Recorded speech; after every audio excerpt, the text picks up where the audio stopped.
Mic check 1 2 3. Mic check 1 2 3. Dubs, let me know how my audio sound. Hey. You know what I'm saying? You don't goddamn. This is not so impromptu, but I actually had this plan around noon, but the fact that I'm trying to go see Sinners in the IMAX, I was like, let me get my ass up. Plus, I was watching the Pope funeral. They sliding him through the city in a Dodge, man. Sliding him through the city with a motorcade through the Dodge, you know, just so majestic. I ended up watching the funeral and being up early, so let me know if my audio is crisp. You know, let me know if I'm fading in and out and in. Shit, just let me know. But I am here with a purpose, though, as you can see from the title. The cost of clout. You know, I see myself to be a scholar. I see myself to be a scientist. I see myself to be one of those ones who have the gift of seeing something, being able to break it down, being able to analyze it, and being able to create content from it. I mean, it's a gift that not all content creators possess. I think it's a God-given gift that they're trying to make normal now, but with all the technology, but it's something that is very special that I've had my whole life. So it's only so much that technology can do to try to match the wits of a motherfucking human being. You know what I'm saying? But the last month and a half, I've done a series about Clout, right? I don't know why I've hung my hat on Clout, but I've done a series about Clout. I did let me pull this up real quick before I get into my sermon. But I did a 3-part series about Clout over culture. It's called Clout over culture. And I wanted to, let me find this shit. I wanted to really break a science down on clout just by itself. You know what I'm saying? Hold up. Let's go into a video. That's not what I asked you to do. That's not what I asked that to do. But let me see. Let me just anyway, I'll just show that part of it. But hold on, let me close down these slides though. I wanted to pinpoint Clout because I think that's something that's important to pinpoint, in my opinion. Let me bring this up real quick so I can show y'all what I'm talking about. It's on the Trill Pill digital page. If y'all haven't, make sure you go subscribe. People who watching this now, and the people who are going to replay this. We live on both YouTubes and X. We live on both YouTubes and X. So shout out to everybody on Twitter. Shout out to y'all on goddamn on the YouTube as well. But you can see right here to the left hand side, Um, this is what I've been doing. You know, I haven't been so much on my normal Trill Pill page. I just been doing something different. Expanding, you know what I'm saying? You know, growing some branches. You feel what I'm saying? And pretty much putting a pulse to culture, in my opinion. You know, this is more like my contribution to culture. You know, on the Trill Pill page, although I love what I do, and I'm always talking about mental health and things of that nature, right? I also feel like I kind of box myself in. And while that's not technically a problem when you're talking about mental health, I kind of feel like there it's a science that we have to talk to us. You know what I'm saying? And unfortunately, our people are not too keen on mental health and don't really know the history of it. And it's a lot of stigmas and shit around it. So that page will always be that page. And I'm always drop content on that page as well. But this Trill Pill digital page gives me a chance to expand and not feel so boxed in. Sub Love is Blue. Good morning. This Trill Pill digital page, it makes me, for some reason, it makes me feel like I can spread my wings because I'm much more, in my opinion, than just a digital content creator. Like I do a lot of shit that people don't see. You know what I'm saying? So I got a lot of shit that, you know, people don't really see. So when people see, and I'm gonna get to the content in just a minute, you know, I just gotta go through my little, you know, whatever little first part. But when people see and think about content creation, right? I don't think a lot of them don't think of it I like I do. You know what I'm saying? Me personally, I don't feel satisfied me just getting on here and just doing shit. I'm not a nigga that just gonna be doing shit just to be doing shit and wasting time. I take my time very seriously. Time is something that we can never get back. So just imagine and think about all the time that we wasted. Although there has to be time that we relax and we, you know, kind of cut our brains off and do whatever, but it also has to be balanced. So I think content creation as a whole, in my opinion, is a privilege. You know, we used to not be able to even say a word. We used to get beat down, shot, and killed for any opinion. So the fact that I can sit here in a comfortable spot, you know what I'm talking about, great Wi-Fi jumping out the motherfucking gym. You feel me? Motherfucking microphone, laptop, everything. Just being able to have a space where I can talk about whatever, you know, whatever the fuck I want to talk about. But being able to have a purpose behind it means a whole lot to me. And I don't want to waste my time. You know what I'm saying? I've wasted enough time. I think during this time, even creating content, it's a period of time where, in my opinion, you kind of feel like you have to figure this shit out. You know, when I first came out here creating content, um, being around other content creators, I learned a lot about what to and what not to do, and how to go about creating content. You know what I'm saying? Um, and what I wanted to do. You know, and I also saw how niggas would try to use you. Um, Niggas would try to use you because I put it like this: niggas would try to dim your light because they see how bright you shine. You understand what I'm saying? Bitch, it's 5:45 in the morning. Let me call it me, bitch. Just log in. Anyway, so um, like I said, I take this shit a little too serious just to be being around niggas who just gonna do some shit. You know, I do see a lot of playing, and although there's a lot of lanes for everybody, I do respect everybody's lanes and what they do. That, you know, that's just not my lane. I take this shit a little bit more serious than the average nigga.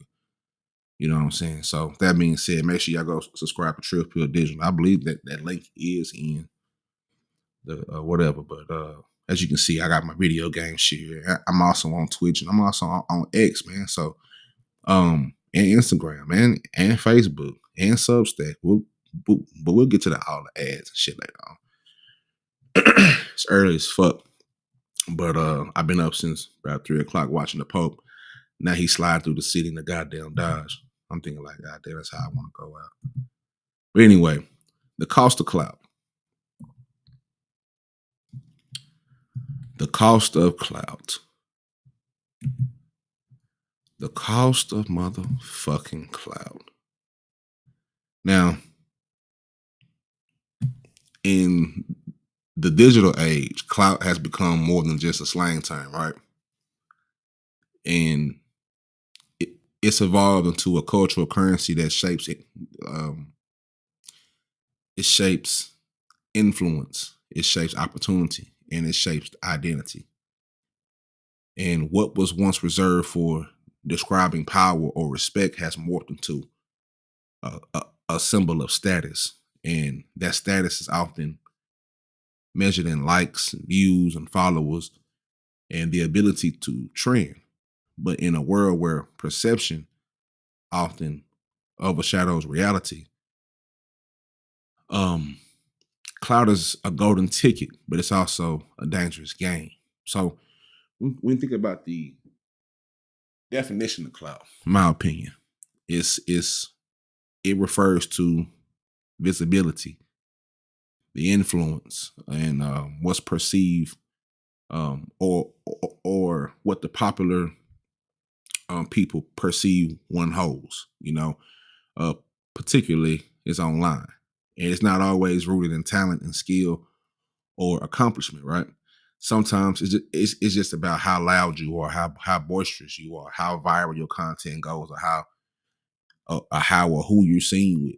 You know, whether it's a TikTok creator with millions of views, when an artist dropping a conversational, or not conversational, but a controversial track, a little diss track, stir up the pot. Clout is the engine behind much of today's fame and fortune. And in this day and age, in this digital age, clout is most definitely a currency. In modern culture, clout can open up doors faster than a resume. You've seen, we've seen influencers get $1 million deals, artists land record contracts, and everyday people go from unknown to household names overnight, all through their ability to capture attention. We all seen a little hot through it, bitch. I'm shake up my little shake. I got, I've been trying to be a little healthy for the hoes. But anyway, well, we seen the hot to it, bitch. Big time bad. She gonna spin on that thing. We don't even know how cold a bitch is on the microphone. Catch my drift. We don't even know how cold the bitch is on the microphone. If you catch my drift. But because the way she said it, how she said they gave that bitch $1 million deal, a podcast, $100 million, $2 million, whatever they gave. They gave her $1 million. She is the most mid of white women I've ever seen in my life. But that's how this shit goes, right? And it's weird for me because I think these brands, they chase clout heavy individuals because attention equals engagement, and the engagement equals revenue. And in some genres, particularly entertainment and social media, clout has become more valuable than credentials. In this sense, clout functions just like money. So your clout can be saved, it can also be spent, and it can also be borrowed, and it can also be lost as well. Right? So, me, I do have a educational background, so I got PowerPoints for my niggas. You understand me? We got visuals and things of that nature because I want this thing to be visual. So let me bring up the first one, which is clout as a vehicle for empowerment. Because I had to break this down in a few ways. So let me bring this up. Shout out to niggas having PowerPoints. You got me fucked up, bitch. I'm trip here. All right. So this is number one. All right. So it's clout as a vehicle for empowerment. And for many individuals, marginalized communities, especially in the hip hop culture, because we are in the hip hop culture, we are hip hop, whether you whether you rap or just consume music. Just because we are who we are, we kind of born in this shit. And in hip hop culture and other creative spaces, clout is a tool for reclaiming power and visibility. Historically, these groups have been marginalized by mainstream media, often excluded from spaces where influence opportunities were decided. In this sense, gaining clout is breaking through those barriers and gaining access to larger conversations. So, take for example, you got the hip hop artists, hip hop artists and influencers from underrepresented backgrounds. And they often use viral content or viral moments to elevate themselves beyond constraints imposed by the industry or society. Y'all remember when the baby went down there, South by Southwest down there in Austin in the goddamn diaper, you know? And once, over the years, back then we was like, who the fuck is, what I'm saying? Who the fuck is this nigga over here? Who the fuck is this nigga over here walking around Texas in the goddamn diaper, man? But as you seen his brand grow and you seen him grow as a rapper and his rapping ability, in my opinion, he's one of the best, just pound for pound, just like ball for ball, just rappers. If you hear him just rap, you know what I'm saying? He has a lot of talent, but I think when he did that, it put him over. You know what I'm saying? It kind of like he kind of needs something to put you over, especially when content is so like it's over saturated. It's full of niggas. I'm gonna give you a little insight on this shit. Just how I see it for the last few years. I've been creating content. It's over saturated with a bunch of niggas who don't really want to create content. You know what I'm saying? You ever heard niggas say, niggas be like, man, I ain't really no content creator. I'm just on here just to be on here. Well, what the fuck you really on here for? Now, on one side, it may sound like I'm hating. On the other side, it's like, well, how about you move out the way? You can have your lane over there, but how about you move out the way because you niggas is cloudy enough to motherfucking, you niggas is muddy enough to mix because you got people who don't really understand what content creation is and they think what you doing is content creation when you just on here bullshit. It's like rapping. How many rappers you know that ain't really rappers or they don't really have a passion for rapping, but they in it just, you know what I'm saying? A bunch of niggas that's just in it for the money is why hip hop is at this weird space where it is today, even with drill. A lot of these niggas is trash. A lot of these niggas is mid. A lot of these niggas couldn't make it in the golden eras of hip hop. They couldn't make it in the 90s. They couldn't make it in that. They couldn't make it in the early 2000s. They couldn't make it. But because we are where we are as a society, these niggas gonna tell you everything, and they telling on themselves, and they tell you where they did it at. But anyway, that's what it kind of is, right? So, um, certain artists use certain angles. I'll give you another example. Um, some artists are able to amplify their voices, share their stories, and shape public narratives around the issues of race, class, and identity as well. For example, we're gonna take the viral success of certain artists who are part of the LGBTQ or Black community that can serve as a counterpoint to the mainstream culture that has historically ignored or misrepresented them. We seen what Lil Nas X did. So I pop my goddamn hands. It's early in the morning. I gotta stretch and shit. We seen what Lil Nas X did and how he used the LGBTQ plus to get his shit over. When he first came out, it wasn't none of this freaky shit that he doing now. Freaked out shit that he doing now. Lap dancing on Satan and shit. Boy, what the fuck are you got going? You know what I'm talking about? It was Old Town Road and all this shit. And all of a sudden, boy, they showed that money bag. He was like, yeah, he gonna go do whatever it take. Now half his face is froze up. That's what he get doing all that nasty shit. Half his face froze up. Nigga, read the Bible. Bitch. Anyway, shout out to him though. I don't hate, but it's just what it is. But how he used that group of people, right? to amplify his music and amplify his voice. Lil Nas X might be mid. He might be mid as an artist. You know, when I look at these artists, I try to grade them as artists. Like when I listen to that shit, is he good enough to be called a rapper? Then he kind of turned from the old town road nigga into the goddamn. I don't know what the fuck happened. Then like I said, nigga fell from the sky. He had a bunch of bullshit, but all that shit was clout chasing, in my opinion. But that is the first bullet point of clout as a vehicle for empowerment, or trying to slide behind the veil of empowerment. You know what I'm saying? So that's that on that. So we're gonna go to slide number 2. Yes, I do have slides. You know what I'm talking about? Shout out to all my Microsoft PowerPoint niggas. Although I didn't make this on PowerPoint, but shout out to the PowerPoint niggas. We was in school trying to get these slides, goddamn. You know what I'm saying? Use your tools, nigga. Use your tools, nigga. You know what I'm saying? But no. But number 2 is performative identity and the pressure to conform. Now, mind you, we're talking about the cost of clout, so keep that in mind.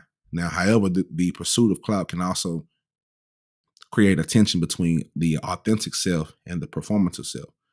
Now, clout is often earned by crafting an image that aligns with what the public wants to see.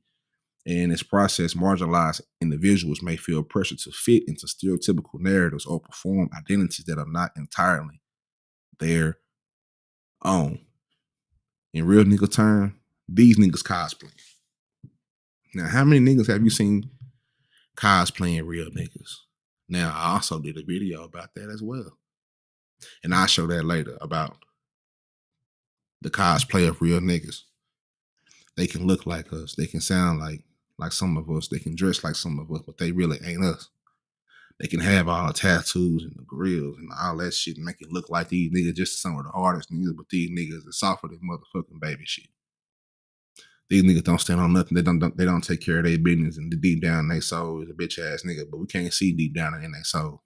Pause.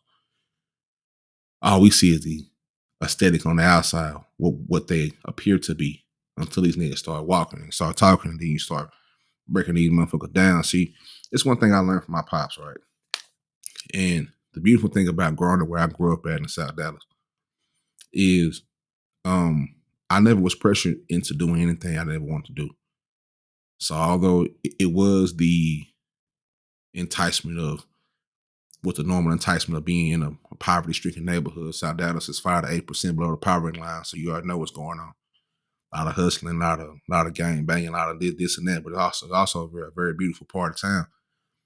So I was always able to look up to people like the Badus or the Othello Becks and people, you know what I'm saying, the Big Tucks and whoever made it out of my section of the city, and look at them like, okay, so there is a way to do it. You know what I'm saying? It's you know what I'm saying? So I never felt like I had to sacrifice being my true self for any image.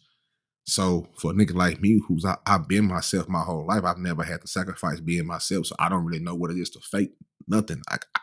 I can't fake me. I can't be a character. You know what I'm saying? I'm me all day, been me all day. You know what I'm saying? All my life. So the cosplaying shit bothers me because what that does because I've never had to sacrifice myself to be an image, I can see through a lot of nigga shit.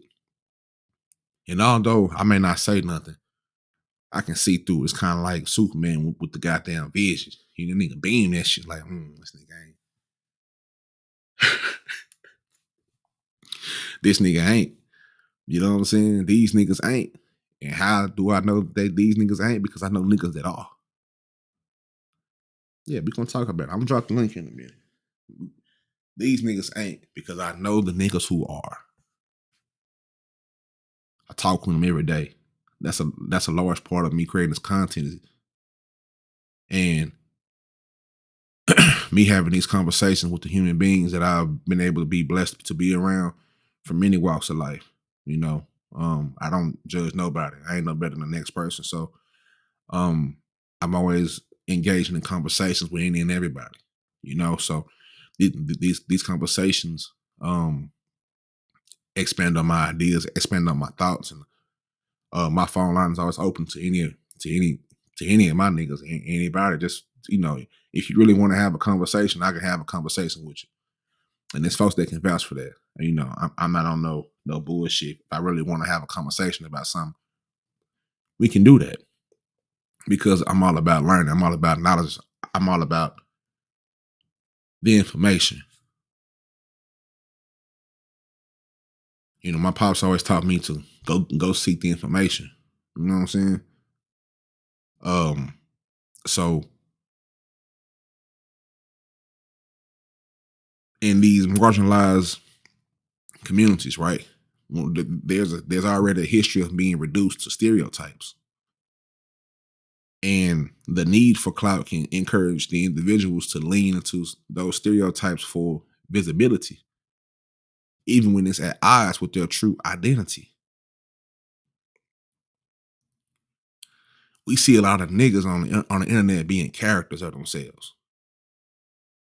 Every fucking day, we see niggas on the internet being characters of themselves. 95, maybe 98% of these niggas, if you get them outside of the camera, get them outside, and you really look them in the eye, these niggas not gonna really be who the fuck they are. And that's the difference. That's the difference.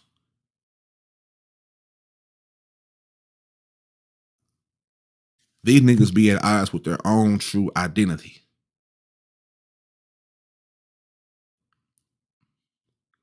I'm gonna say that shit again. These niggas be at odds with their own true identity. And you'll never know until it's time to really know. And then once you know who they really are, then it's up to you to make a decision if you don't keep riding with this person who never been themselves and who's always a character. Or you're gonna be like, you know what? God bless you. I'm gonna put a little space in between. How many niggas on the internet have we seen crumble? Niggas pump themselves up to be this image. I'm a super hardcore nigga. I'm the big thug.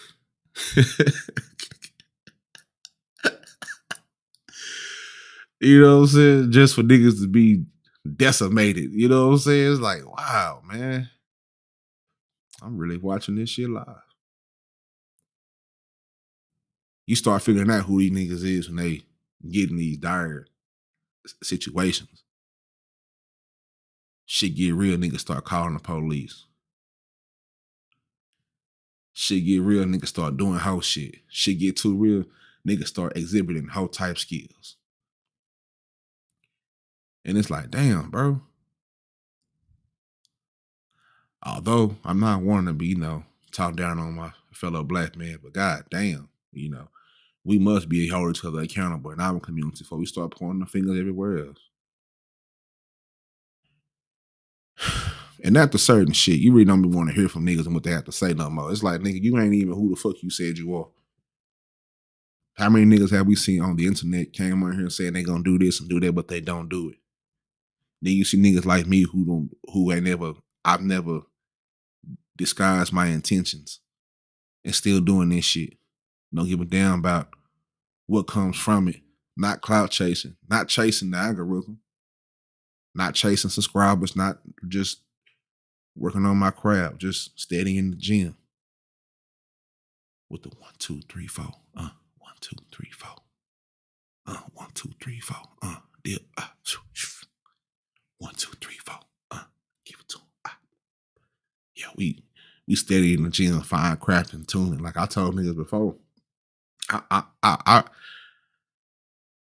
really only get about maybe 4, 5, 6 hours of sleep. That's cool for me. It's not really cool because I went to the doctor. Like, nigga, get some more sleep. But like I told the doctor, man, I'm trying to. I just got the vision of what I want this to be, and whether it happens in my lifetime or not, at minimum, this gonna be the foundation for somebody else behind me. might be one of my nephews, might be one of my children, to pick this shit up and whatever they get from what I'm doing, take this shit to the next level. That's my mindset. It's a marathon mindset. Long live Nip. Somebody else I've studied. I'm studying the ones who actually put a foundation and put a plan within this shit and actually find ways to do it their own way. I don't feel the need to do it everybody else's way because everybody else ain't me and I ain't everybody else. And besides these niggas being at odds with their own true identity, this pressure can lead to mental health struggles, confusion about one's real self versus the persona they created, and a heightened sense of imposter syndrome. A lot of these niggas are dealing with imposter syndrome. Like I said, look, let me take a little swig of my little do it fluid over here. I'm trying to think of my thoughts right now. It's early. The gray ones is up right now. But anyway, a lot of these niggas deal with a heightened sense of imposter syndrome. These niggas are fighting themselves. Some of these niggas done came on the internet and actually walk outside like they are the nigga on the internet. I mean, of course, just for the ones who have created an internet persona. You hear niggas say, this is just a character. This ain't really, and by all means, I do understand sometimes, depending on what you do for content, this is a stage. You see niggas like Drewski and the Queen Flips and all these niggas, they do be acting, they be characters and shit like that, but that's they shit. But I'm talking about just niggas who get on here every fucking day and just do some shit. Just to be doing some shit. Like you're not putting no game down. Everything I ever put down in any video, unless it's Trill World Order, was Trill World Order. We'll be back soon. That's my strange news show where I talk about some of the strangest shit on earth. But besides that, everything I do, and a video game therapy, but everything I do got some game attached to it. You can really literally take one thing out of every video. I've created thousands of pieces of content. And you can literally read and think and analyze my shit and say, damn, nigga, I'm gonna use that. And that's because I don't just love what I do, but I live it. I'm not no motherfucking therapist. I ain't go to school for that shit. I went to school to do some other shit. Not no therapist. I'm not no counselor. I'm not no anywhere in that field. This is just shit. This is just a real nigga going through life and experiencing seeing my mother in a casket at 22 years old in the middle of college. Experiencing putting her on the ground in Terrell, Texas, and it raining hard as a motherfucker. Experiencing that pain of having to leave and go back to Langston University and stand on a fucking campus in a daze. Not knowing what the fuck just happened. At the same time, trying to balance a relationship. At the same time, trying to raise a child on a college campus. At the same time, trying to deal like, damn, I gotta get this paper, but how? I gotta do this, but how? The person that I would call for the encouraging words is gone. At that time, the school that I was at didn't have the proper tools necessary to deal with what I was dealing with. So I tried everything and it didn't help. I tried to smoke it away. I stayed high, stayed rolling up all day, every day. Sweets all day, every day, before class, after class. Tried to fuck it away. Tried to drink it away. None of that shit helped. Only and you add that to just the normal shit that we go through growing up in these communities.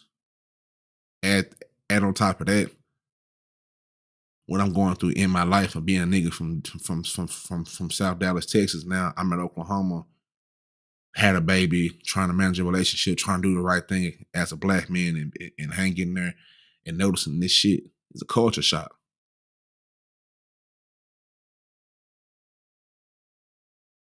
Fast forward that to another to being here and finally feeling like you gotta, oh man, I gotta hang it this shit. Oh, I got it. You know what I'm saying? I got it. I got it. I got it. I finally, I done found my little lane. I done, yeah, yeah, I got, yeah. Just to get handed some divorce papers before 2 weeks before Father's Day.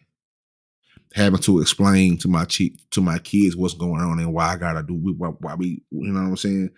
Having to sit there and that's a whole nother, you know what I'm saying? So I combined all that shit because I had been trying to make content even before then, but it never amounted to anything. And then once that happened, I was in like I was in an apartment by myself, and I had a composition book, and I had a tablet. At this time, I had no furniture. Nigga was putting the pallet down, man. But we had the apartment though. You know, I'm gonna keep it funky with you. I ain't one of the niggas that's gonna stun on you. It's trill pill, baby. It's 100%. You know, not 99%. Them niggas kept it 99%. I'm the one that kept it 100, man. Shout out to Starlito.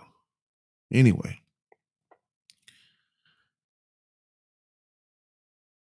in the apartment, pallet down. Now, don't get it fucked up. I think I make the best motherfucking pallets, nigga. Like, I'm talking about that bitch feel like a motherfucking me. Purple mattress, you understand me? A goddamn Tempur-Pedic pallet. Nigga to laid that hoe down. Nigga done goddamn fold that bitch. You know, fold them. You gotta fold one of them. You know, like we in school. You got hamburger style and you got hot dog style.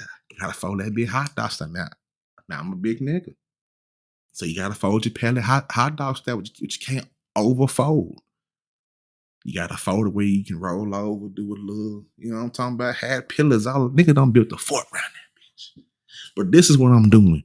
In the meantime, I'm writing this shit. I'm writing down my ideas. I'm writing down what I'm feeling. I'm in this whole pen the pad, pen the paper, on my tablet, thinking, back on the wall. I ain't got no fucking furniture at this time.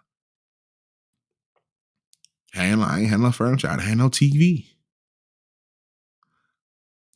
And that's how I really got. This is what a lot of niggas been going through throughout life when they rebuild themselves. When some shit that you got, some shit happens. That's why I say my story is a little bit different because I know what it means to have it and to lose it.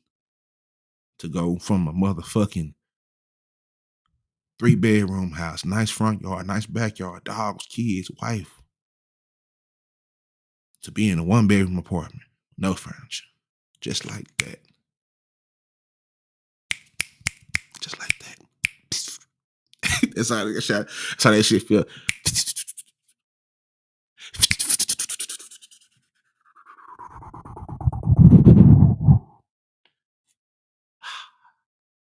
That's how I felt. I bottled that pain up, put pen to pad, and now here we are.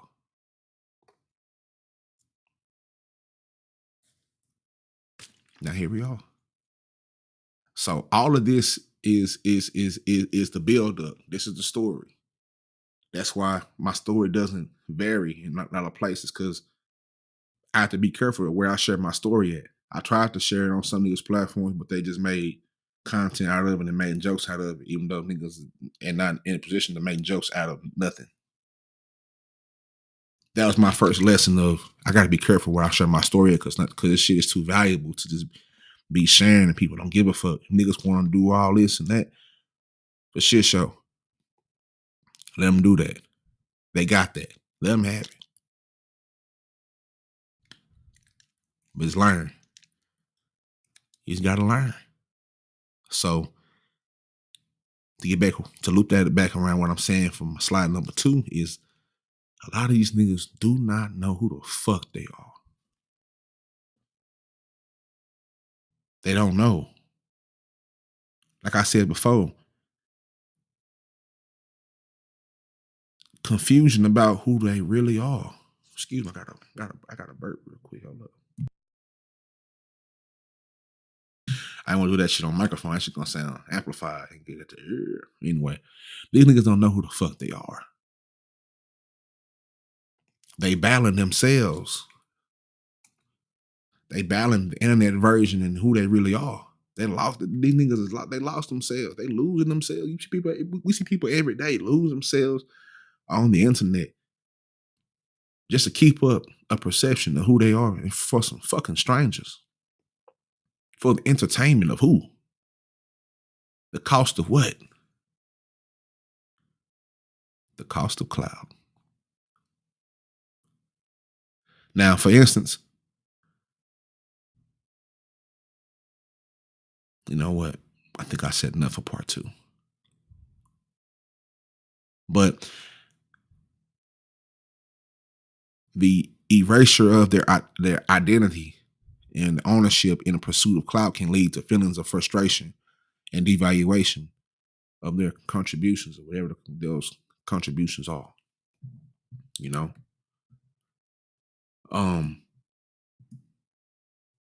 Let me see. Do I want to add any more to part 3? Let me think.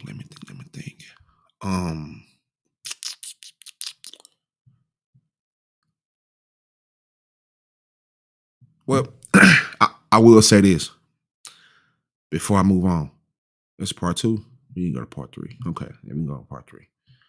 All right, part 3 is clout and cultural appropriation. Mind you, part 2 I talked about how niggas is cosplaying real niggas. Now, a significant aspect of how clout intersects with the identity of marginalized communities in the prevalence is the prevalence of cultural appropriation.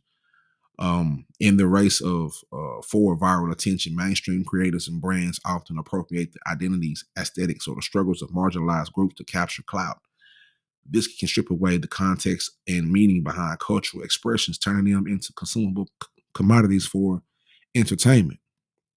Now, in the pursuit of clout, marginalized cultures, especially in, excuse me, Black, Indigenous, and other cultures of color, often become raw material for others to mine and mimic and monetize. And cultural appropriation isn't a new phenomenon, but in today's digital age, clout culture has turbocharged it, turning sacred traditions and language and fashion and music and style and how we, you know what I'm saying, and just how we wear our shit, how we sound, like just everything about our culture into viral content for clicks, clout, and goddamn, that's a goddamn tongue twister. I got like goddamn Peter Piper in the goddamn clicks, clout, and cash. At its core, cultural appropriation is the context of clout and about it's about profiting off of someone else's identity without respecting its roots, its meaning, or struggle. And in doing so, reinforcing the very systems of exclusion and exploitation that marginalized people have historically fought against. Now, clout, where clout's coming to mix with all this shit, is it incentivizes appropriation. So social media algorithms and audience behaviors reward novelty, a spectacle, right? You see people shed ducats. Niggas is shucking ducats. I heard a bitch stealing money from an elderly to go shuck ducats on some shit. Damn, bitch. God damn, you're going to jail over you trying to steal money from that old lady. You ought to be ashamed of yourself, you dirty bitch. But anyway, brother, we must stay focused. But anyway, social media algorithms and audience between artist behaviors reward novelty and a spectacle. And as a result, the aspects of marginalized culture often see as it's edgy or it's cool or exotic. And it become right for picking those by for picking by those outside of those communities looking for an aesthetic boost. So every single day we get on this hoe, we see people shuck duckies by all means. Can't knock the hustle. Get y'all motherfucking money from this shit. But it doesn't. It's not gonna mean I'm not gonna analyze this shit. So it's how we. This is how I see it. You dig me? People on here giving up money for the dumbest shit, for the worst shit that I ever seen in my fucking life. I done seen people pay money to dox a motherfucking human being. People who paying money to get goddamn police records, and niggas is just doing shit, just wasting, money that could be used in the black community. They can be used to better themselves and better their situations. And everybody's a baller, and everybody rich, and everybody got money to blow, and everybody, then you find out these niggas ain't really. Wow. You know what I'm saying? So I I don't understand that. I never have, you know. It's still something I'm trying to put together as I don't know. It's one of those things where you ask, what the fuck is that? What is that? What is that?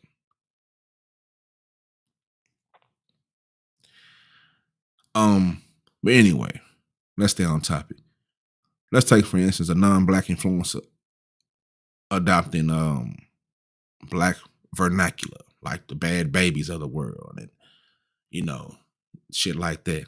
You know, um, you got people that are not or non-indigenous wearing motherfucking feathered headdresses and things of that nature. So why does this why does this happen so easily? And in my opinion, it's because of the audiences often celebrate the appropriator more than the originator.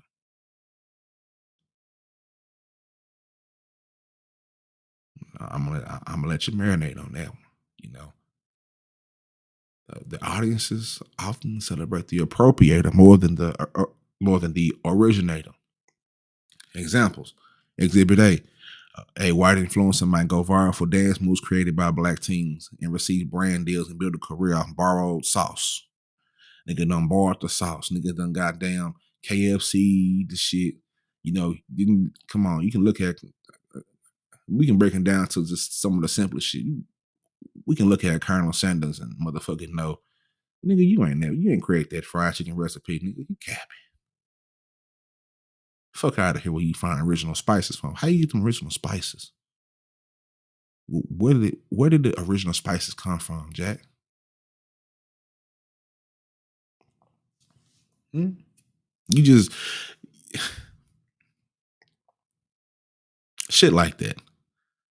Now, the originators often remain unseen, underpaid, and uncredited. Even with the I was listening to K Camp in one of his interviews talking about he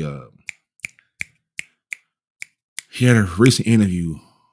He talking about the Renegade shit, how he partnered up with the originator, and somebody was trying to steal that sauce, and they had to get that back. You know what I'm saying? So I think that's important, especially as content creators, for us to protect our IPs, protect your intellectual properties.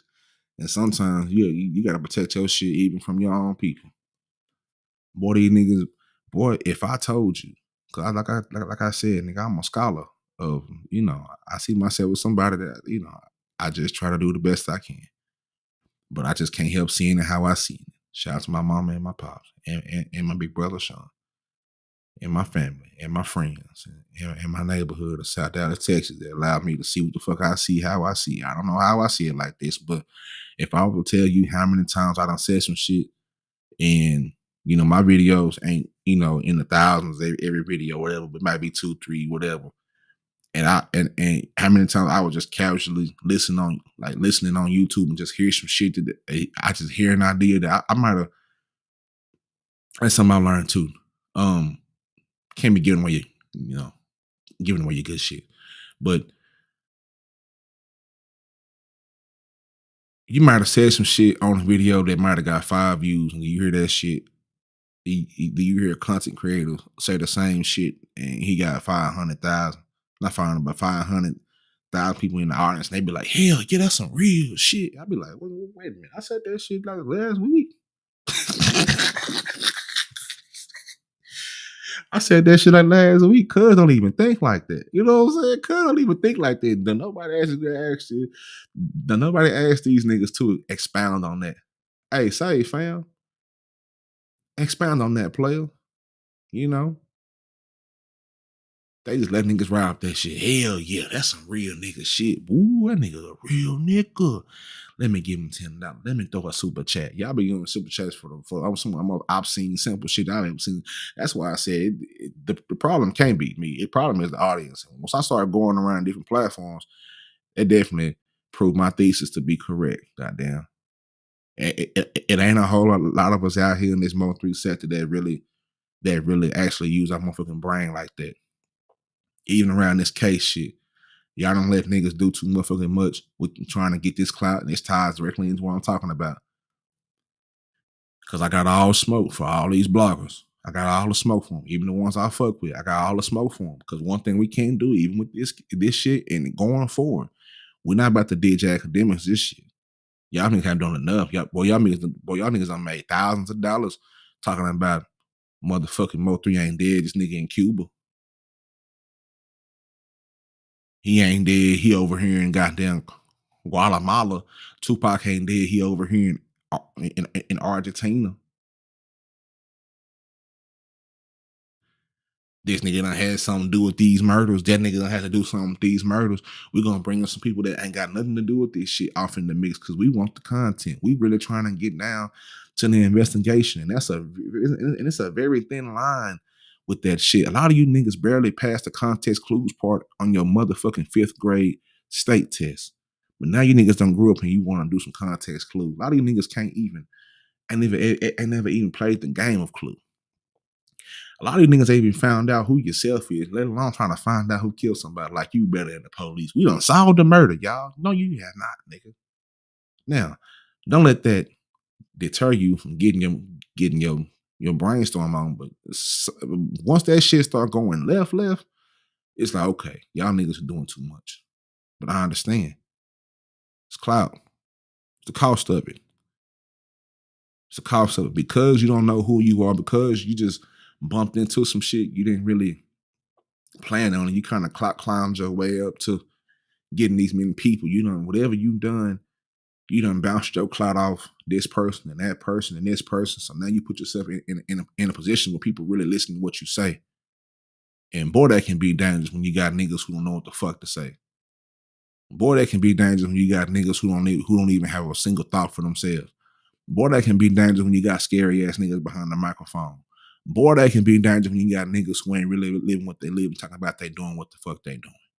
Boy, that can be dangerous when you got niggas who don't know who the fuck they are, leading a group of people into who knows what the fuck. We don't know what the fuck going on. Nobody knows. Clout. The cost of it. And the irony is painful, right? Because these communities that birth these cultures often continue to face the struggles of it. These families continue to face the struggles of it. When you want a clout chase, you don't see the effects of your clout chase on that family that you clout chasing from. You don't put these thumbnails up of these people that you don't know the fuck they are. You using these name, image, and likeness of people you don't know who the fuck they are. You don't know how this affect people. You don't even reach out. You don't even shuck no duckies back to the family you don't clout chased off of. Niggas done got $500 worth of goddamn super chats and shit. You ain't shuck no duckies to the family. You don't use your yeah, because you want to be these niggas. Like niggas really want to be the niggas who fucked the culture up and who got the culture in a fucked up place. Niggas want to be Adam 22. Niggas want to be 1090 Jakes. Niggas want to be DJ Academics. Niggas want to be Vlad. Niggas want to be anybody who appropriated the culture for millions of dollars just because these niggas made millions of dollars off doing shit Niggas want to be Adam 22. I remember when Adam 22 was doing interviews. Great interview, you know, dope as hell. And then now I'm trying to figure out how did this white boy from the East Coast get over here and be appropriating gang culture, getting niggas tied up in RICO, putting the mic in front of niggas. He ain't make the niggas say nothing, but he don't stop him either.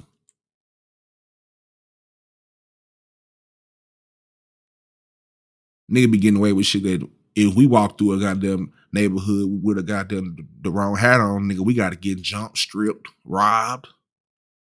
But he's just able to go in there and go put a flag down and off in the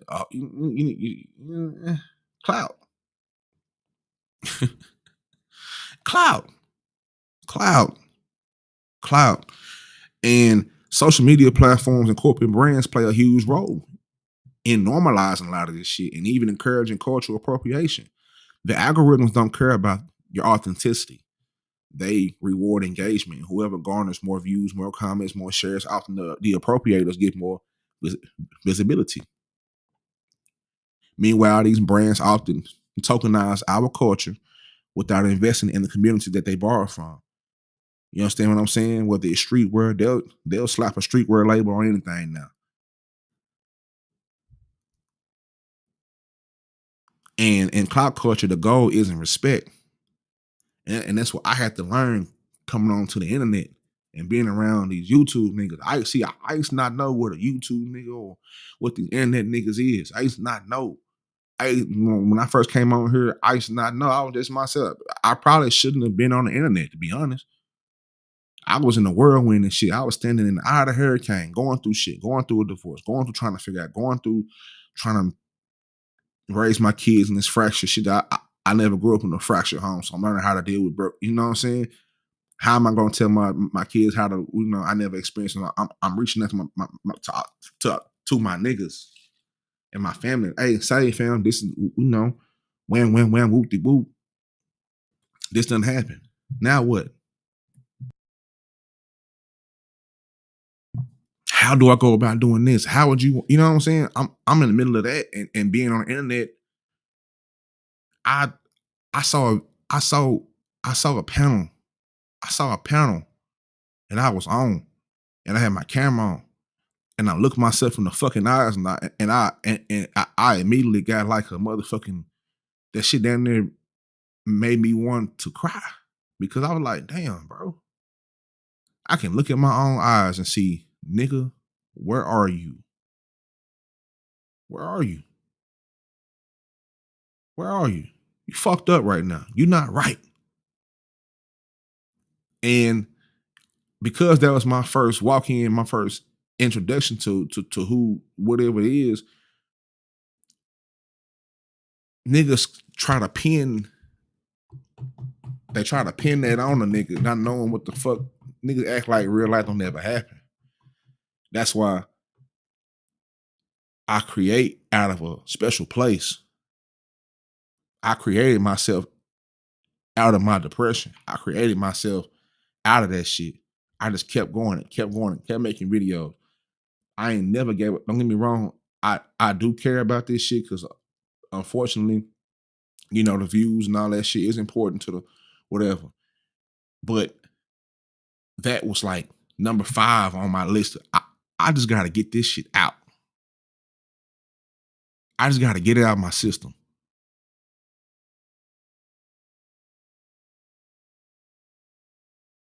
The meds ain't working. The meds got me feeling like a goddamn zombie.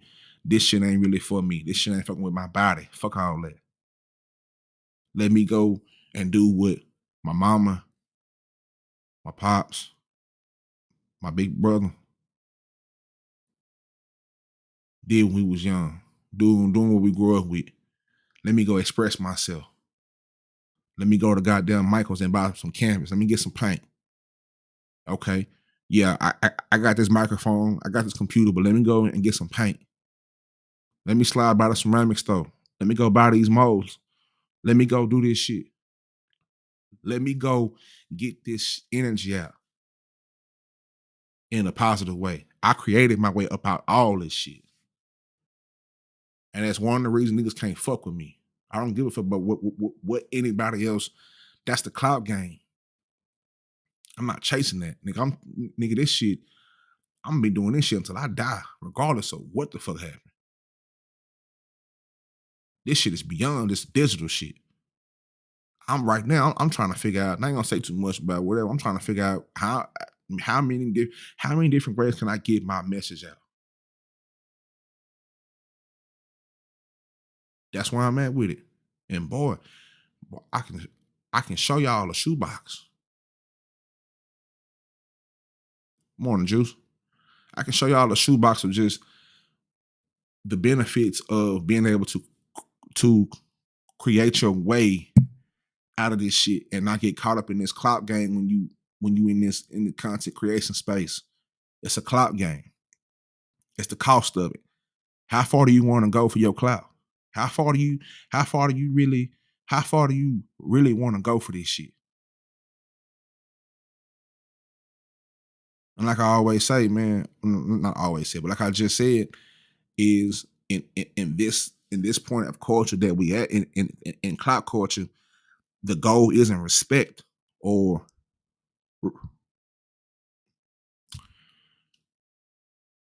it's not even I don't want to say this. In this culture, in this clout culture, the goal is not respect or reciprocity. That's the word I want to use. Right? It's how viral can you go? A lot of this shit fuels a system where like stolen IPs and stolen culture can just be consumed and discarded once the next trend has come along. It's weird. It's weird as shit. I don't even know. I don't even know if I explained it right, but it's just weird. You know what I'm saying? And the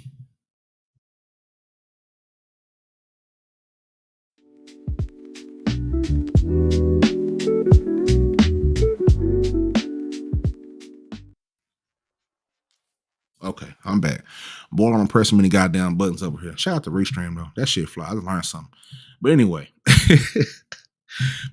where was I? Are we still on 3? Is it 3? Okay, I got 2 more. But the emotional and psychological toll, yeah, basically, this what we doing, Juice. We know you know what I'm saying, we scholars. You know what I'm saying? You know, we scholars over here. Everybody ain't no goddamn peanut shell brain ass niggas, man. You know what I'm saying? So you already know what niggas bring to the goddamn mix. We we putting these niggas feet to the goddamn flame. But anyway, the emotional and psychological toll of clout culture, right? I keep using the phrase marginalized communities because that's what's important to keep in mind here. Now, for these marginalized communities and watching their culture be appropriated for clout can be deeply painful because it's not just about the aesthetics. It's also about the identity, the history, and the survival being treated as disposable entertainment. And when you grow up being shamed, punished, or excluded for certain aspects of your culture, whether it be your hair, your language, your fashion, how you talk, whatever it is, only to see it celebrated when it's repackaged by someone else, it reinforces a cruel double standard and it sends the message you are not valuable, but your culture is when taken from you. It's basically you don't want to be a nigga, but you want to be a nigga. Like you want to do everything that we do, but you don't. But when it's time to really get to it, you know what I'm saying? You don't really want to get to it. When it's time to stand up and time to squabble, when it's time to get to it, you don't really want to fucking get to it. Then they start calling the police. Then you start calling the authority. Like even with like just the Adam 22 shit. You know what I'm saying? Juicy, let me take my notes. Niggas they call me crack but putting dirt on my yeah. What you see? That's what niggas do when I'm gonna tell you something. You know, I'm a divert some shit. Well, I don't know if divert was the right word, but anyway, I'm gonna tell you something, Juice. I'm gonna tell you something about how I just see shit. When certain niggas hit certain panels with certain ideas, you know what I'm saying, or just throw some shit in the atmosphere, something that has some substance to it, because these niggas don't have no substance to it, they don't know how to react. So they just react to, oh, you clout chasing when you say some shit that kind of makes sense. They don't know how to formulate a response from it. They don't know. A lot of these niggas are stupid. And being stupid don't amount to no levels of education, but a lot of these niggas is just stupid. A lot of niggas have no conversation. Juice, you don't probably attribute to this more because you a female. You don't talk on the phone, I'm pretty sure, with some guys, and you like, this nigga is stupid. Who is this nigga? You know what I'm saying? Who is this nigga? A lot of these niggas don't have it. I done been on the phone with females be like, bitch, where we going with conversation? I'm the type of nigga, I wish I can pop up with my mind so you can see how this shit is kind of like a goddamn, I don't know, but I'm not gonna lie. I get bored easily, nigga. I hang up on the bitch so fast and cut the Xbox on. All of a sudden you gonna hear doo doo. Doo doo. You know what I'm saying? Doo doo. Bitch, I'm on the goddamn Madden. I'm on the college football 26 because I need something to keep you know, we can't be talking about no bullshit, baby. We gotta talk about. But anyway, long story short, yeah. A lot of these niggas are not you know, they just not it. You know what I'm saying? A lot of these humans are not it. More and more I watch niggas talk, I realize these niggas are not just it. And I be really wondering how the fuck did these niggas get anyway. Let's get back to the niggas. um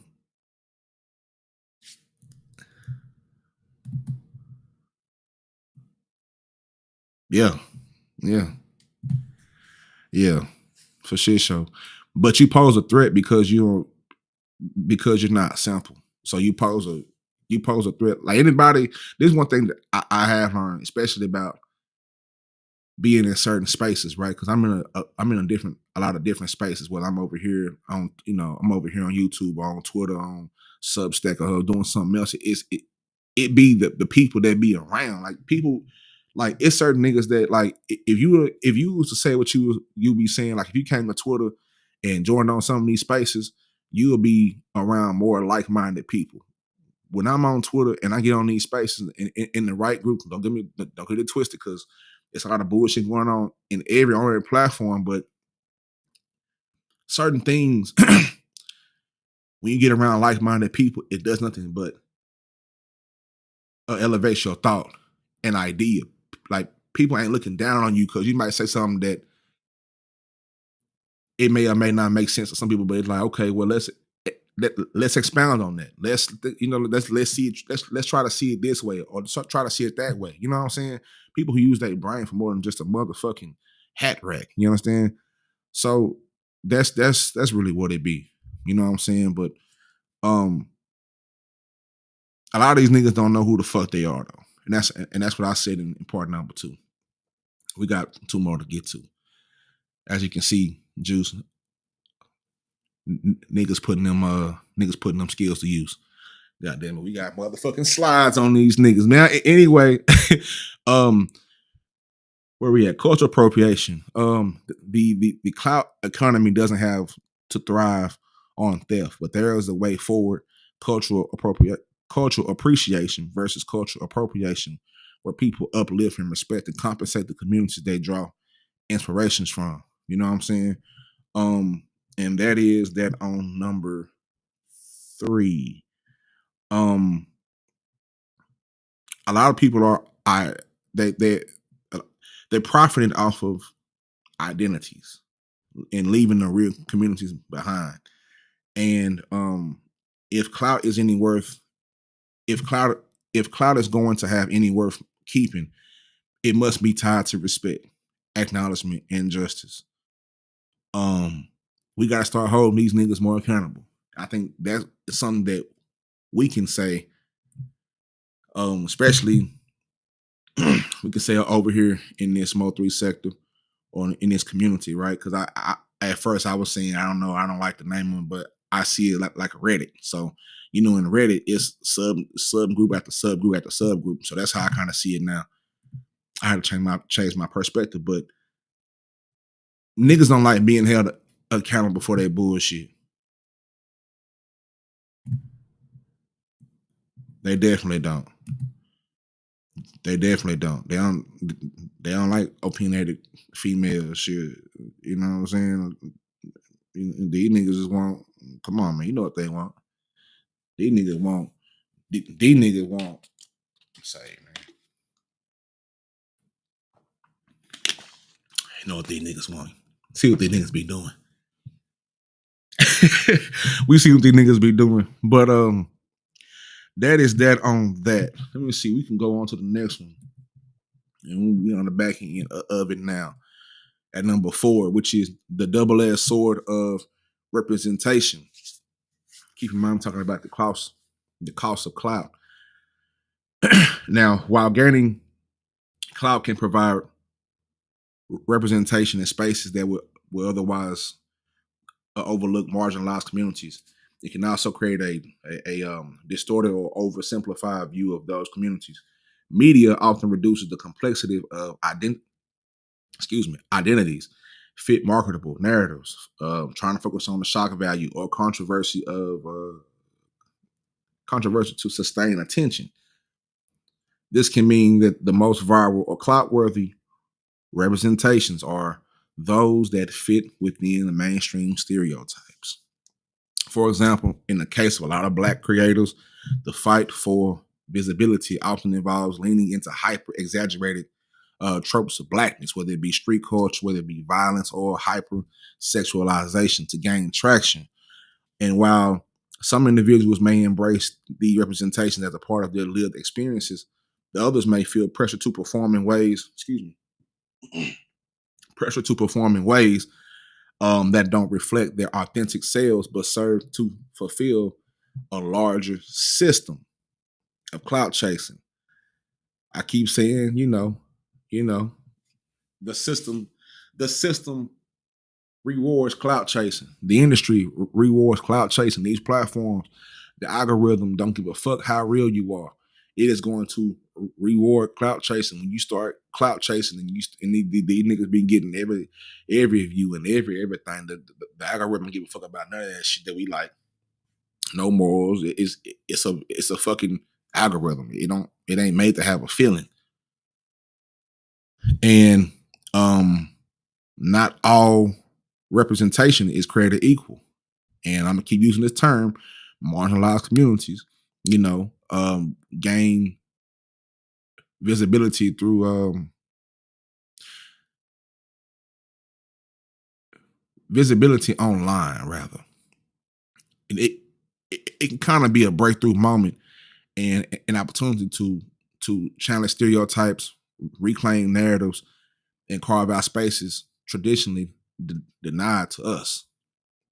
But when that rep is tied to the mechanics of clout, where the attention often favors the loudest, the flashiest, the goofiest, or the most palatable niggas, that visibility can quickly become distorted, oversimplified, or even weaponized. Now, my first instance of this is when I first came on the internet, I experienced content creators that weaponize an audience. I didn't realize what the fuck was going on. They can kind of hide behind these veils of, oh, we just trolling, oh, we just doing this. Like, niggas will use vehicles for certain shit. Niggas will use vehicles before it. And although it might be cool, and most people don't even really understand what this shit is made for, but niggas be clever enough to disguise certain shit behind certain shit. You know what I'm saying? It's a smoke in the mirror trick. It's the goddamn, I done walked into the goddamn crazy house. Niggas ever been to the goddamn circus or the fair and walk into the motherfucking place where they got all the mirrors up? It's multiple mirrors in this bitch. You don't know where the fuck to go. You walking in the shit. I done walked in this shit, bloom, you know what I'm saying? Head first. Like, this the way I know, bloom, you know what I'm saying? Walking this shit, head motherfucking first. But that's the disguise of it. And it doesn't have any depth to it.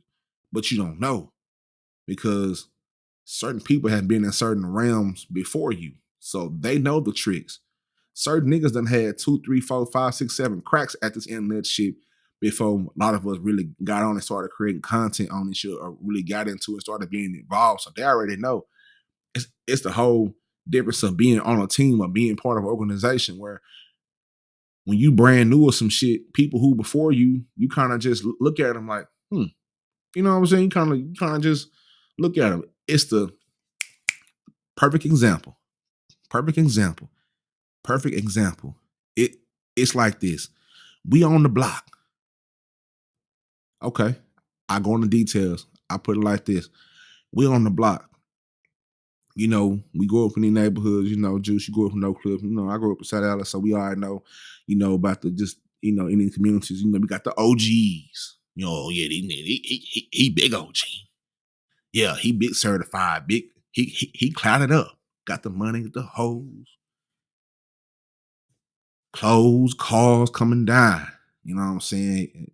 And it's a young nigga. It's a young nigga that's coming up. He hustling. He hustling hard. Young nigga start coming up like, oh yeah, he hustling. So the OG nigga gonna be like, shit, I see him over there hustling. I'm gonna go, you know what I'm saying? I'm gonna go throw him something. Go throw him something. I'm gonna go throw him something. And that a young nigga coming up hustling, he coming up and he hustling. He is getting to it. The OG come in, throwing niggas some, whatever niggas be throwing, throw a little pound, little bowls on them. Hey, say, I got you. Let me get you a little, you know what I'm talking about? I got you. Now, the young nigga might be thinking like, damn, the OG nigga really fuck with me.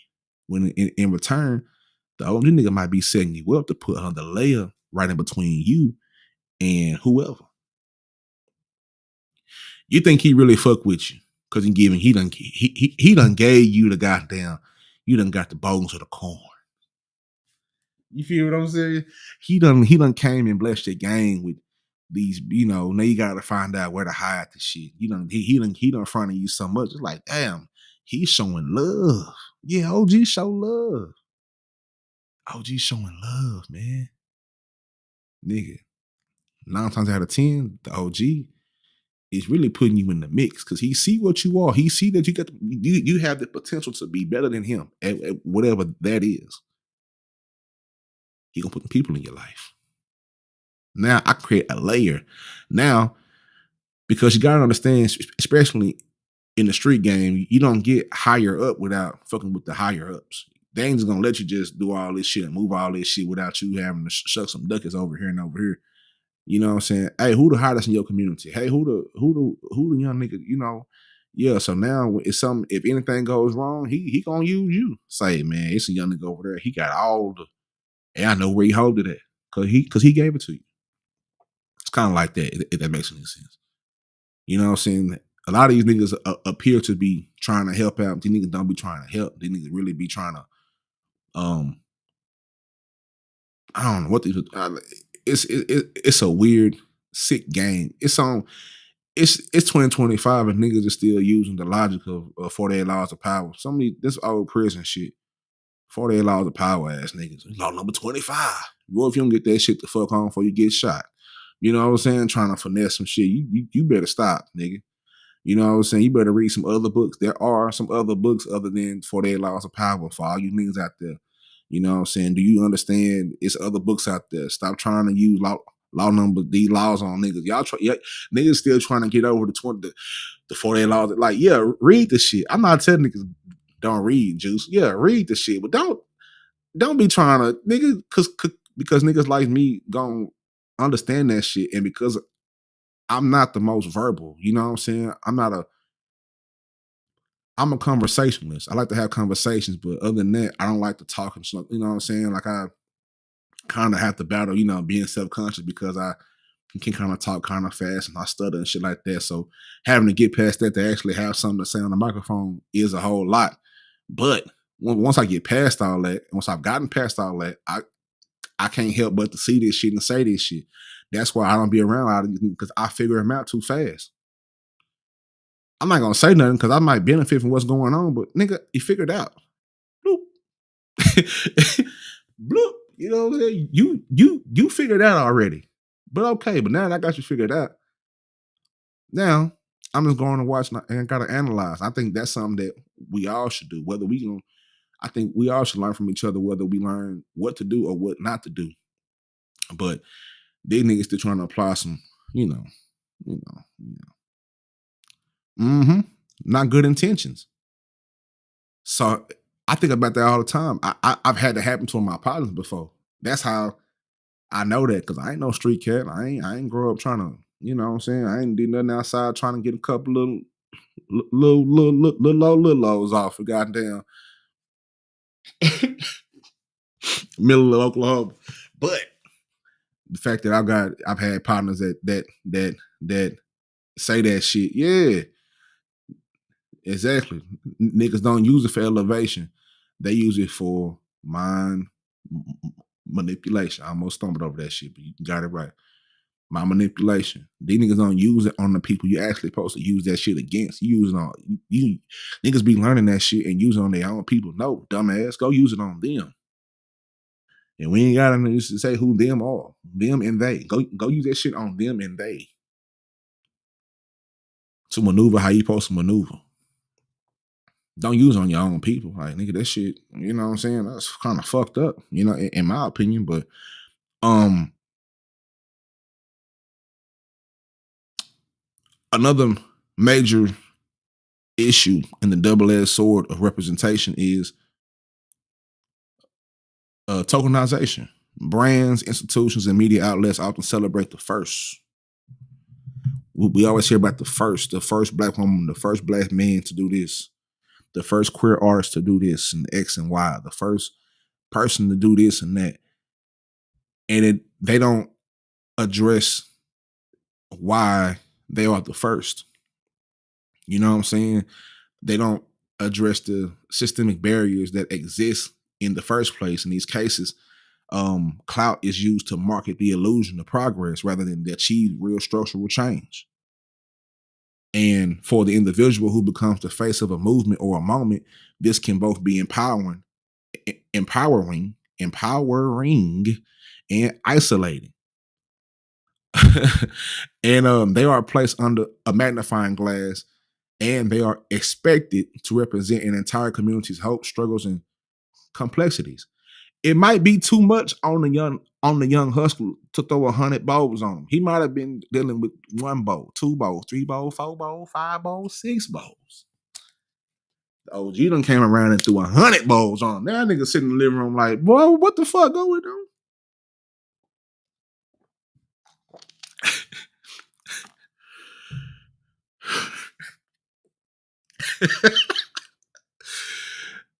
Don't be laughing at me, nigga. Hey, look, we gonna get through it. But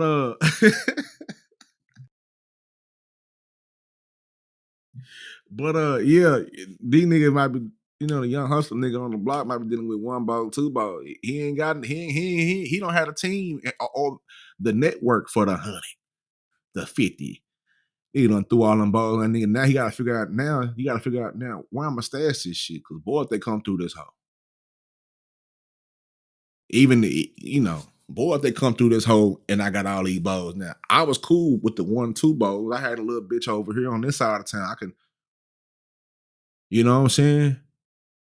Had a little bit on the side of town. You know, she let me, you know, go over there, put the little, you know, hide them over there. She got a little basement, come over here, you know, clap them cheeks up, check my little stash, give her a little, leave a little money on it. You know what I'm saying? I came over there, yeah. Now the big OG done gave me 100 balls. Why? A lot of these niggas don't never ask why, because they're in the mindset, I'm trying to hustle. I'm trying to get this money. I'm trying to get it. I'm trying to, you know what I'm saying? They don't ever stop. Like only a few. And this is what my partner told me. Because he tried to get tied down with some shit and he had to go service time and do whatever and bounce out and bless me with the game when I started to have these conversations with him, is that at the time he didn't realize why the nigga was giving him all these motherfucking like, why you giving me these balls and giving me here? You need a plug and All this shit, damn, you done gave me the game. That's how it look. Nigga really putting you in the cross. Nigga really in the trick bag. He in the trick bag now. It's a it, it's a Snowfall shit. We all watch Snowfall. Shit was cool at first until he found out he was in a trick bag. Then he found out he couldn't get out the trick bag. And then he was stuck in the trick bag. He was stuck there. Now everybody tied into the trick bag. He done got you, your mama, your daddy, don't know where that nigga at. Your whole family, everybody's in the goddamn trick bag. Now everything's starting, it's the whole thing just dropping off shit in these neighborhoods. Niggas ain't just pop up out, niggas wasn't, you know what I'm saying? It's the whole shit. It's the whole shit. Where's that over there? Oh, okay. Oh, I read the juice. Thank you. God bless you, baby. God bless you. God bless you. But it's the whole trick bag of that shit. You know what I'm saying? It's the same thing with this content shit or any other thing. You know what I'm saying? It's any mistake, or better yet, it's placed, like I said before, these people are placed in a magnifying glass, and they are expected to represent an entire community's hopes, struggles, and complexities. And it's impossible, and it's an unfair burden. And any mistake they make or any deviation from the narrative, they can be punished, and their clout can evaporate just as quickly as it was awarded. I.e., Shannon Sharp. Shannon Sharp. He was cool when he was big Unc. Doing all that wick ass shit. Black and Mile, Yak and Mile. We got that, we on the Yak and Mile, y'all. We on the Yak of the Miles, man. Yak of the Miles. And now look at the nigga.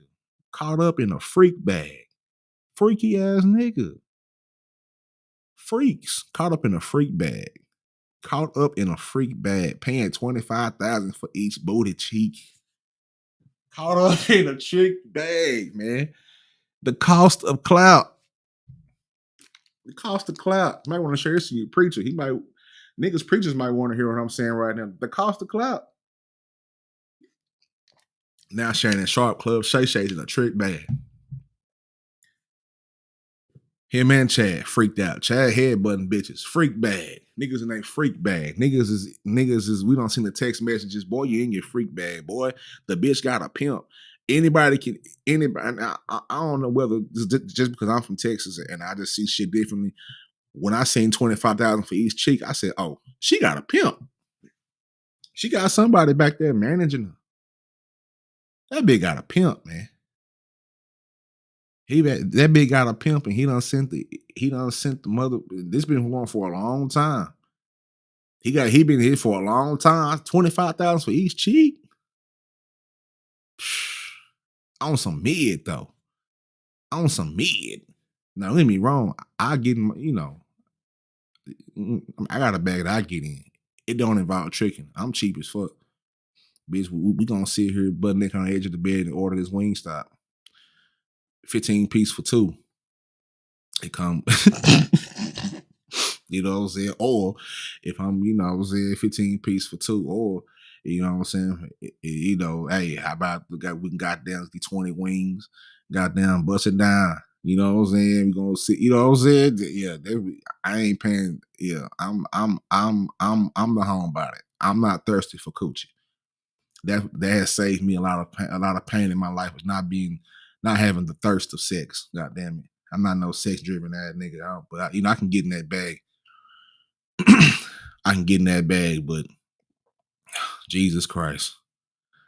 Hey, Juice, hey, gotta work your move. Work your move. Hey, look.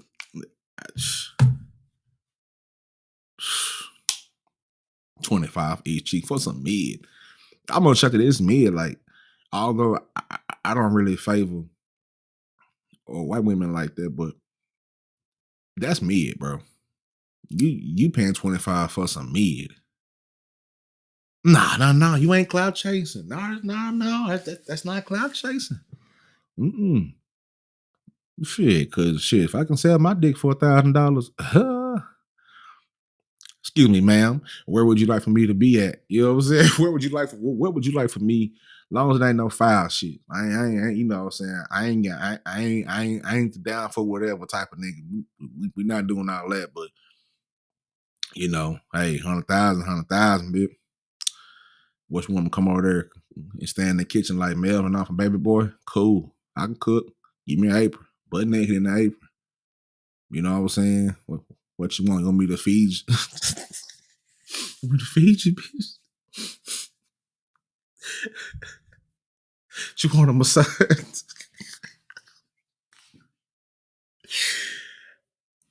I fuck around and start charging shit. Give me 15,000 for each testicle, bitch. Give me 15,000 for each testicle.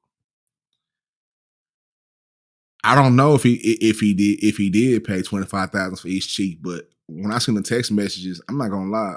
Now I look at Shannon Sharp like he might have. He done paid for something before. That shit was crazy to me. You know what I'm saying? But that's just an example of what we see, the cost of clout. It all ties in together. You know what I'm saying? And instead of collective uplift, tokenization often isolates. I've been up since 3 in the morning watching the Pope get buried. Anyway, it often isolates marginalized individuals, reinforcing the idea that there's only room for one at the table. You know what I'm saying? Like that whole mindset, especially in a black community where it's only can be one at the top. That has hurt us so much in our communities. Like nigga, that's why that's why I love what's going on in Dallas right now with this new Dallas movement. I got done with um head honcho Amir's album yesterday. The shit's jammed all the way through work. You know what I'm saying? But just the whole fact, I kept hearing the same themes with with him and Z in there and Montana and them boys. Yeah, come together. You know what I'm saying? Everybody come 15K. Say man, I'd say man, 15K for each testicle. Shit. Shit. You know, he probably did pay. I ain't gonna lie. He paid that and he been paying. And he been paying, but something done went wrong. And yeah. But like I was saying, what's going on right now with the New Dallas movement? These young niggas, they up in their 20s, they're talking about coming together, putting money together. Let's do this, let's do that. Everybody come together.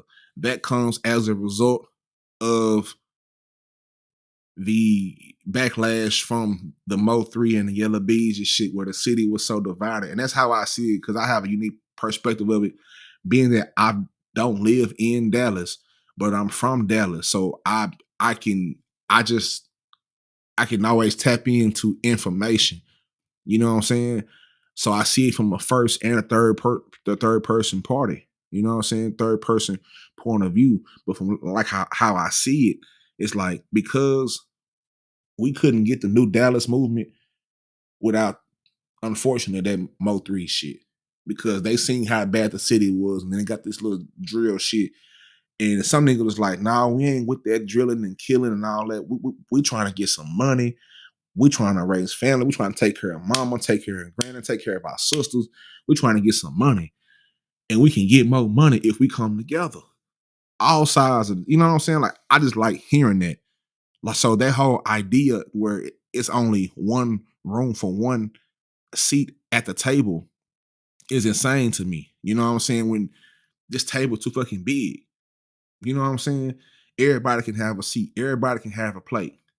Nigga, get you a everybody can have a lane. It's enough money out here for all of us to have.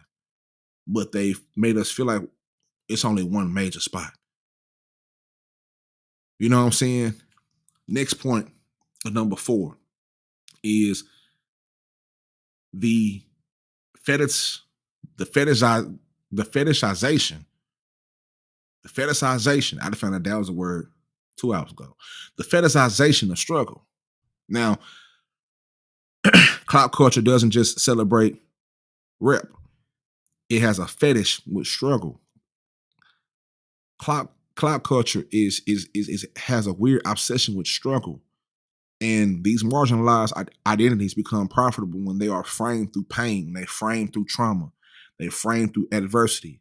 That's why we love Mo3 so much, because he was one of the perfect artists that had the unique gift of being able to explain his pain, to express his pain.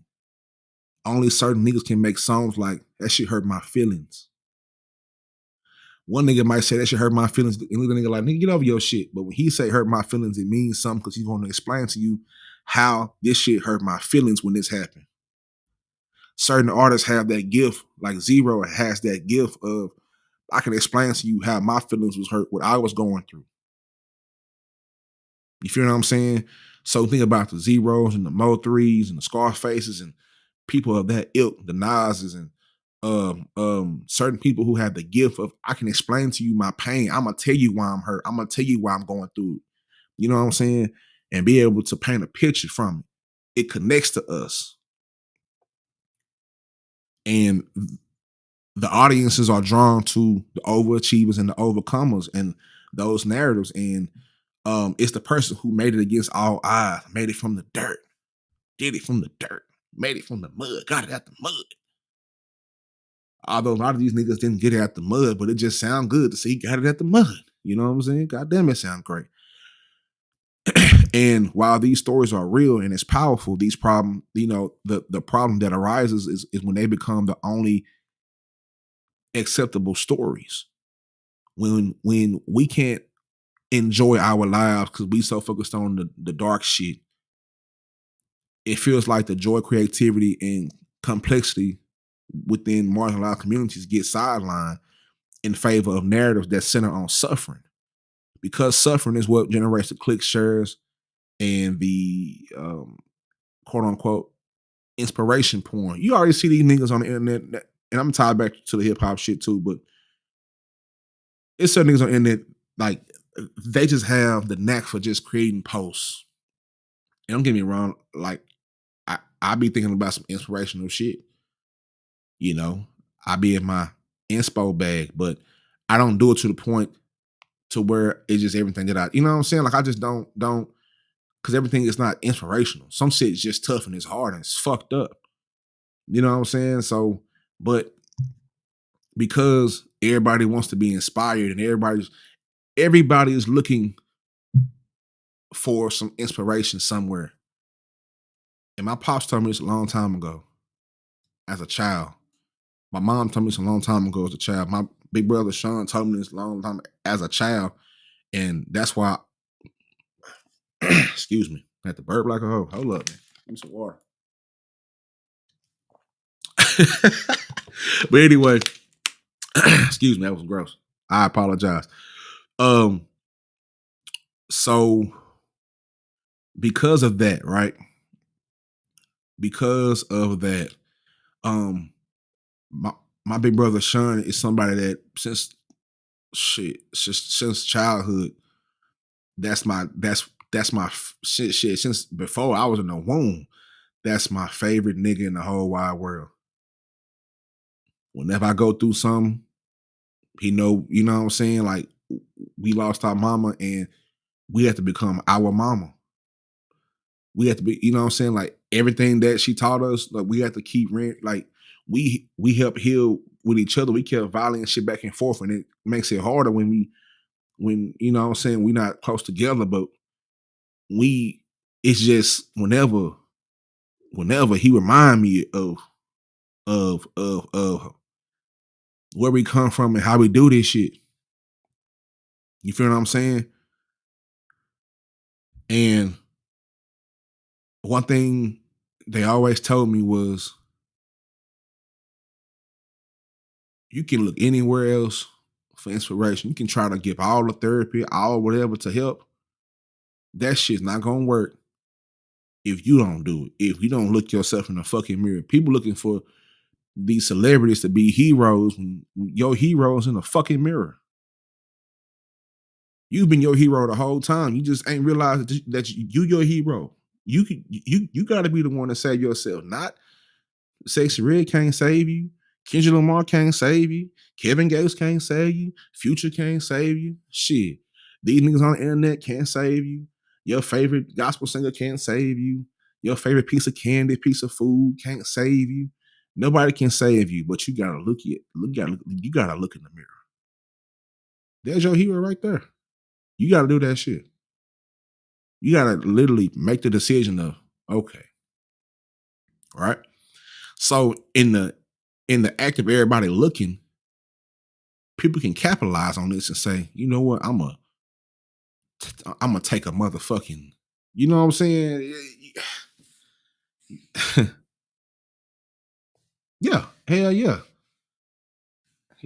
hell yeah. He absolutely is. You know what I'm saying?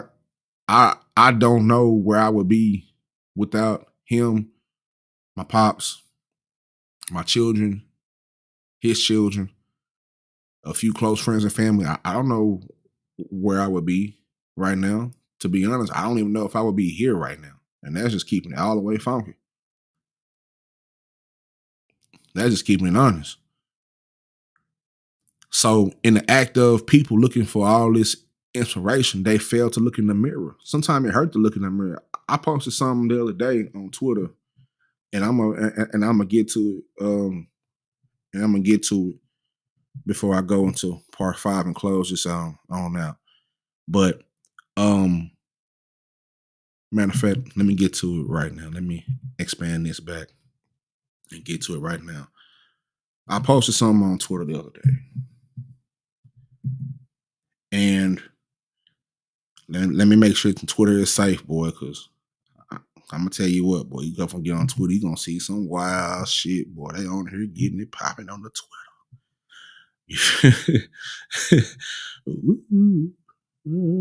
Let me see. Let me see.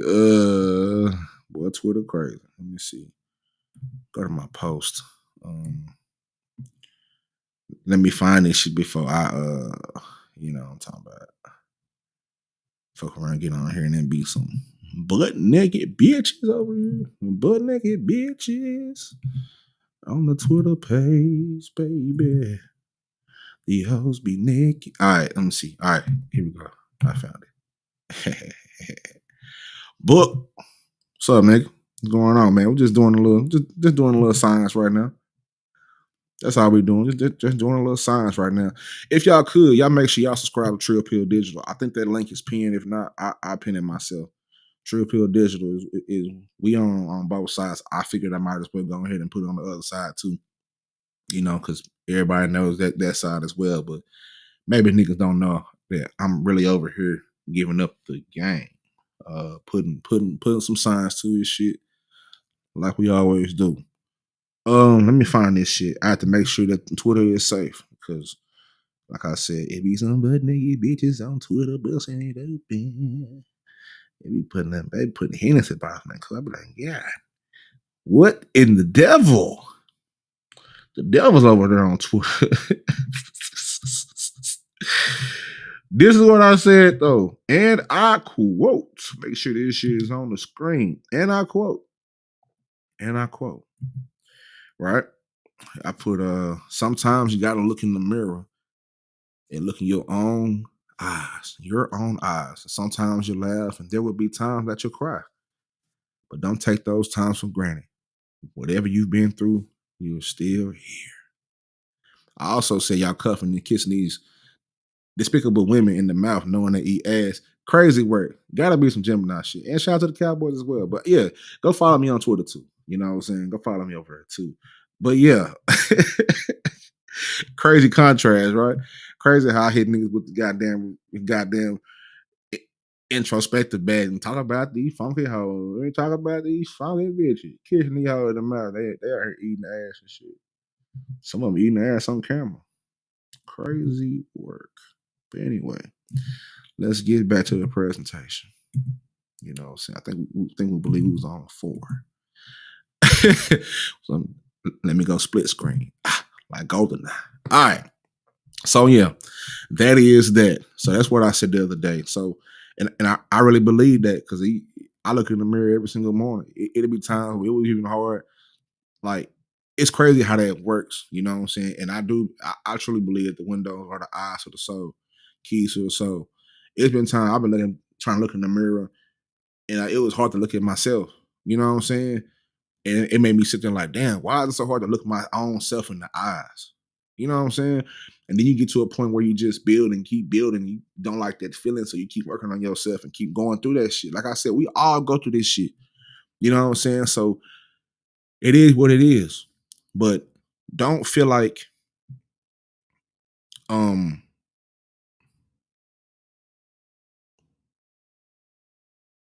hmm, don't limit yourself. I put it like that. I put it like that. So, in short, to close out, point number 4 is the representation tied to cloud often offers visibility without agency, and it provides a platform, and sometimes at the cost of authenticity. Mind you, like I said earlier, the algorithm doesn't give a fuck about how real you are, how true you are. Don't give a damn how good of a human being you are. That shit is only going to reward clicks and views, right? So the cost of authenticity sometimes comes from the cost of clout, and it highlights the individual, but sometimes erases the community. And instead of you being in a positive space because you don't got the people and you got everything going for yourself and you're doing all this and you're doing all that, you know what I'm saying? If you don't have your foundation laid flat, laid set in, you're gonna find yourself chasing the bullshit. You're gonna chase it. And then when it comes to hip hop, we seen niggas chasing. I remind you, Lil Nas X, you seen what he was chasing. I told you what he was doing. Busted it open for the goddamn devil. Pause. Now look at him. Half his motherfucking face can't move. All that freak shit. All that freak bag. Freak. Freak bag. You was in that freak bag, nigga. Cake ass nigga. You know, you know, now half your face can't move, nigga. Hand, hand. You know what I'm saying? You need to come back and go to Jesus. Now, point number 5, and my last point is the pursuit of clout, particularly within marginalized communities, often comes with a toll on mental health. The constant need to be seen and heard to maintain relevance and visibility can often lead to anxiety, burnout, and depression. And for those whose identity is already marked for historical oppression, the pressure to maintain clout can feel like an exhausting cycle of performative acts rather than authentic connection. And in my opinion, this is especially true when there's a disconnect between the online identity and the real person. Like I said, I think that was point 3. The online identity one projects in the reality of their lived experiences. The stress of trying to navigate that bullshit duality of you being a whatever the fuck you trying to be for niggas who ain't being themselves. You know what I'm saying? Um,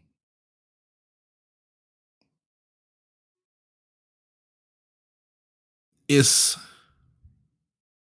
hmm, it's the stress of navigating that duality can create feelings of inadequacy or alienation. Um, as the constant chase for clout. As you chase clout, that shit's gonna tear away at your personal boundaries, and you end up distorting yourself. You know what I'm saying? Like we really get into the science of it. Really get into the science of it. Now, the chase for clout is exhausting. You see these niggas, they be on here looking. You don't see niggas on here on live all motherfucking day. Niggas ain't had no motherfucking sleep. Niggas ain't put one slither of soap between the ass cheeks. Pause. Wash their ass, wash their nuts, wash their coochie, wash their elbows, put lotion on them, take care of themselves, go take the trash out, go cook some food. Niggas been online door dashing. Excuse me. Over here burping and shit. Sound like room shaker. Pause. You know that shit. Hold up. Mm-mm. Excuse me. I apologize. but but nah, man. Niggas be on here all motherfucking day and night in the goddamn chase for, trying to chase this clout. You know what I'm saying? Trying to really get at this clout game, trying to chase this shit. You know what I'm saying? I want everybody pounding. You ain't wash your ass yet. We see that shit in your eyes. You cam up. You got, I'm going to look in your eye type of motherfucker. I'm going to look in your eyes, nigga. You know what I'm saying? Well, they got crust in it or whatever. If you got crust in it, I ain't going to front you out. I'm going to say, hey, get that. You know what I'm saying? Get that. Hey, I ain't no hoe ass nigga. If you got a little crust in your eye, because hopefully if I got a little crust in my eye, I hope you tell me to go and get that. And don't be like, God damn, nigga, you got the little crust in you. Booger in my nose. Tell me I got a booger in my nose. Shit. Let me get it out. You know what I'm talking about? But anyway, uh, um, the chase for clout is exhausting, especially for those in marginalized communities. Make sure you keep that theme in mind. Marginalized communities, or marginalized people from these communities with this fucked up mindset that's been conditioned to do all this shit. The pressure to be seen, the pressure to be relevant can feel like a constant high stakes battle for survival. Now, clout may offer visibility, but it also demands relentless performance.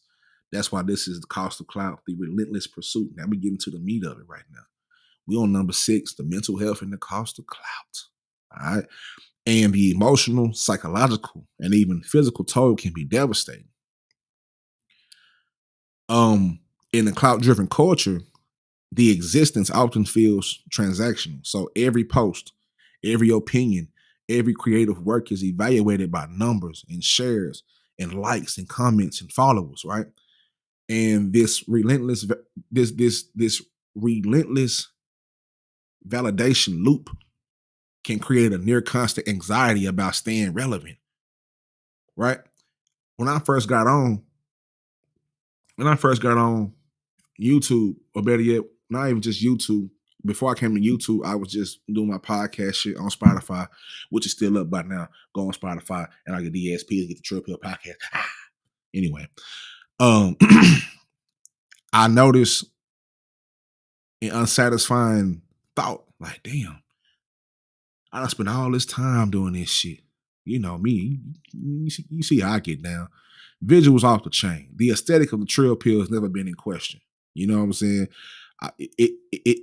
It looked better. You know what I'm saying? If you ask certain women, it tastes better too. The Trill Pill is a goddamn. We want quality over here. You know what I'm saying? I'll shut this whole shit down if it ain't quality. And sometimes you can't even be a slave to quality. Sometimes you just gotta go. You know what I'm saying? And get better with it. But sometimes because I haven't gotten the attention and the response that I feel like I deserve from this shit, I had to battle that at first. Damn, I done created this dope ass shit with these dope ass graphics and this dope ass. I done put my time in this shit. And 4 niggas watch my shit. 5 niggas watch this shit. 6 niggas watch this shit. 11 niggas watch this shit. And I'll be in this whole ruminating, mad in the mother, like, what the fuck is going on?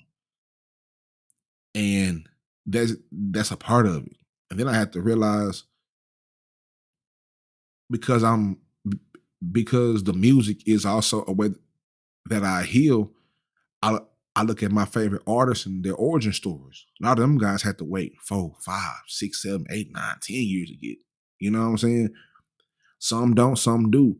But it just let me know that, okay, I cannot tie my success to somebody else's success. I'm too busy looking left and right and not focusing on what I'm doing. You know what I'm saying? And once I got that thought in my head, it changed my perspective. And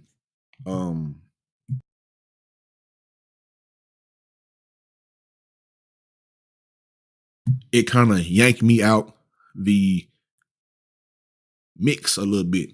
And I took a step back and I got my shit together.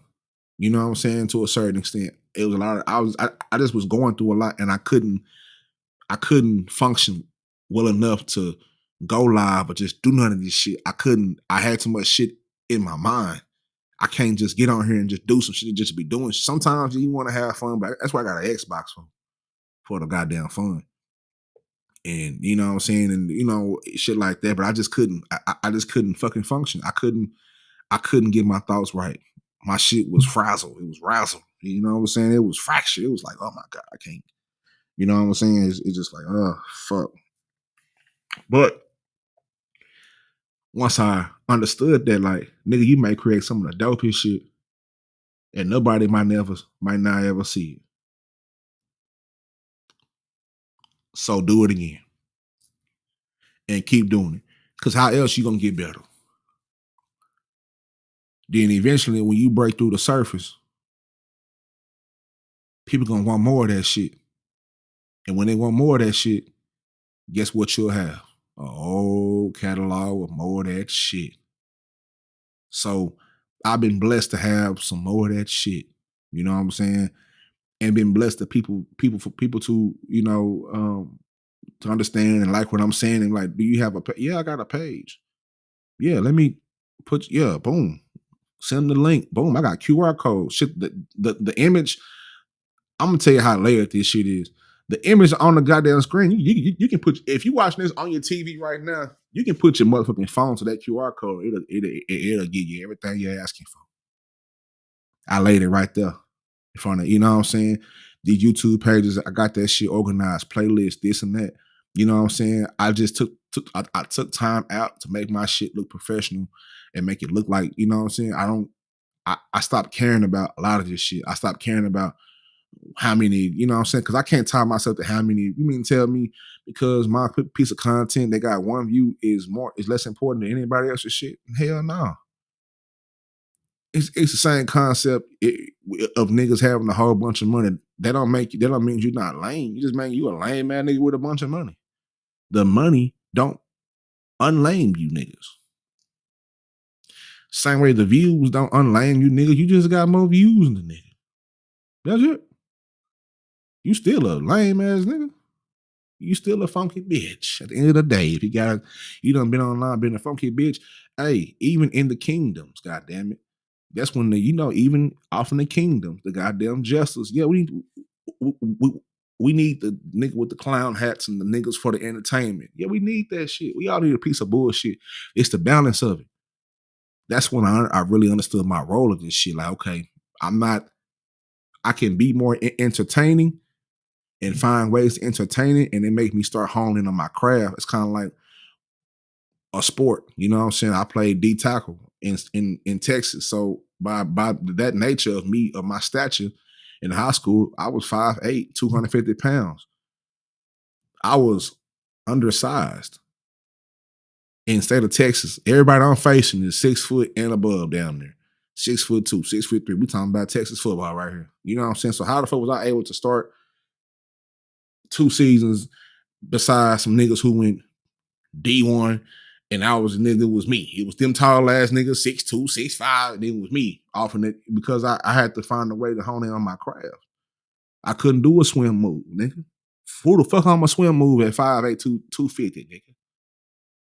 Who the fuck I'm a swim move? Who the fuck I'm gonna raise my arm against a nigga? Pancake.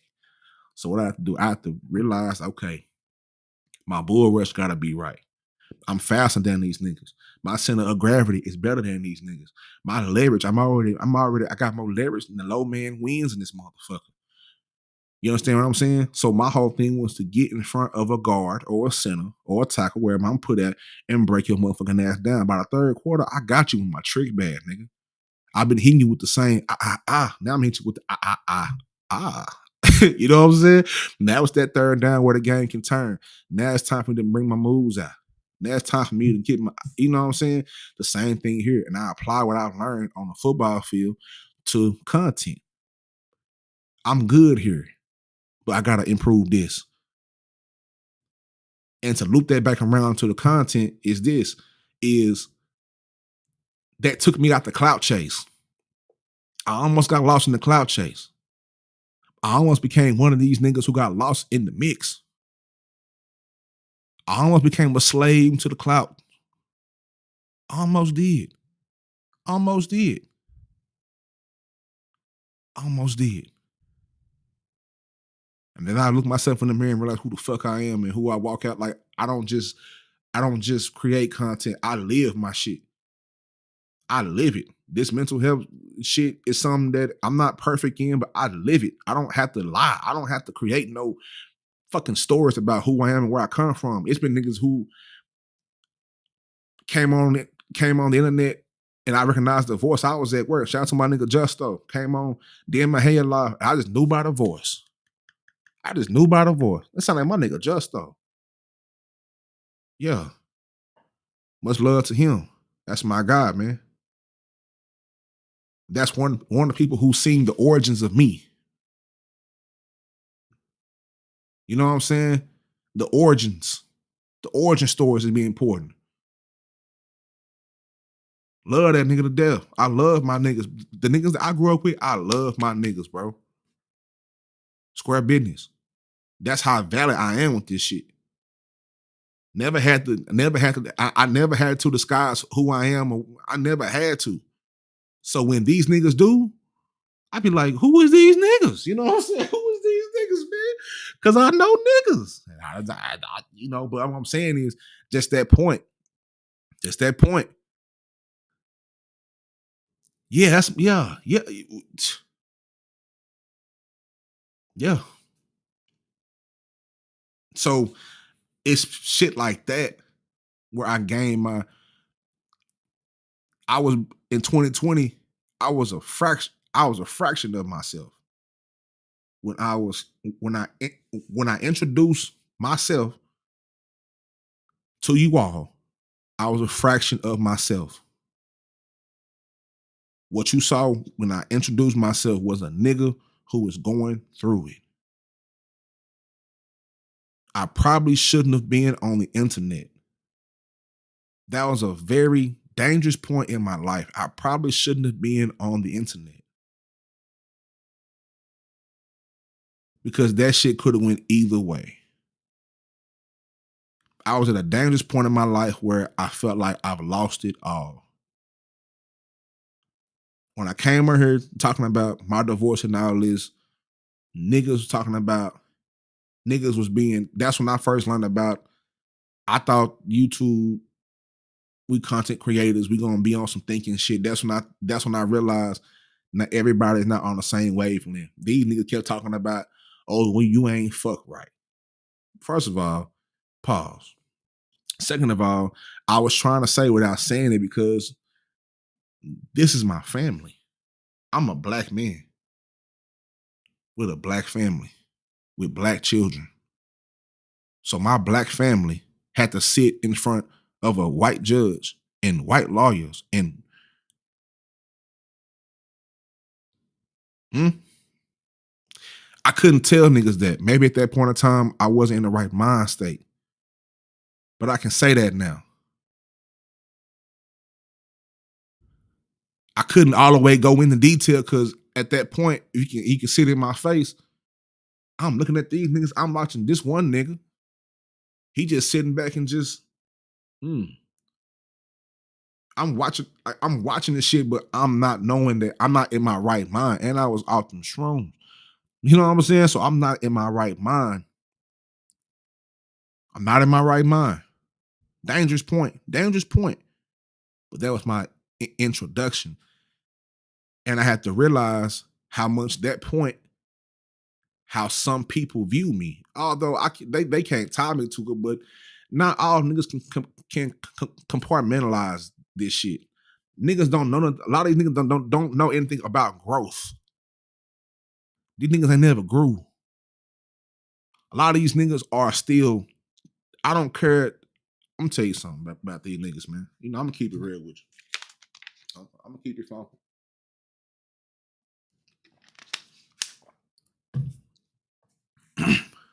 Yeah, absolutely, Juice. A lot of these human beings that you see when you walk around with, it don't matter how mature they appear to be. Notice I said how mature they appear to be.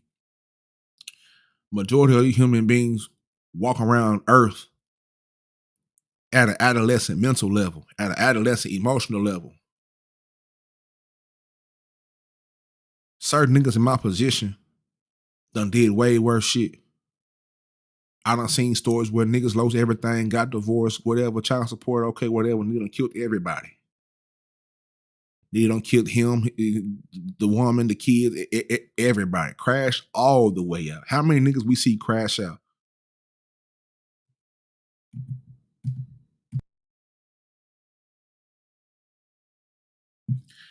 How many niggas we see on the internet crash the fuck out? It was a period of time. It was a different crash out every motherfucking week. So beyond what's going on with the world at that time, this is COVID time.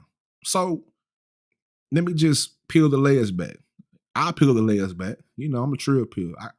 I gotta keep it this way. Everything happened so fast. During COVID time, everything was exacerbated, quick, expedited. That's how fast it was. Zoom calls. Before I knew it, it was November, and I'm in an apartment by myself with no furniture, making patterns on the ground, right? Doing, trying to structure,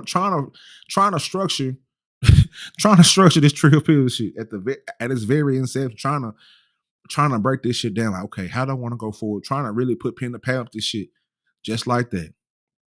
So I never got a chance to even heal. That's why I say I probably shouldn't have been on the internet. And if that's me being me, a lot of niggas probably shouldn't have been on the internet. We don't know what the fuck is going on. I can't fault anybody else for flipping the content because the content is the content. It's whatever. It's whatever. But a lot of people come on the internet unhealed. And the only reason I know that is because I came on the internet unhealed.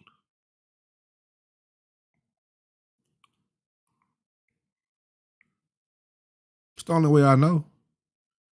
I don't be saying this. I don't be saying this shit just be saying this shit and it should just come out. You know what I'm saying? I don't. It is what it is. But a lot of these niggas are still children in the mind. A lot of these humans are still children in the mind. You can tell by their actions. Don't get me wrong. I sometimes I can be childish. I like to have fun. I'm the biggest kid. You know what I'm saying? I'm probably gonna play video games until I die. But I'm gonna handle the business first. The business always get handled first. Don't get that shit. Don't get that mistaken. The business gonna always happen first. Always. You know what I'm saying? But I'm a gaming nigga. I like to read. I like the game. I be deep in my nerd bag. I like to do, you know what I'm saying? But that's my bag. I get in my art bag. I slide to the museum. Be in the museum with my goddamn Crocs on. I'm shit. Later on today, I'm gonna slide to the movie theater, the IMAX, with my Crocs on to go see Sinners. Slide in there, comfortable as fuck, not giving a fuck. Handsome as hell though. You know, still pulling holes in Crocs. Don't get it twisted. I'm anyway. But like I said, I probably shouldn't have been on the internet. This shit wasn't safe for me to be on the internet. We don't see niggas crash out on the internet. We don't watch you niggas go to jail on the internet. We don't watch your family members, your dad, your brother, your mama, your cousins, people they don't unravel your whole life right in front of niggas. Right in front of for the world to see. And niggas don't adhere to it.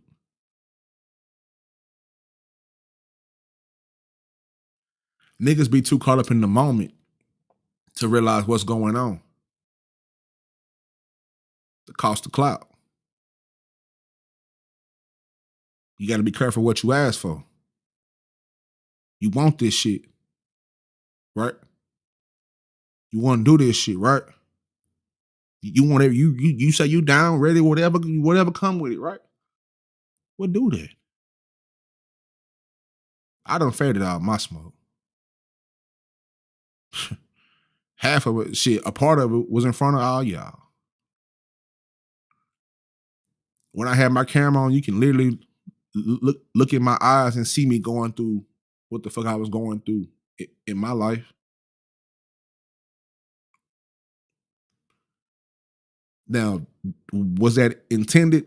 Nah, it wasn't intended. It wasn't intended. It wasn't intended.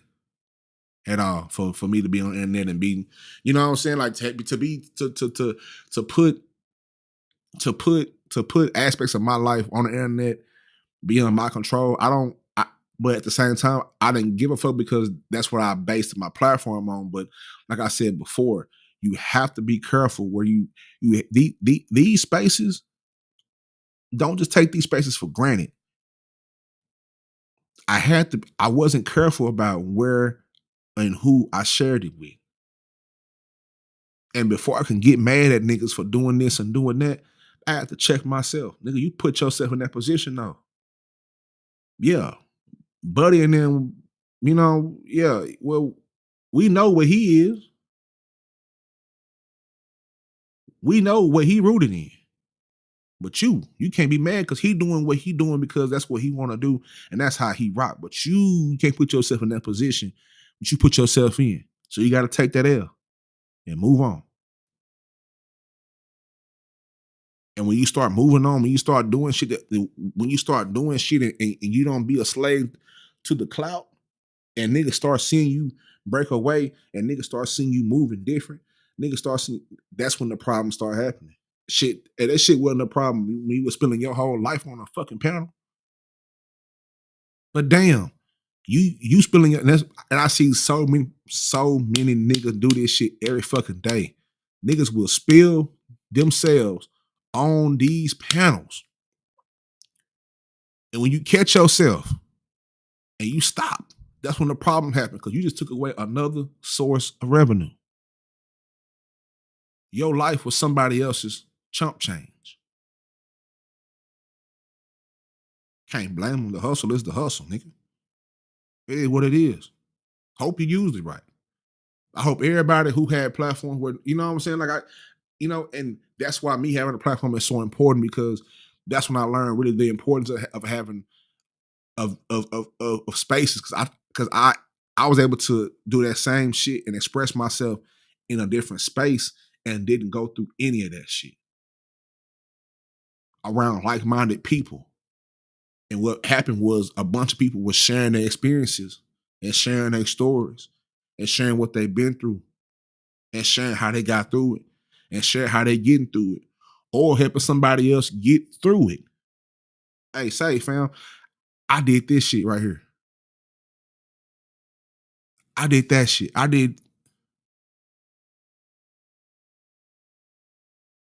You have to be careful or you would get caught up in this clout chase on the internet. It's the cost of clout.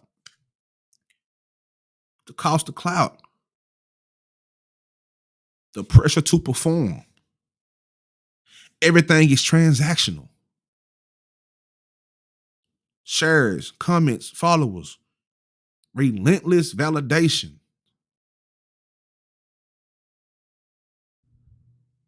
We already conditioned by the system of whatever this is that we in, the internet, whatever is that. And that's my next sermon is the algorithm. And I want people to be up here, you know what I'm saying, whatever. But I'm gonna work on that first. But the algorithm, it's too late. Juice, it's too late. It's too late. Maybe. It's too late to fight the condition of it because it's already done. What's done is done. It's been like that since before the internet was created. They did it with how they worded newspapers, how they worded news topics, how they word certain shit. You feel what I'm saying? What they showed. There's a reason why we don't see Reading Rainbow no more. There's a reason why all the educational programming is off the TV. These kids don't have. Look. There's a reason for that. There's a reason why they substituted LeVar Burton and Reading Rainbow for some cake ass shit.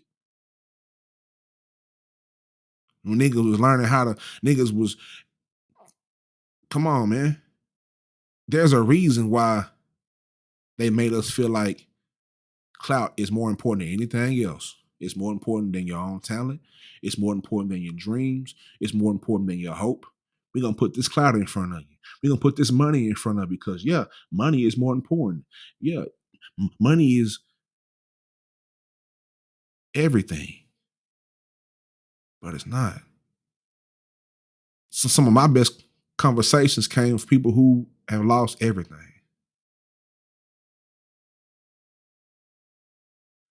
And that's another thing I had to do in the midst of all that shit and check check myself was, yeah, okay, nigga, we at the house now. Goddamn, we got our 2 tubs of clothes, our tablet, our composition book, you know, car. eh, yeah, you don't went from your 3 bedroom, 2 bath, nice front yard, backyard, dogs. Yeah, yeah, yeah. You don't went from all that to a 1 bedroom. I got to rebuild yourself stage. So, yeah, okay. But what about the man who wasn't able to even go back to a 1 bedroom? What about the nigga who got divorced and ended up on the street? Hmm. What about the woman who lost everything because she put everything that she put everything into what she loved and failed, and now she on the street? What about those human, like, people's stories ain't just, you got to realize how this person end up right here.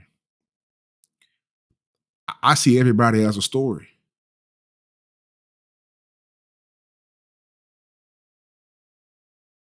That's just how I see it. I can't help it. And some guy has blessed me with. I see everybody as a story. I don't, you know what I'm saying? Like, it's just the way it is, you know. Um, but to get back to the content is, the person to perform. Where was I? Staying visible demands performance, often exaggerated versions of oneself to meet audience expectations. The gap between the public persona and the private self can widen quickly, leading to identity confusion, imposter syndrome, and emotional exhaustion. It's not just being yourself online, it's being the most marketable version of yourself every single fucking day. Now you stuck in the loop because you done got caught up in the character because the world, the real you don't get no attention. But the character that you created gets the most attention. So now you have to be the character the whole time. At what cost? The burnout and the emotional fatigue that many creators and influencers and artists from these groups and from, these places they face is a burnout. It's once, for instance, you got these martyrs on the internet, right? You got different martyrs on the internet. They need to get burnt out because when they've gotten so far in a space where they've been martyring Black Power and gay pride and all this shit, that every time something happens, they got to have an opinion on it. They get burnt out. It's like with the ESPN shit. Every time they burn out, they start having a convo about goddamn Cowboys. Like, nigga, nigga, we went 7-10 last year. What the fuck you want to talk about us for? Let us rebuild, nigga. Excuse me, but they can't. They burn out of everything. And one thing we gonna know, what we gonna talk about, the goddamn Dallas Cowboy. Whether he can go 7-10, 10-7, 1-14, goddamn don't matter.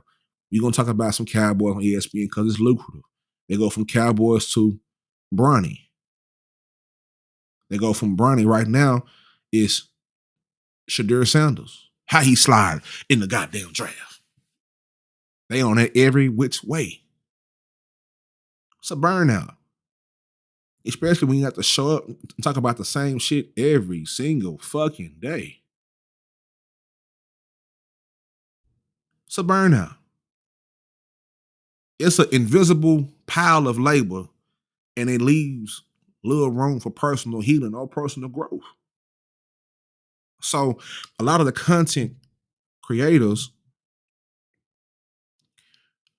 they report feeling trapped by their own online identities. These niggas done shuffled through 4 or 5 different identities before they got to us with this shit that worked that got us here.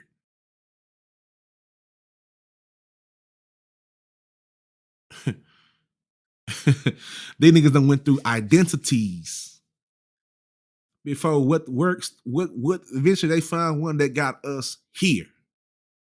Right here. They can't log off without risking that clout. They can't show up without risking that clout. They can't take breaks because that visibility can vanish overnight. It's like when you start going to the gym. I ain't in the gym like that no more. I'm still, I ain't all the way washed. I gotta get back in the gym so I can maintain my sexy. But it's like being off in the gym, right? You can get all the muscles you want, muscles, protein, all that diet, everything, right? When you start going to the gym, you're gonna start losing some of that shit. If you don't use it, you lose it.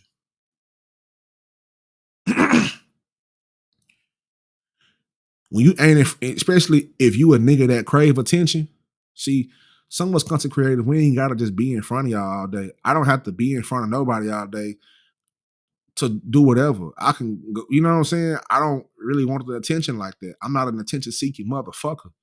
I'm the type of nigga. I'm trying to come through. I'm trying to come through in the corner in the back. Let me order my 10-piece wing and my little soda fries. I'm chilling in the back. I don't want no attention.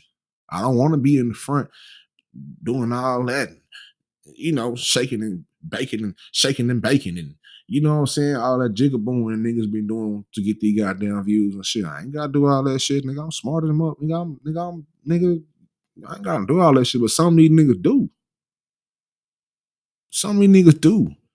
And so when you start doing shit like that, it pins you right there. Then you can't be that. It's like when the rappers. I remember when niggas like T.I. and G's and all them, they was trap rappers. And then when these niggas tried to grow, because they wasn't trapping no more, niggas being rich for 4, 5, 7 years, niggas said, I don't know about that new T.I., man. That nigga he ain't let niggas pin him to what he done did all that shit. Now he out now. Now we out having kids, big mansions, big living. You can't pin me to what I used to be. You don't know me. Whoever I was growing up in South Dallas as a kid, although I love my people and I love my friends, we don't know each other right now because I haven't lived as an adult. I've never lived in Texas as an adult. When I left off my mama's porch, Pine Street, came to Oklahoma and go to Langston University, I never lived back in Texas. I've been living in Oklahoma ever since. I became a man here in Oklahoma. I had kids here in Oklahoma. I became a man here in Oklahoma in a whole new land off my mama's wishes because she told me before she passed away, Kai, I know you love home. I know you love home. I know you love Dallas. But don't come back unless everything is right.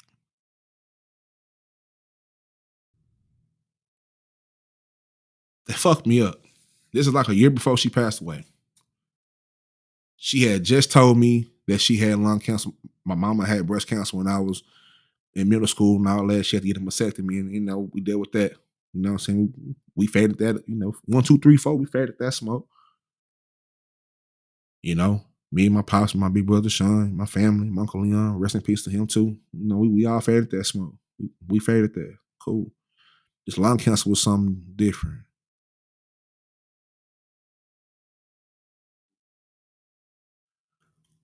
2011, Mavericks in the playoffs. Mavs are in the playoffs. 2011. My mother would come up during the summers to Langston with me and my ex-wife. We were raising our baby girl. That baby girl is 15 years old, excelling in high school right now. Shout out to my baby girl. I'm golf team, whooping their ass, kicking their ass. So with it, she would come up on the summers to, give us some relief, help us out some. 2011 Mavericks playoff run, I remember the historic run. I was in summer school. She would help us during the summer to, help us with the baby, with the little baby. You feel what I'm saying? My family would come up, mama be there, real nigga shit. throw this shit. Best times in the world. Us in Langston, Oklahoma. Some of the best pictures I have is me and my family. My mama holding my oldest at Langston Lake. Them time we barbecuing and shit. We cutting up out there, having a good time. But 2011, she passed away. 2012, but I get there and I'm closing shit on that. I'm gonna loop this all back because this goes into the online the identities of this shit. But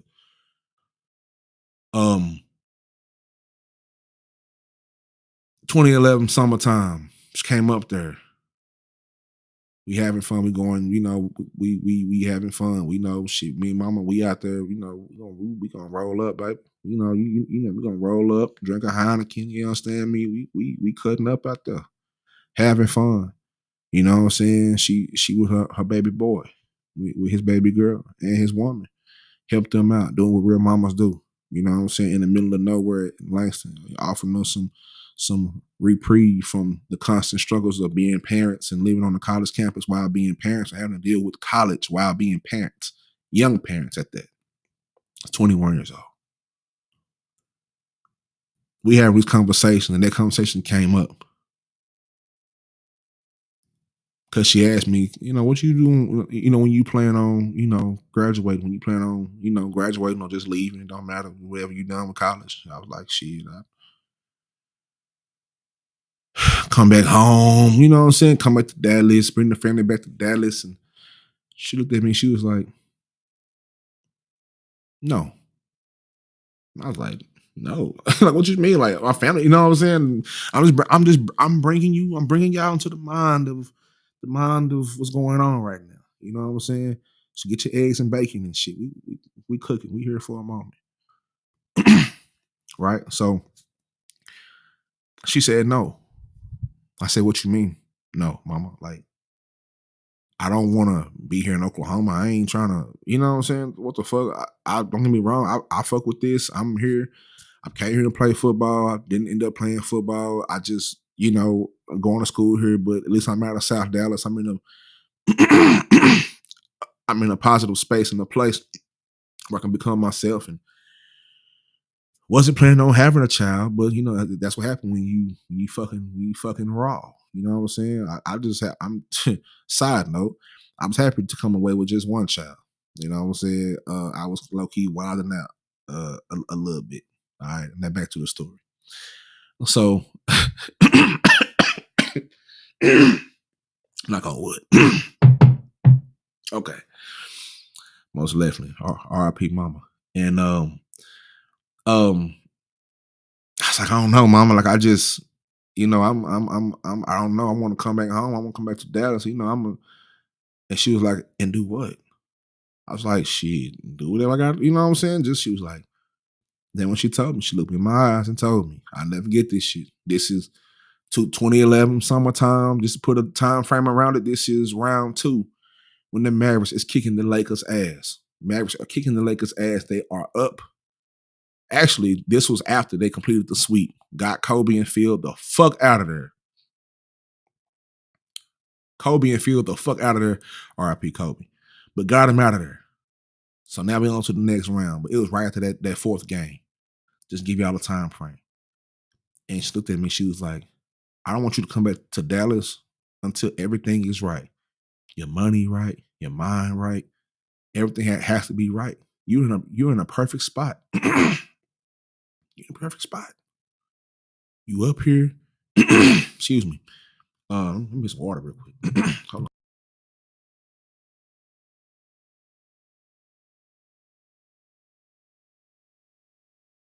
Okay.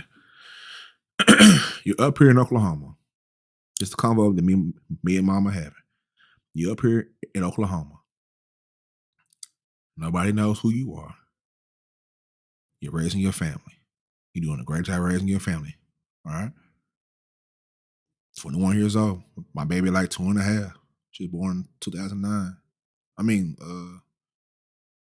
yeah. So she like 2 and some change.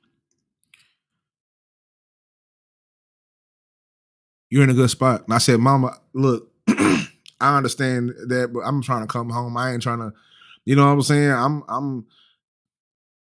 Mm-mm. I didn't understand what she was saying at that point.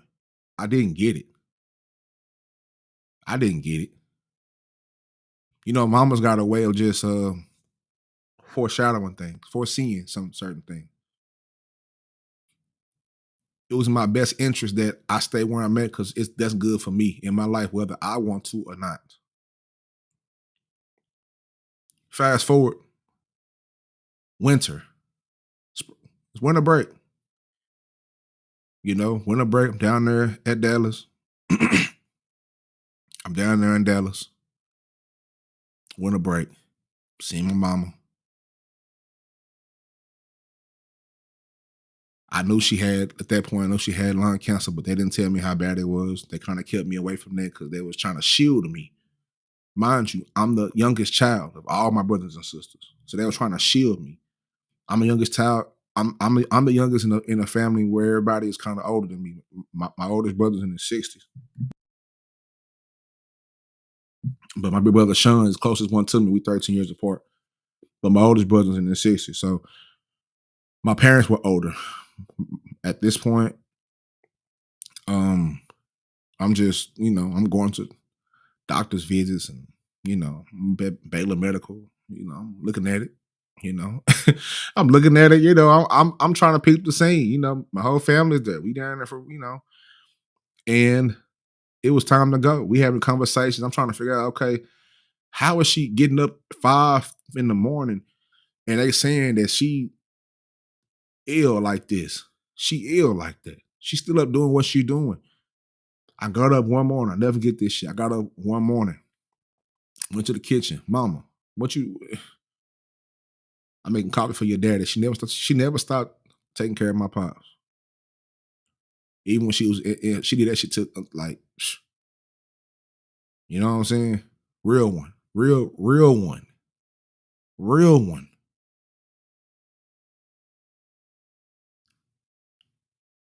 She up at 5 in the morning doing mama shit. Mama, what the fuck are you doing? Taking the trash out. It's 5 in the morning. Doors swinging, slamming. You moving around. She in the garden. She stayed in her little garden beside the house. You know what I'm talking about? What the hell? I'm getting up early in the morning. I'm getting up. I'm rolling the sweet. You know what I'm saying? I hear her moseying around. Mama, what you doing? You should be laying down. She told me, nah, laying down. Like, nigga, you know what I'm saying? Like, and she told me, let me do what I'm doing until I can't do it no more. I had to respect that. I had to respect that because at that point, I'm catching the notion of, oh shit, this shit's a little more serious. This shit is a little more serious than I thought it was.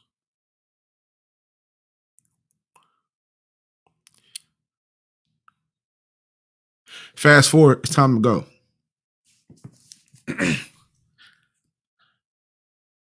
My aunts and shit came over. Everybody done came over. And you know how niggas you ain't never seen, niggas you ain't seen in motherfucking years, popping up around. You know what I'm saying? Y'all know how that go. I'm looking at it still. Talk to my big brother. We looking at it. We seeing what's going on. We seeing the semantics and the antics and shit and things of that nature. It's time to go now. A day early before I wanted to go. Thursday. I think it was on Thursday or something. Something like that. My big brother was taking us back to school. Me and my family, going back.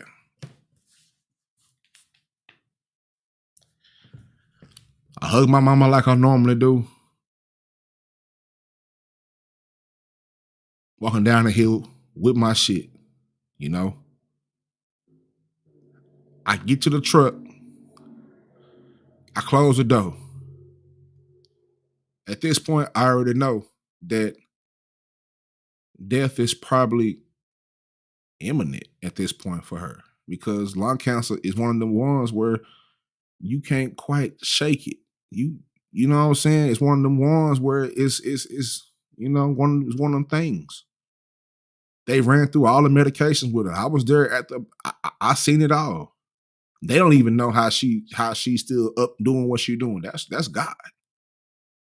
They don't even know. I'm at Bay looking doctor right in the face. Nigga, what the fuck is going on? That's my mindset. I'm looking at all this shit like they don't, we had the conversation. We don't run through all the medications and this and that, and it's not, doing whatever, You know what I'm saying? Now, part of me don't like big pharma. That's why I got off them head meds, because them head meds don't do shit but make you feel more dangerous, and it might make you kill yourself more than you willing to do. That's another big topic I gotta break down in the future. It's bullshit big pharma. But been through it all, got in that truck, closed the door to the truck. I'm sitting there. My big brother, he's sitting there. We look at each other with tears in our eyes, because we already know, like, this is the last time we're gonna be together. I said, hold up, bro. Let me go back on the inside. As soon as I walk in there, she's right there in the middle of that kitchen. That little old kitchen in South Dallas, right on Pine Street. She right there. Boy.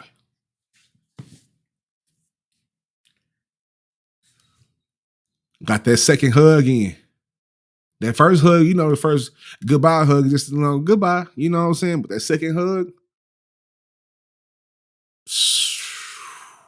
wow, man. God damn. That second hug, I don't know how we got here, but fuck it, we here. That second hug was it meant something. She clenched me a little tighter.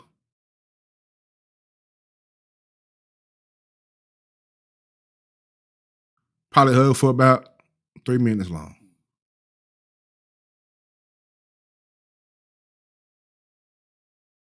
Said I love yous, and boy, I cried till we got to Denton. When you leave at 35, heading back up to Oklahoma, I was in the passenger seat. The moment was somber. I cried till I got the goddamn Denton. I was still crying through Denton. I cried till I damn near got the when I stopped crying. It was like, nigga, I was there, and it was damn near hour in the trip. I'm still thinking like, that's the last time I saw my mama in the physical. Going through the winter time, we experienced that summertime. Marriage won a championship. We crunk, we lit, we turned up. I'm in summer school, greatest time of all time. Winter time, that happens. We, get down there. I learned how much she going through lung cancer. I learned how important it is. How that this probably let me seeing her in the physical in the last time. She passed away on her birthday on February the 10th, 2022. She was born February the 10th, 1957. She passed away on her birthday. She told me over the phone, I just want to make it through past the Super Bowl. I believe the Super Bowl that year was February the 6th. By that point, she was in hospice care, and she was on the phone with me the night before she passed, and I couldn't understand what she was saying, but I could understand everything she was saying. Hard to explain that, but I understood it. That's February the 9th. Stayed up, didn't sleep. 3 o'clock, February the 10th. I'm mind you, I'm back at Langston now. February the 10th, she passed away. Phone call. My pops called three something in the morning. I didn't sleep after the phone call. I was literally up damn near a day and a half. Gone. Out my fucking mind.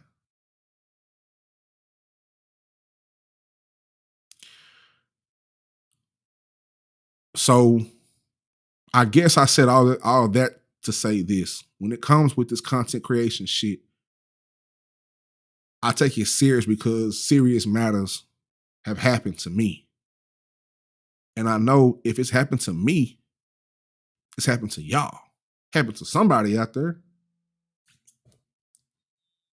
Bitch, get off the phone. I'm preaching right now. Anyway. Hey, it happened to somebody right now. You know what I'm saying? Somebody out there needs, what type of human being would I to go through something and make it through something if I don't give up the game of how I made it through? It might not be the way somebody else make it through, but it might help somebody else make it through. That makes it, you know what I'm saying? So that's when it comes to when niggas get on the internet and be talking this shit about this content creator shit. This shit different from me. I can't grade myself on these niggas because these niggas don't do what I do. They don't think how I think. They can't think how I think. It's a whole level that I'm aware of and that other real niggas are aware of that come with this shit. That when it come through, when I come through with it, how I'm coming down with it is how I'm coming down with it. The game is right there. Niggas don't know how to take all that negative energy now, pair all that shit up with the rest of the shit that I went through doing this shit, being in a whole different state, not knowing what the fuck going on, dealing with this shit, trying to be a good daddy, having two other kids, had my son, had my other daughter. So now I got three kids. I'm living. I'm trying to do this shit. I'm just, and then that happens in 2020. Boom. All that up. I said all that shit to loop around when everybody first seen me on the screen. That's what's going through my head between 2022 and 2020. No, between 2012 and 2020, the 8-year span. That's what's going on. Mama passed. Not to mention, my Uncle Leon passed. Not to mention, my grandmama passed. Not to mention, a few of my friends got gunned down in Dallas, Texas in the goddamn streets. Not to mention, a few of them died. Not to mention the rest of the shit that goes on with the rest of this, with just life in general. So all that shit came to a head when I got divorced. Boom. Just like that. So it wasn't just that. So I had to take all that shit. I never healed from any of that shit. I never healed from that. I truth be told, I don't think you'll ever quite heal from losing somebody like your mama. But I'm in a stage now where I know where I'm at because my pops is 81 years old currently, right now. Been on earth for more than 4,000 weeks. He was born in 1943.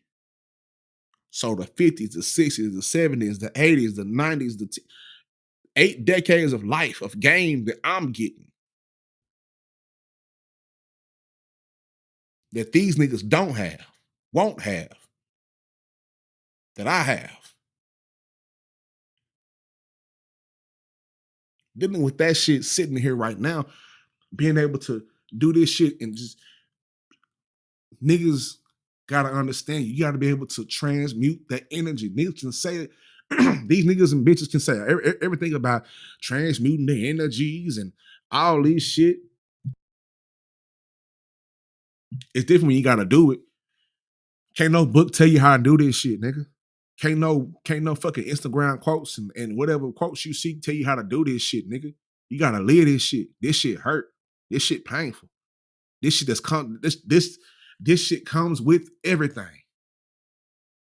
So when you put yourself in a position to be a content creator, a real creator, a real creator, man, did what I'm saying, a real creator. I almost got caught up. That's how, and this how it loops around to the cost of clout. I almost sacrificed. I almost put everything that I've learned in vain for the cost of clout.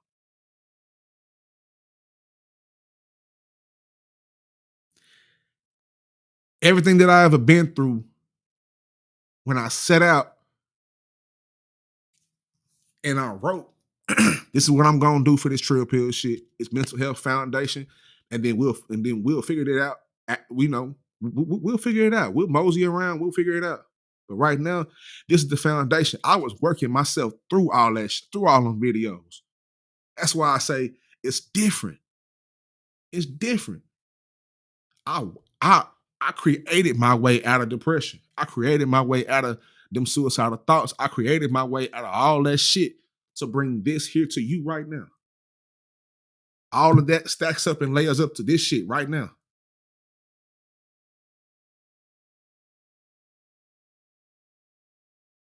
I can't say the bitch name, but I was on the phone with a bitch and the bitch got mad. I told her, you can't compare me to these fuck niggas. You need to do this for get you some more subscribers and all this shit. Fuck them and bitch, fuck you if you ain't down with this shit. I don't I don't know whether it's me, bitch, being a Gemini. There ain't a lot of nuance with me. Bitches either love me or die. Point blank. If you don't like me, if you don't love me, cool, get the fuck on. I'm not tripping on none of that shit. When I got divorced, the papers was in my hand. You think I beg? Not look, beg. If you handed me these, ain't no back. Cool, do it. Go. What the nigga Zero say? Bitch, go ahead and file on me. Nigga, I ain't know what the hell gonna come from that, bitch. But at that point, I was like, bitch, nothing you can do. Okay, you know what I'm saying? I I can't even be mad about that because I still love her, but I can't trust her because you walked me down to them white folks and fractured our family when we could have handled this shit. We didn't have to stay married. No, it's all about how you do shit. Everybody break up, cool. It was life, but don't forget, bitch, it ain't about me, it ain't about you. It's about these babies over here. Now our babies are in a fractured space that I haven't been in before. I don't know what it's like to live separate from your mom and your dad. I don't know. So now my kids having to deal with that shit, having to go to school with these different emotions. My son punching niggas out.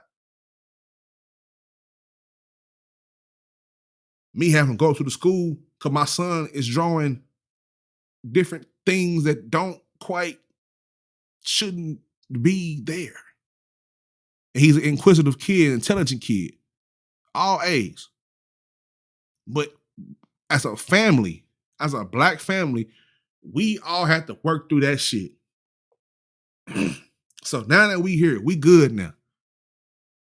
Everybody's skin done got tougher. Everybody done got a little chip on their shoulder. You know what I'm saying? I'm seeing the results of fighting through that pain in my daughter right now. She getting it in right now. Busting a motherfucking head on them books. AP this, honor roll that, award this, award that, golf team this, golf team, scholarships, busting their head. They put a fire under her. And I told her, you keep that fire, that same feeling that you feel. I don't know what it is, but keep it. Bottle it up. And because they seen me keep that shit and bottle it up, that's what they doing. Now imagine if I would have quit and gave up and killed myself. Just imagine that. If I would have, and rest in peace to anybody who committed suicide, people who, you know what I'm saying? I don't judge. That's not for me to judge. That's not for me to say this and that about that. But just imagine if I had did that and my kids have seen, well, shit, when the shit got rough for daddy, he did this. The chain of events that probably would have happened if I did that. The effect that if I did that, what would the effect be on my people, on people who really love my family and my friends who really love me? What would that effect be? It means more. That's why when I do this shit,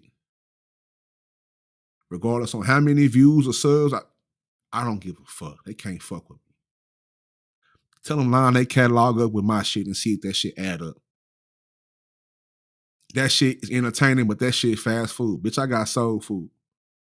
Like Goody Mob. It's a big difference when we eat that fast food, that shit gonna run through you like motherfucking lava and gravy. You know what I'm saying? That shit gonna run through you. You can't see into the bathroom when you eat that Chinese food, that fucked up processed shit. But when you get in that motherfucking kitchen, it takes time. I mean, you gotta wash them greens. You gotta soak this, marinate that, boil this. When you make them red beans and rice, you gotta soak them beans. You can't just cook them beans right there. Bitch, you better go in there. You gotta soak them beans. You gotta do this and do that. What's the ingredient? Go to the grocery store and put time and love into it. When you eat that shit, what you do, it make you feel full, make you want to fall asleep. So peaceful, you just snoring and farting. You eat that soul food.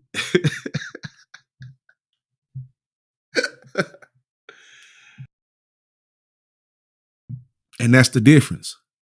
And that's what I almost sacrificed because I almost got caught up unknowingly in the clout chase. Some of these niggas is stuck. These niggas in quicksand. These niggas is dying slow. And boy, I ain't gonna say, hey, look, I'm not one of them niggas that, say, hey, everybody, we happy and all this. Nah, nigga, anybody anywhere in my life who wish harm on me, nigga, I'm trying to see you in that quick. I'm trying to see every goddamn centimeter of your whole motherfucking body get get swallowed up, pause, by quicksand. I'm trying to see you die slow. I'm trying to watch you bleed out. I want to see you die, nigga. I want to see you fight for your motherfucking life in this bitch. I want to see that. I want to see that. Like I said before, you either love me or die. And it ain't no nuance. Or I kinda. That's why certain shit I never experienced. No, being around no thirsty bitches like that. Cause I ain't around no thirsty bitches. I ain't never had to. I ain't never had to. Nigga, I ain't never had to just be thirsty. Like a lot of these niggas is horny ass niggas, and and that's why they end up in the shit that they in. Cause they horny ass niggas. They whole identity is stuck in fucking something. They have no substance. They have no meaning. They have no depth to them. They have no conversation. These niggas don't got shit but that.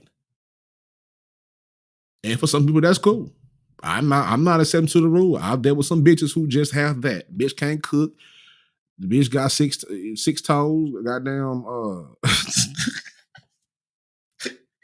You know what I'm saying? She might be a little musty on her left arm, but boy, boy. But when she do all that,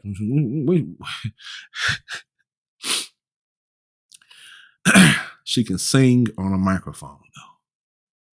That's when we vibrate the lowest. When we done took away every part. Yeah, that motherfucker. Yeah, say man, that bitch ain't about shit. But boy, can she work the mic? Do you see what she did with the balls in the month? Boy, I say the bitch going federal all the way. But the bitch ain't no good. You know what I'm saying? The bitch ain't no good. She might put you in the cross. It's some nigga on the other side, you don't even know that value that bitch. He done had kids with the bitch and he love her. And the reason why he love her so much is because he know how much the riches are freaking. He know. He the one had kids with her. He was the freakiest with her. He was in her and went, and had a baby with her. So now she over there using the tricks that you know what I'm saying, that he done probably taught the bitch. The bitch probably was a square when he got her. When he got her, he done taught her shit. Now she done elevated her shit. And now she working her move on me. And boy, oh boy, I had to leave her. Hey, say, man, bitch, you need some groceries? What you eat Ty? Ty kind of ball, bitch. Yeah, you can't do that no more. You can't do it no more. You need no more. You know what I'm saying? That's a dangerous place. That's a dangerous spot to be in when you're working in the low vibrational self. You know what I'm saying? And all this shit is by experience. I ain't had to read no book, flip no cards over for none of this shit. You know what I'm saying? This is all by experience. You know, mine and my peers and my family, my friends. So the other dark layer that I've been expanding on, yeah, damn, it's been 3 hours, but this shit good. Is the exploitation. We on 5 now? Okay, we'll start closing this shit out. The exploitation of trauma, the exploitation and trauma monetization. That's the dark layer that I was just expanding on, in a sense. The audiences and the platform often reward content that showcases struggle, oppression, or hardship, and not always the nuanced stories of joy, resilience, or everyday life in marginalized communities or with marginalized people. And as a result, some content creators feel the pressure to repeatedly share their pain for engagement, or share somebody else's pain for engagement, or create a stage where people can showcase their pain for the engagement. That's the trade-off. You telling your story versus nigga making a coin off your shit. Reliving and re-exposing their trauma just to stay visible, and for niggas to not really understand the context and make fun of you, not knowing what they making fun of, because this nigga done made fun of some shit that he don't even understand and he don't even go through because he never went through this shit himself and dealt with this shit himself and never healed himself. That's what should be going on with the content creators. That's what be going on. So the exploitation of personal and the communal pain can deepen mental health wounds, and it reinforces the idea that one's suffering is more valuable than one's joy, creativity, or humanity. You know what I'm saying? You know what they did? So between that and the comparison and the hyper competition, this clout culture naturally breeds comparisons. I've been saying the whole time, it breeds comparison. Every post becomes a metric of self-worth. Who's trending today? Who's getting brand deals? Who's getting these super chats? Who's getting Who's getting these cash apps? Who's doing this shit? It's the competition. You know what I'm saying? Of who's blowing up off of sound bites or sound clips or recordings like a bitch. You know what I'm saying? Or viral clips when marginalized creators, they see others seemingly making it. Damn, this person made it out being a bitch ass nigga. I'm gonna make it out being a bitch ass nigga too. Damn. Buddy made it off being a hoe ass nigga. I'm gonna make it off being a hoe ass nigga too. This nigga pulled this type of move on it. I'm gonna pull the type of move too. Let me pull up his background.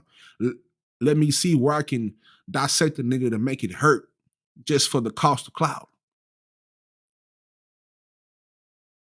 Sometimes fun is just fun. We get in here, we high side all the time, but sometimes that shit go take a dark turn to the left. I can sit on here, I can score on me and Juice can score each other all goddamn day. But it'll never get dark because it's a level of respect there.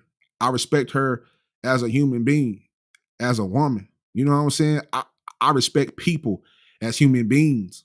You know what I'm saying? Like I respect humans. You know what I'm saying? Until you disrespect me, I respect you. Until you cross that line, then it's fuck you. Simple as that. No nuance. The minute you cross that boundary, the minute I'm on your ass.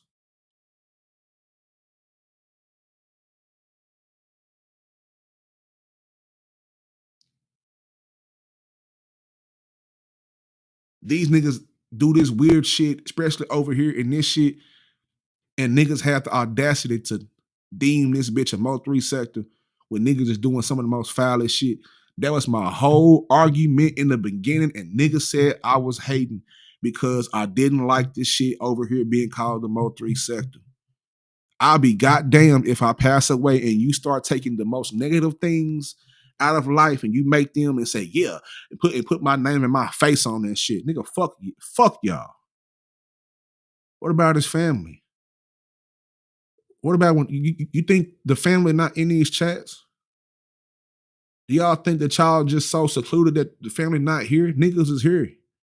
Every single day, niggas that know each other and niggas is here. Watching you niggas. Do this whole shit. Say this whole shit. Puff your chest up.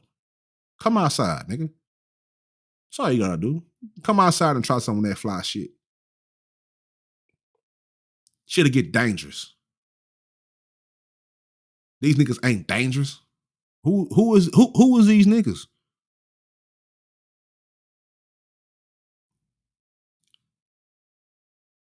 Even some of the out of towners. And it's all good. This is the internet. But this is what I noticed too. Some people who are not from Dallas who they want to blog about this Dallas shit. I don't never hear them blogging about the shit where they from. What's going on in these cities? What's going on in Memphis? What's going on in Houston? What's going on in New Orleans? What's going on in New York? What's going on in California? What's going on in Florida? What's going on? What's going on where you from at? What's going on in Arkansas? What's going on in Missouri? What's going on in Nebraska? What's going on in Nevada? What's going on in Idaho, Massachusetts, New Hampshire? What the fuck is going on in Virginia? What's going on there? What's going on there? Take that there. Don't get mad when we were like, okay, that is enough because you niggas is saying a lot of shit and certain niggas make certain spectacles of themselves from Dallas, Texas. And I do understand that. That's why, like I said before, the representation matters. It matters. It matters. I hate to see niggas from my city do the most stupid shit, say stupid shit, do stupid shit, pump. Because then they think, oh, I can just get it. No, you can't get that over. You can't get that over on. Yeah, that's just characters. Don't put that on the whole side of the city. Don't put that on the whole. Don't do that because now you embarking on dangerous territories. Now you thinking this shit is sweet, and when you come around niggas, when you come down through niggas, you in places where you really ain't supposed to be in. Now you riding around, you doing shit that you ain't. You putting yourself in danger because you want to make a point, want to prove yourself. Like you want to. It's the cost of clout. The cost of clout. The cost of clout. It's a lot of shit that's going on. It's a lot of days, consecutive days we've been in here and 12 niggas talking about the same shit. Ain't nobody got no other thoughts.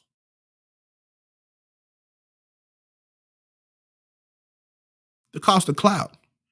You done seen this nigga get 1,000 views. Now you want 1,000 views. You put a little sauce on that. This person want 1,000 views. You put a sauce on it.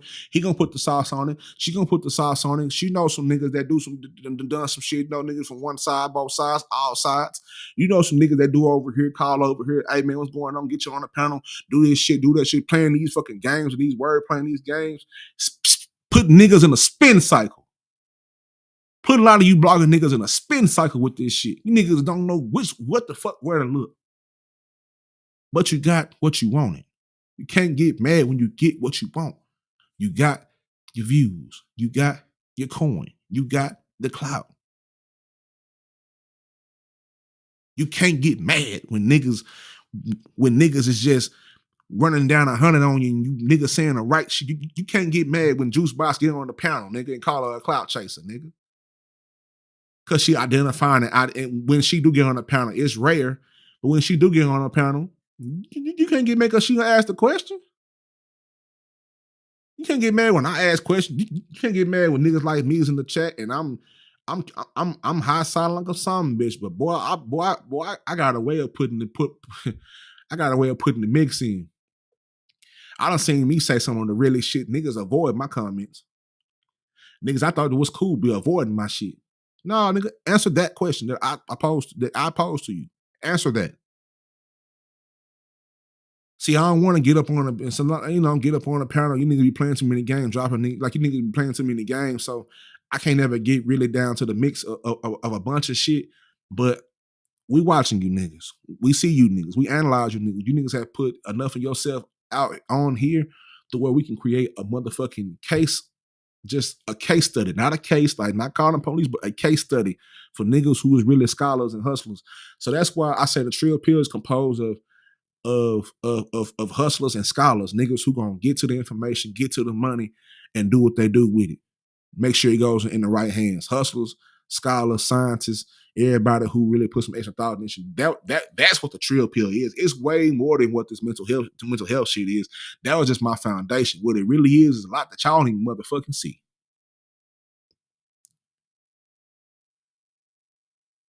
It ain't just me.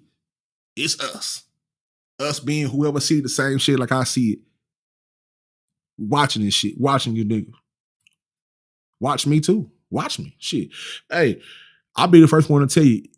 I tell my partners, if you see me doing some shit and you think it's some house shit or whatever, let me know right there so I can check myself. Let me know. I ain't afraid to get pulled to the side. Say, hey, fam, okay, you know what? I was tripping. Yeah. Niggas just want to run off with all the sauce. You know what I'm saying? Like niggas run off with all the sauce and never credit the person who put the ingredients together for the sauce to taste just like that. Type of niggas that add salt to the whole shit. That's what it needs. They just needed salt. Head ass nigga. No. You know, so like I said before, is the exploitation of personal and communal pain can deepen mental health wounds, reinforcing the idea that one's suffering is more valuable than one's joy and creativity and or humanity. And hyper competition.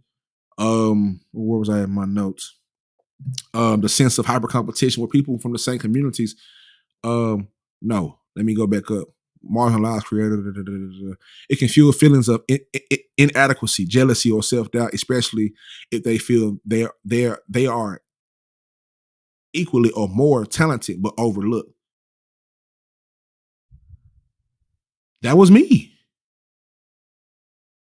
Yeah, we putting the mirror up. That's another reason why I think people. It's the difference when you put. It's one thing to say, yeah, this is the problem with you niggas, and this is that the problem with you niggas. Nigga, I turned the mirror around, nigga. Look at myself. It was a point of time, and still throughout shit to this day, I still look at shit like, I'm better than these niggas. I know I'm better than these niggas. You can't tell me no other way that I'm not better than these niggas. These niggas will never do shit like this. They can't never break this shit down like this. They can't never take a concept or even create a concept. They just do what other niggas do that looks cool. They just do whatever looks cool. I never was a trying to look cool kind of nigga. I don't care. When everybody was in school, getting them Air Forces in high school, they had the Valentine's Day for. Guess what I was wearing? Guess what I liked? I don't like Air Forces. I'm a Cortez type of nigga, but I'm just telling you, when niggas was in school getting the Valentine's Day Air Forces and everybody walking around looking the same, I was the only nigga, one of the few niggas walking around in them ugly ass Dwayne Wade Converses when they first came out. I was a huge Dwayne Wade fan until they beat the Mavericks, but I still was, bitch ass nigga. But anyway, until they beat the Mavericks in what was it, '06 in the first finals when they had Shaq and shit. When we was up on the Heat, 2 games to nothing, and they won 4 straight and went the fuck off. Yeah, everybody was wearing this. I was doing that. I've been my own person my whole life. So that's why I keep saying I don't know what it's like to follow a trend. If I like something, I like it. You know what I'm saying? If I want to wear something, I might pop out there, be white tee, shorts, don't give a fuck, looking bummy as hell. I'm cool with that. Smell good. You know what I'm saying? I just white tee, shorts, Crocs, hopping out, taking care of business. I don't give a fuck. I might pop out there bitch with a FUBU. I don't give a fuck. You know what I'm saying? I'm gonna work. You know what I'm saying? I'm just gonna do what the fuck I want to do, and can't nobody do that. I mean, people can do that, but can nobody take that from me? Is what I'm to say. Can nobody take that from me? I don't base what I like off what somebody else is like, and that's the other problem with content creation is that niggas is doing, i.e., 20v1s. One person made 20v1. Don't get me wrong. Sometimes it's cool to improve on an idea, but now how many niggas do 20v1s? And like I said before, it done got to the sick point where this nigga, I think his name was Mike Adelabu, Mike whatever. He was doing 20v1s with the Booty Warrior, with the Booty Man, with the Booty Warrior. Oh man, let me show this shit. Wait a minute, we been here for 3 hours. Fuck it. I wouldn't intend to be on him 3 hours, but some shit just carries on. Niggas be doing shit like this since we on the subject of content creation and clout chasing. So let me show you this shit. You probably seen the clips. Niggas is up here doing 20v1s with the Booty Warrior, man.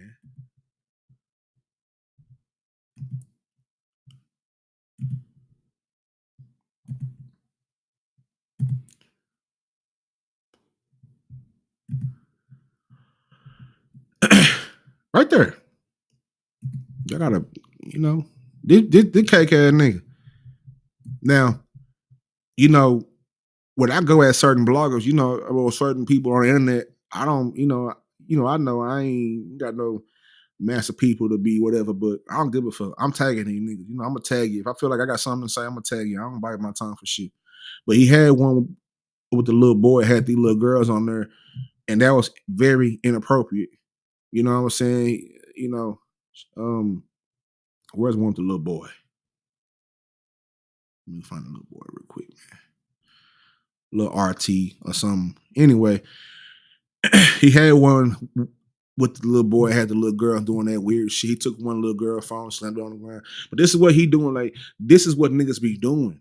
And by all means, get your money, but it gotta be more ways than one to make money from, besides a nigga that's 20 women versus one Booty Warrior.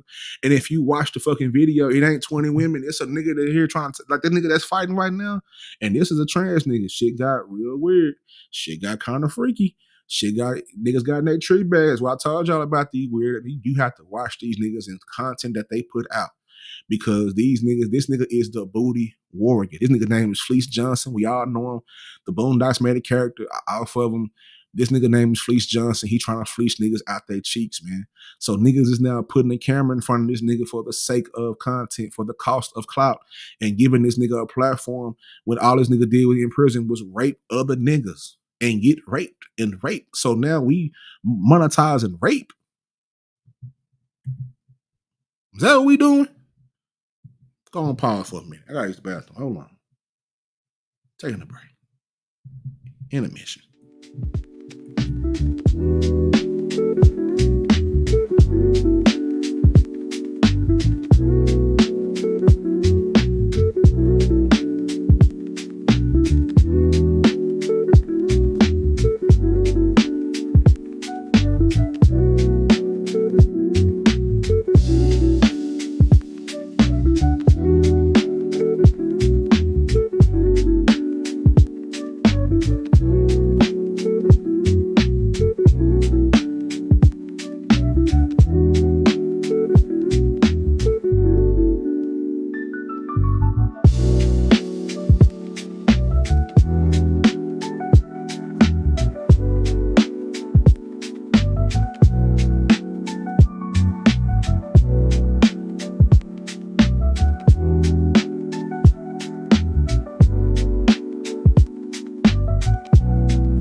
Huh? Is that what nigga?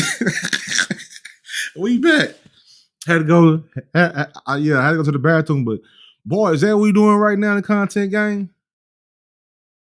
This nigga is the booty warrior. This nigga said in clips that I would play, but I don't want any copyright. We doing good shit right now.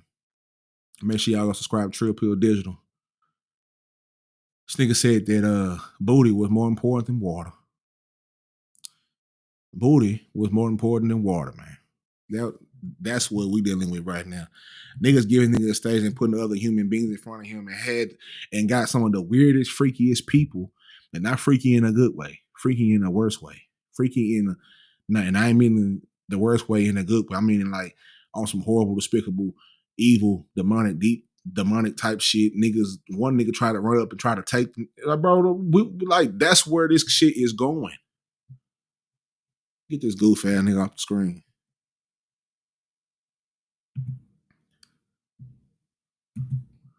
That's where it's going.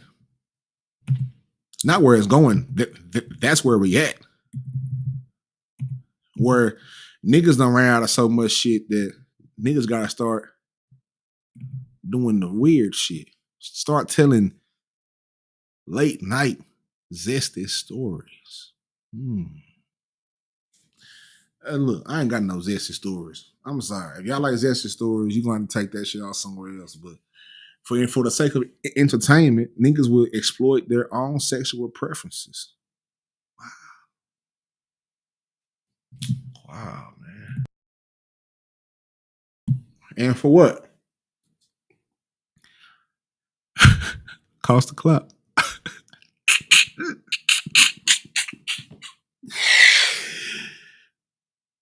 The cost of clout. The cost of motherfucking clout. Shame on you niggas. Hyper competition. You know, now even though I always feel overlooked, that's just how I grew up. I'm from South Dallas.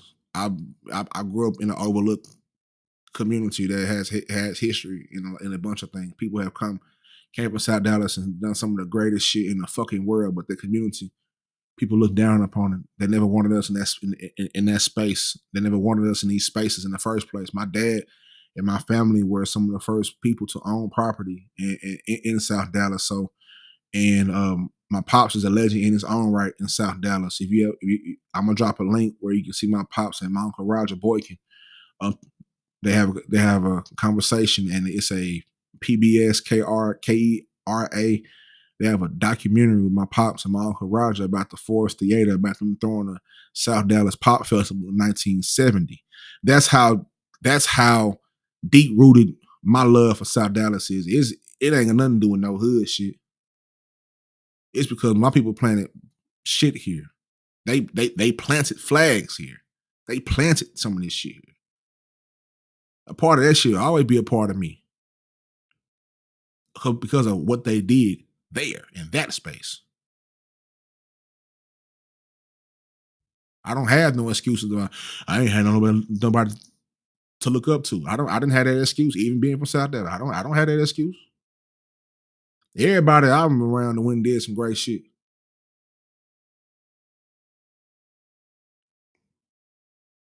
Out of South Dallas. Out of Pleasant Grove. Out of Oak Cliff. Friends, family, everybody's just whether people deem it great or not. It just the fact that people done pushed, they didn't die. Like, I'm not dying empty. I'm getting all my ideas out. I don't want to die empty. I don't want to die with a what if. You feel what I'm saying? So, but that's the mindset of a real content creator. Like I said, hyper competition. People from the same communities feel forced to fight over scraps. Being overlooked. Felt like that my whole life. I'm not tripping. It's always gonna be somebody better. Always gonna be somebody bigger. Always gonna be somebody that can talk better. They can do everything better. But nigga, that don't make me me. Nigga, I'm me because God made me the way I was made. Stuttering used to bother me a whole lot. It don't now. Still got coaching.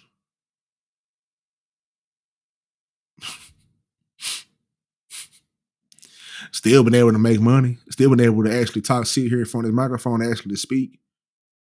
It used to bother me though. It wasn't nothing that, people think when you stutter, you stupid. You stutter and you stammer over shit, but, you know, I see myself as Moses. I think Moses, I think he stuttered too in the Bible. I ain't read the Bible in a long time. But I believe he stuttered too. So I see myself as that. I can still be able to lead people in the right direction with the things that God has blessed me to say right in front of this goddamn microphone and screen. You know what I'm saying? But forced to fight over scraps of visibility. Niggas is fighting over time slots, and you know what I'm saying? Like that, I could never understand that in the earliest inception of what was called the Mo3 sector. I never liked to be called that, and that's documented. Niggas said I was hating, but in my reality, I felt like I thought we were here to keep the honor. I'm not about to do no whole shit in nobody's name. I don't know how you niggas grow up. I don't know how some of you niggas sleep at night, but I can't sleep with my name fucked up. You got me fucked up. You got me fucked up. I don't know how some of you niggas sleep at night doing some of the whole ass shit that y'all done did on the internet that everybody done seen, but you trying to act like don't exist right now because it's been 5 years later. Nigga, we seen the shit. You was a bitch. But you're entertaining. You're entertaining, bitch. So hey, we be entertaining now. You know, what it is. It's the trade-off. It's the cost of clout. The cost of clout. Hyper competition. When people who feel forced to fight over scraps, everybody fighting over time slots. Everybody's fighting over, you know what I'm saying? I never forget. I never forget this shit. That's why I say this shit. With this shit, I've learned so much with this shit. I just sat back and took notes. I remember when everybody say, hey, everybody go over here. Hey, everybody go over there. Hey, everybody go over there. Just as everybody say, hey, everybody go over there, that audience may not be meant for you.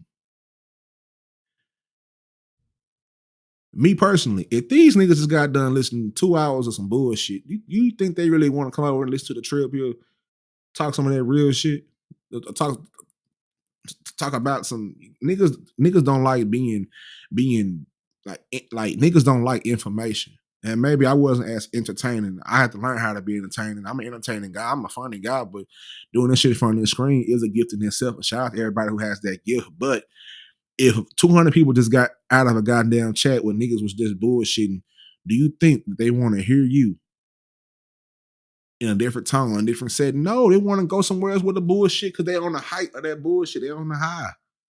And here you are trying to teach niggas something, tell niggas something. No, you can't. Niggas not gonna want to listen. You know what I'm saying? I used to get offended. And sometimes I still do. I'm not gonna sit here and lie about it because I feel like at some point, where is the balance in this shit? I like bullshit too. But at some point, you got to get something from the time. We living on borrowed time. Niggas are sitting here acting like they got tomorrow promised, acting like you can get up tomorrow and be promised. We've lost people on this internet. Long live Coach Dude, man. Long live Bread Truck and everybody else who passed away. Ocean and a few others who have passed away. That's how long we've been on this internet where niggas is passing away. Last convo I had with Coach Dude, I was trying to revamp my shit, but it was about some sports shit. And he passed away. That hurt me. Even though I never met Coach Dude in person, but that was a part of whatever we got going on, as far as this sector or whatever. That was a part that I enjoyed because it's sports and we love sports, and I enjoyed his talk about sports and his love for Alabama and our love for sports. And that was another place where real niggas can go and have a conversation and shit talking high side and nobody get disrespectful. We just talking shit about sport. We having barbershop talk. You know what I'm saying? When Coach Dude Sports was on the goddamn, we were rocking and rolling in that bitch. Didn't matter who was in there. 1, 2, 3, 4, 5. It didn't matter who was in there. We was rocking. Many a nights where me and him, we on a live watching the games and analyzing the shit and popping shit, you know what I'm saying? And then how seeing his effects on other people like Trigger Man and Pooh Black and Kimber and people over there on that side of the game, and seeing how close they was and seeing how his death affected us, had tears in real niggas' eyes, man. That's how long we've been on this internet. So for me to get on here and waste time when I know that Coach Dude was one of the few people that if I'd have had nobody in this bitch, Coach Dude was gonna slide through and chop it up with me for hours. For me to be on this bitch and do this shit in vain when I know I didn't know that man from a can of paint, but he fucked with me. He put encouraging words to me, my platform, say, brother, I like what you're doing, and vice versa. He spoke life into like that shit don't like all them people in this. I don't get caught up with that shit. You know, so that's why I say this trill pill shit ain't for everybody. This shit is made for niggas who know who the fuck they are. Being a real nigga, in my opinion, is spiritual. Before you can get out here and say and look like you can look how you want. Niggas be cosplaying real niggas all the time. We see it on the internet. Being a real nigga is spiritual. Being a real nigga is who you are without the cameras on. I'm who I am without the cameras on. It's niggas that can tell you about me when there wasn't no camera, wasn't no trill pill in sight. How he growing up, who he was. And then when that shit add up, see, now imagine if I was on here capping. If I was on here when I first got on here and I was on here capping and told y'all, yeah, I'm a big gangster from South Dallas, nigga. I'll be, that's not my story. So imagine if I would have did that and then niggas being from Dallas knowing who niggas was, be like, nah, that nigga phony. And boy, they give niggas an asterisk. Niggas walking around with asterisks by that name. I don't have no asterisk by mine. You know who I am. You know where I'm from. You know where I grew up at. You know who I am. I never disguised my intentions with anything going on. I didn't have to hide behind a mask. I didn't have to hide behind a veil. I didn't have to hide behind this or hide behind that. Nigga, I've been my whole life. Nigga, I'm me. And people love me for being me, and I love them for being them, and that's why the respect is there. That's why I get the love that I get because of the love that I've shown. The respect that I show, the deep reverence I have for real niggas that we grew up in this neighborhood trying to figure it out. Some niggas went to college, some niggas went to the streets, some niggas had to figure it out, but we all have to figure it out. And regardless on what levels that we on, ain't nobody better than anybody, and I still love my niggas to this motherfucking day. And it's gonna always be that way. I just be happy niggas be alive. Boy, any of us can go down the wrong path at any time. Don't matter, like, just because niggas don't went to school don't mean nothing. Just because niggas in the streets don't mean nothing. Just because it don't mean nothing. Nigga, like, it don't mean nothing. Don't mean nothing. I hate when niggas try to leverage what they, I mean, don't get me wrong, it means something, but it don't mean nothing if you get what I'm saying. It's a lot of hoe ass niggas in high positions. A lot of hoe ass niggas with a lot of money. A lot of hoe ass niggas in the streets. A lot of hoe ass niggas everywhere. And these hoe ass niggas is pinpointing and they cosplaying. They've been around real niggas enough where they cosplaying real niggas. So they may look like real niggas, got tattoos like real niggas, got what they say like real niggas, might drive cars the real niggas drive, might say what the real niggas say, might listen to the real nigga music that the real niggas listen to. But they not real niggas. When you get around these niggas, you like, mm.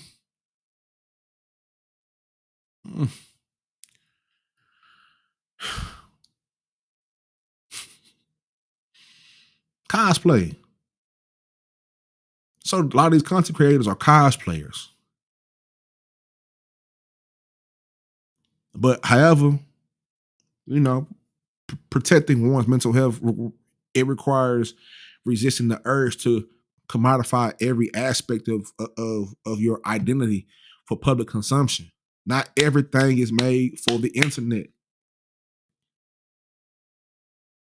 Going through what I was going through wasn't made for the internet. Maybe it was made for what I was trying to do with it, but when I took what I was going through and what I went through, what I've learned to a different platform, it's not made for over there. I devalue that. You understand what I'm saying? That shit was devalued over here. The only place where people can come and put, you know what I'm saying? The only place where they held value what I had to offer was my shit. But because I was in a weak spot, not weak mentally, but just weakened.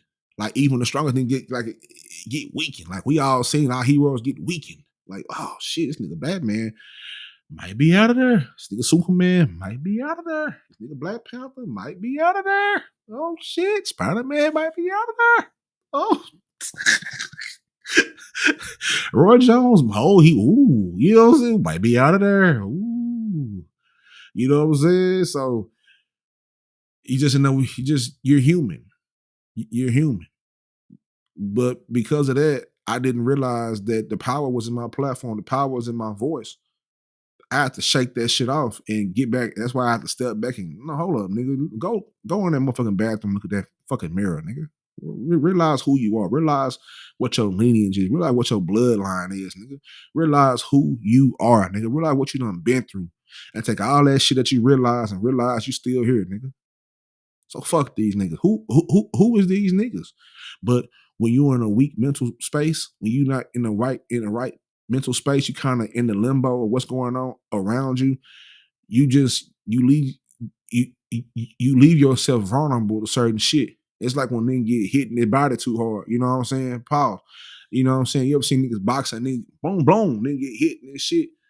Now he guarding his body too much. He don't got to guard his face. Bloom, bloom. Now he guarding his face. He forgot to. Before you know it, he panicking now. Now you panicking.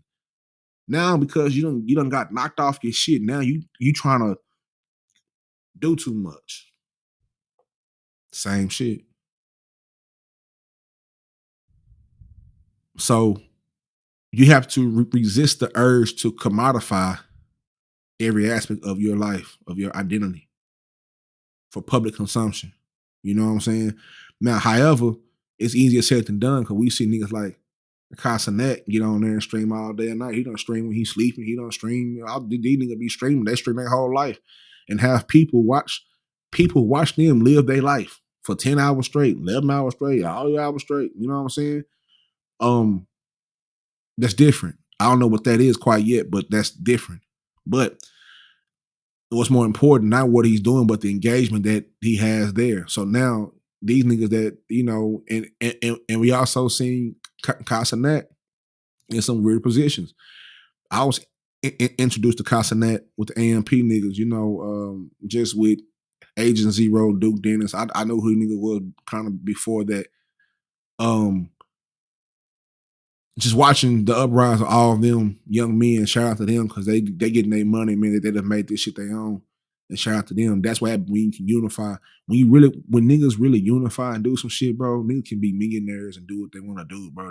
That's what I be saying about niggas. Niggas want to be, I'm number one. No, nigga, it's okay to be a part of the team. Everybody can't be Dirk. Somebody got to be Jason Terry. Somebody got to be JJ Barea. Somebody gotta be Jason Kidd. Somebody gotta be goddamn Karan Butler. Somebody gotta be Pages. Somebody gotta. So everybody can't do the same shit. This is a team though. As a team, we gonna win. But niggas don't want team concepts. They never been part of a team. These niggas is trash. And they was part of the team. They was on the bench, so they never been beneficial. These niggas been on the bench their whole life, so they never led no nigga. Been no nigga. They never called no coin tosses, nigga. You know what I'm saying? Niggas never called no coin tosses, nigga. Niggas ain't never. Anyway, back to the main topic at hand. They don't understand the concept of team.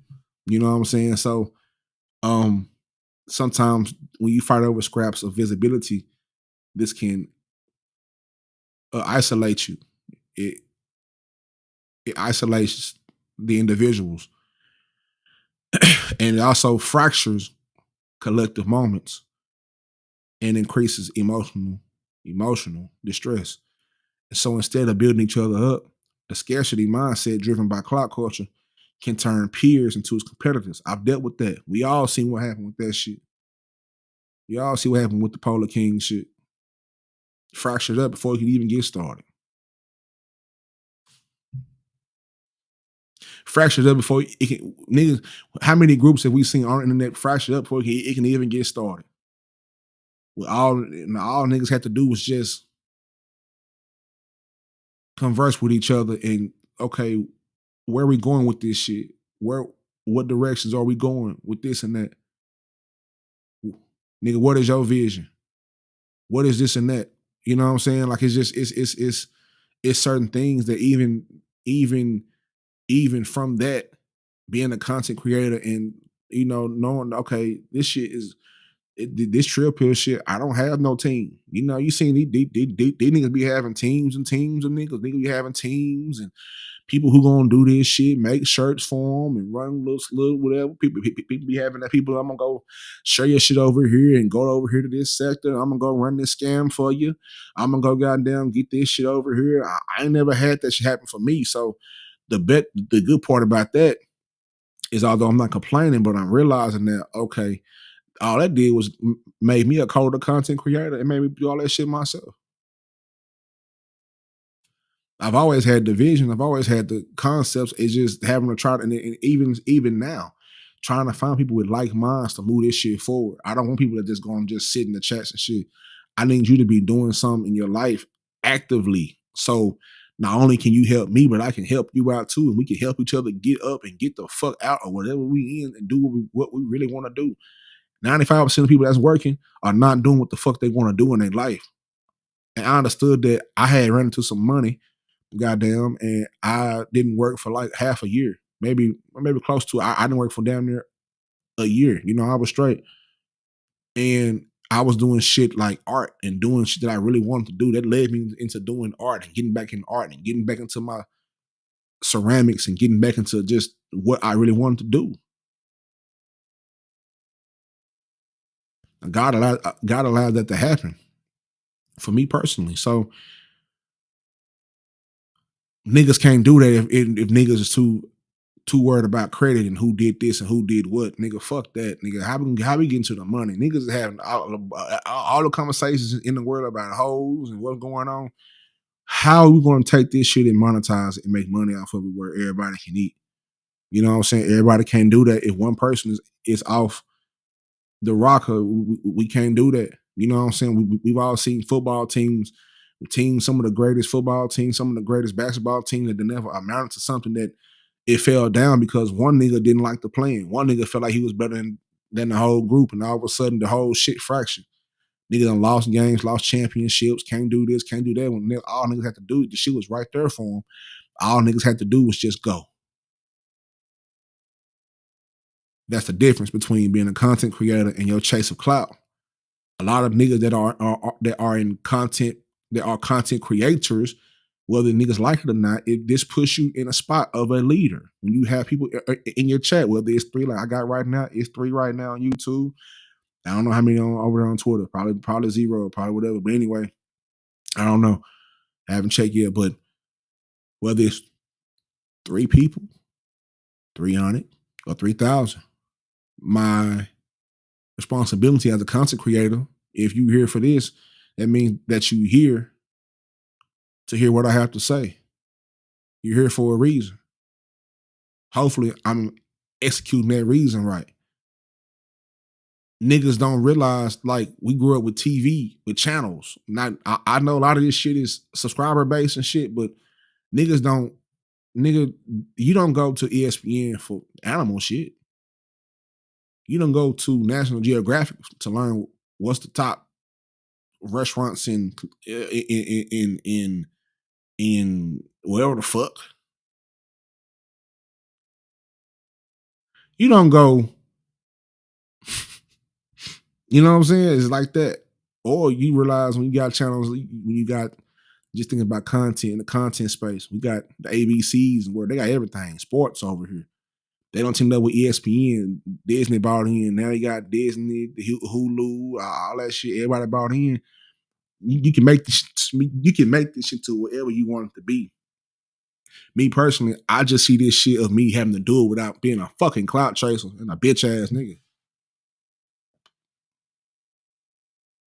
It is what it is. So me understanding that as I'm trying to close this out, but I'm anyway.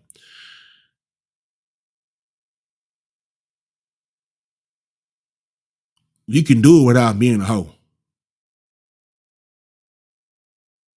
Me realizing that also came to the realization that, you know what, me doing that, it's gonna take me a little bit longer to get this shit rolling. Niggas is doing what works. And I understand that. I never want to be grouped in with niggas I ain't like.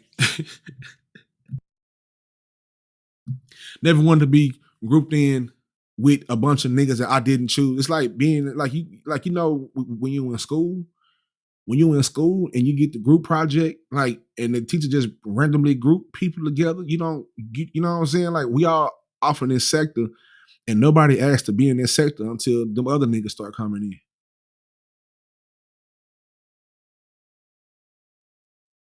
I love my city of Dallas, Texas. I love the artists that that Mo3 was. I love people like I love music. I love hip hop. I love hip hop culture. I love Dallas. I love Dallas culture. I just love culture. I love when I can take my culture. The best thing ever happened to me was me going to college and experiencing people from different parts of the country. You know, you don't run into some Bay Area niggas. They telling you about hyphy. You don't swap the goddamn Keep the Sneak CD. You don't gave them a goddamn Tom Tom CD. You swapping cultures. You learning how to hyphy from them. They learning how to boogie from you. You swapping cultures. Oh, these niggas from over here, did what they be doing? Okay, that shit look all right over there. Let me join in with them. They putting you on to something, you putting them on to something. This how we wear our shit up here over here. Shit, this how we wear our shit over here down here in Texas. You know what I'm talking about? This how we wear our goddamn shoes, you feel me? This how we work our haircut. Hey man, why you wear your hair like that shit? Nigga, it's a bald fade, fam. Nigga, shit, you know what I'm talking about? This a goddamn, you know what I'm saying? Why you crease your pants like that? Yo, you gotta crease them. We don't crease our pants. Like, that's culture. I love it. Especially when it comes from us. That's something that we've been doing for years. Niggas been sharing culture for years. That's how we grow. That's how I can be cool with everybody that's in between from South Dallas to 6 Mile in Detroit. I can be cool with niggas from Kansas City, cool with niggas from the Bay Area, cool with niggas from New York, cool with niggas from wherever the fuck they from St. Louis to wherever, to Oklahoma, to Tulsa, shit like that, because I'm a lover of culture. I love the culture. I love how we do this shit, and I love once they place us in these communities, wherever they placed us at across the country, we're gonna always rise to the top, nigga.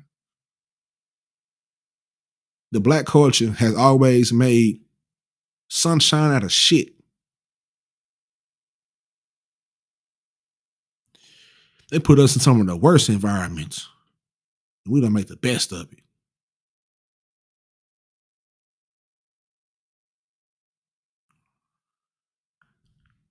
So that scarcity mindset that's driven by clout culture can turn the best of friends to competitors.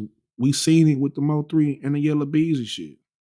The Trap Boy Freddy shit. All that shit. Whatever that was, we still don't know quite what that was and what that was. We hear niggas talking, but we don't really know what that was. We will never know. You can always just assume something. But how did us being together on stage turn from nigga, I want you dead? How does that happen? Nobody's asked that question. And I ain't no blogger nigga, but nobody's asked that question. I'm always kidding to myself, but nobody. How did you? How?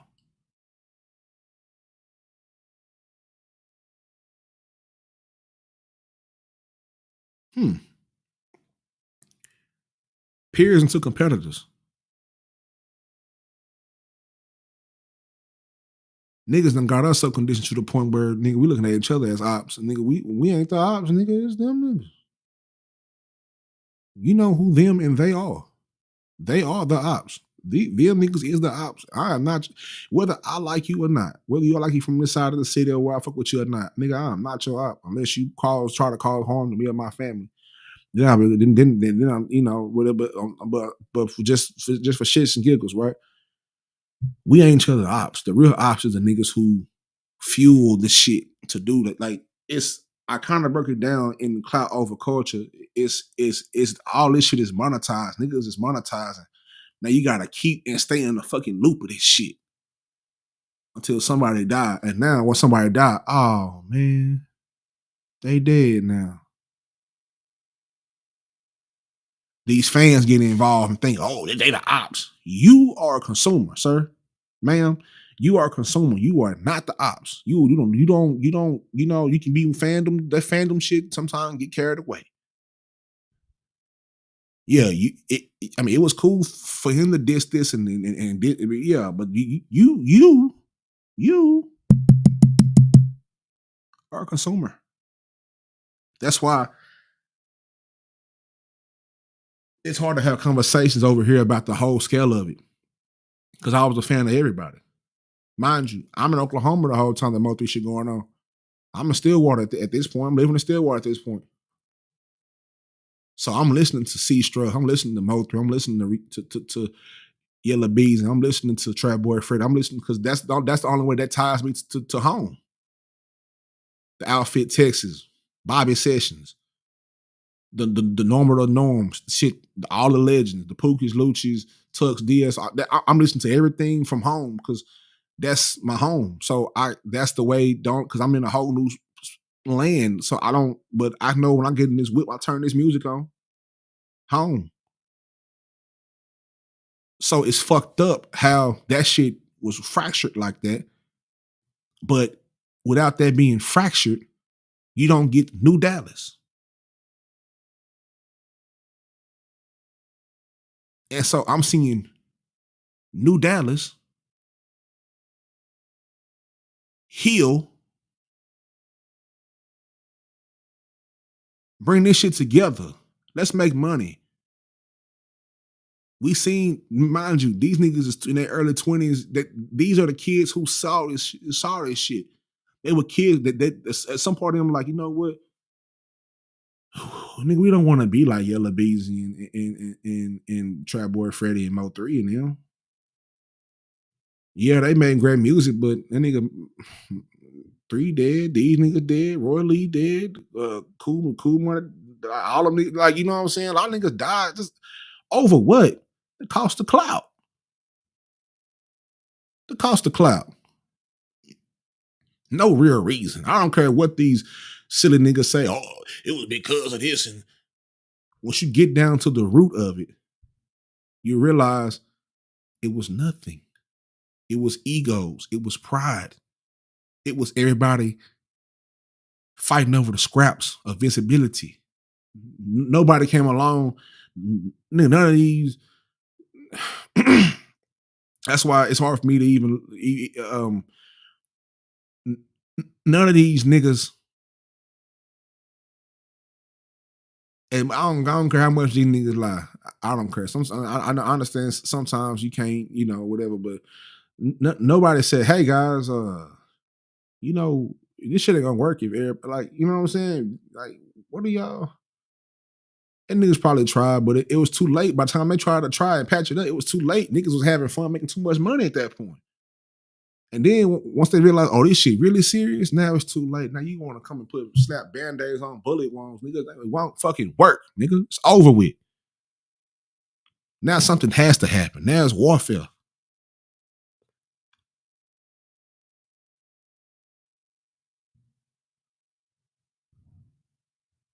Now you have the uprising of a drill movement that's weird as hell. Niggas' bodies dropping. Nigga, these young niggas are going to become a bunch of Fleece Johnsons. Goddamn, Trip. What you mean by a bunch of Fleece Johnsons? Well, before he was the booty warrior, you realize if you really look at when he first got on the camera, he told his real story, not this whatever he got going now, but his real story was he got locked up early at an early age, so he didn't even get a chance to experience what a woman felt like, the love of a woman. So he was locked up since a teenager. So he grew up loving men, and that's how he became the booty warrior. A lot of these niggas going all this drilling and killing and all this shit. These niggas they ain't even got a chance of having a decent piece of pussy yet. Niggas ain't experienced that love of a woman yet, or what a woman can bring to your life when you choose right. The stability, the goddamn, she can bring you some more money. You ain't even been in a position of having a game enough to give to a woman, and she take that game and turn that shit where it's profitable. Niggas ain't never sat down with no bitch and never made something like it was beyond sex. Sex is the least of my worries. How we gonna make this money? I don't like when my money ain't right. I don't want to fuck, bitch. I'm gonna make some money. How can we get some money? Niggas too worried about trying to manipulate it. You know what I'm saying? Everybody trying to fleece each other. But these niggas are doing these killings and shit. These niggas in jail for the rest of their life. A bunch of gangster gay ass niggas fighting. So that's what happens. You know what I'm saying? That's what spawns out of all the dissing and the diss tracks and becomes popular. And because you get the clout from the diss tracks, that's when you know what I'm saying? If these niggas, a lot of them drill niggas can't rap. If you say, if I got on the microphone and found a nigga that make some good beats and said, yeah, I'm gonna slide on them niggas, I'm gonna do this, I'm gonna give you the chops and the ops and the drops and yeah, and all that shit. Like, you know what I'm saying? If I say all that shit and I put it in a song, if I got on this microphone and said fuck these niggas and do, you know what I'm saying, and start behaving like the lowest vibration of myself, I pile this bitch up. But why? You gotta start asking yourself why niggas be doing that shit. Niggas don't be having no niggas' minds is fucked up, man. Niggas' minds is fucked up. It's the cost of clout. Niggas' minds is literally fucked off.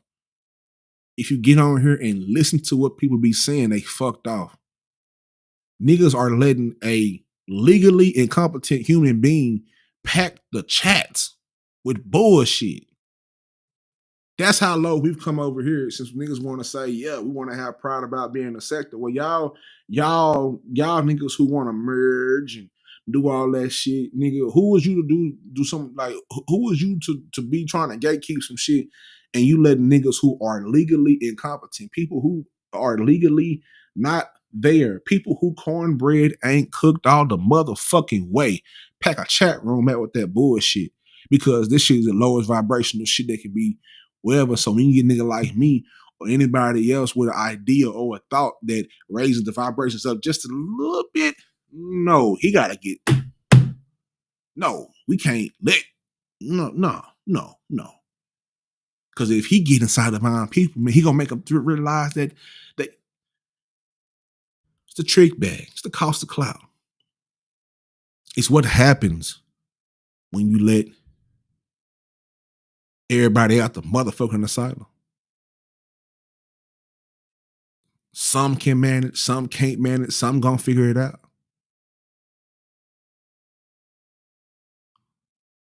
Everybody is in this group, is grouped together. When in school, they had niggas separated.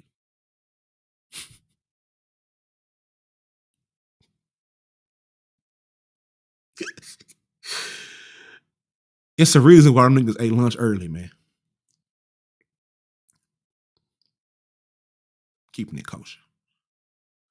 A lot of these niggas ate lunch early. A lot of these niggas probably should have been eating lunch early. Niggas eating lunch at 9:30 and shit. You know what I'm talking about? You probably should, you know what I'm saying? You know, niggas be going and out, you know what I'm saying? So I don't get it. Like I said before, that's the step back. I just took myself out of YouTube and looked at the world. I said, oh, that's how this shit is everywhere. Why the fuck is Shamar famous? Why the fuck is the Hawk Tuah bitch famous?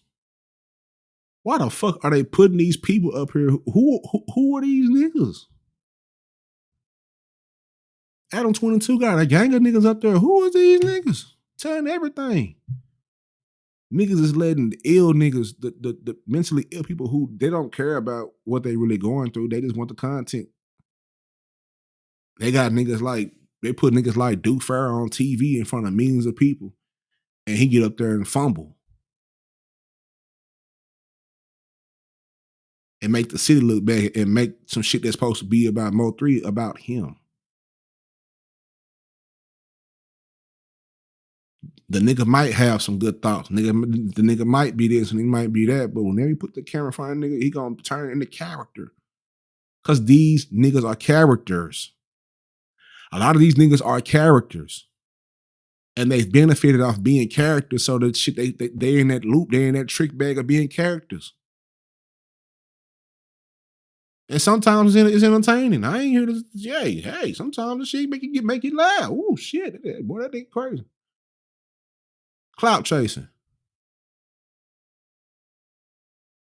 Down there, Duke Farrell going down to Dallas and nothing but clout chasing. Him and Lil Flame Pharaoh, clout chasing.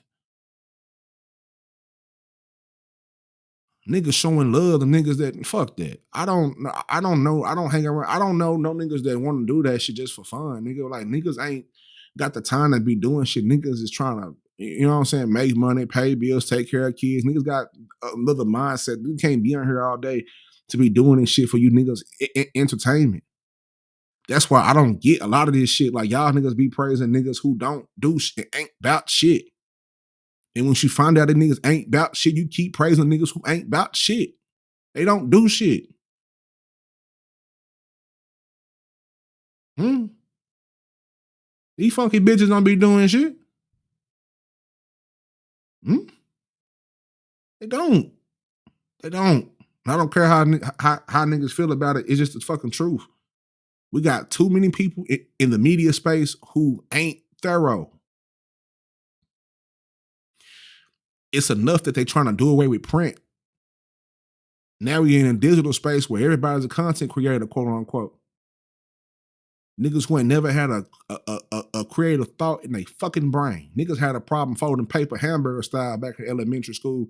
Now they got motherfucking YouTube page trying to solve murders and get nigga paperwork, and niggas couldn't even fucking make an origami flip flap float of shit. You want to go out here, niggas could barely get through the little maze. Remember we as kids had the little maze with the little metal ball, and you would turn that bitch sideways like, let me get this, turn on it. Niggas couldn't even finish one of them.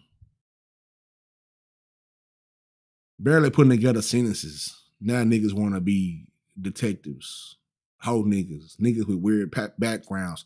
Shaky backgrounds. Niggas who backgrounds is murky as hell. You done did some awful shit, but now you want niggas to be, you know what I'm saying? And so when the real thorough niggas, when niggas who really are what the fuck they are show up, niggas get kind of, you know what I'm saying? The audience kind of gets, well, I don't know about your Trill Pill. Like, you cool, but, you know, bitch, I don't.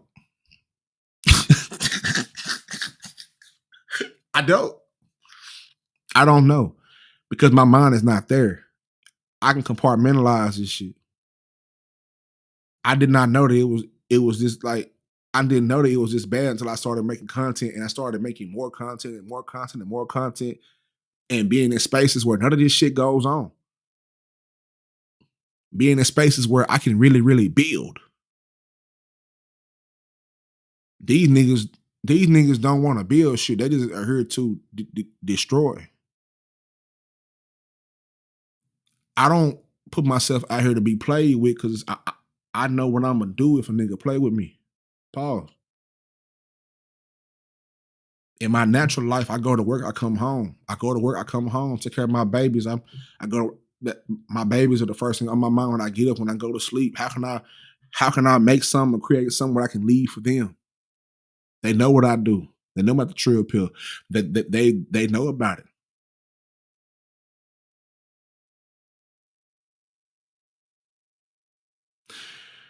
How can some of you niggas be proud to show your content to your fucking children if you have children? You want to get clouded up so much, you doing foul shit in front of your fucking kids. You want the cloud so much, you'll do some shit to put your life and your livelihood in jeopardy of being around your motherfucking kids. And just because you want to be an irresponsible human being, now niggas from your life gotta be like, damn, I guess we'll take the kids over here because this bitch is in jail over what? Over some internet shit. What the fuck is that bitch? Y'all don't ever y'all never think about that shit. It's certain niggas that can't talk to me when it comes to this shit. They can't talk to me. They can't talk to Trill Pill when it comes to this shit. That's why I don't even bother arguing. I used to argue with these niggas day and night until I realized these niggas is weak as fuck.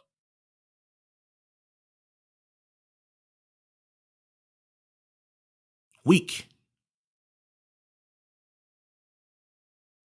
The same nigga with the sensitive as fuck shit got decimated by his own father. Him playing around made us see who he really is. And now he's himself. Nigga had to make you be yourself.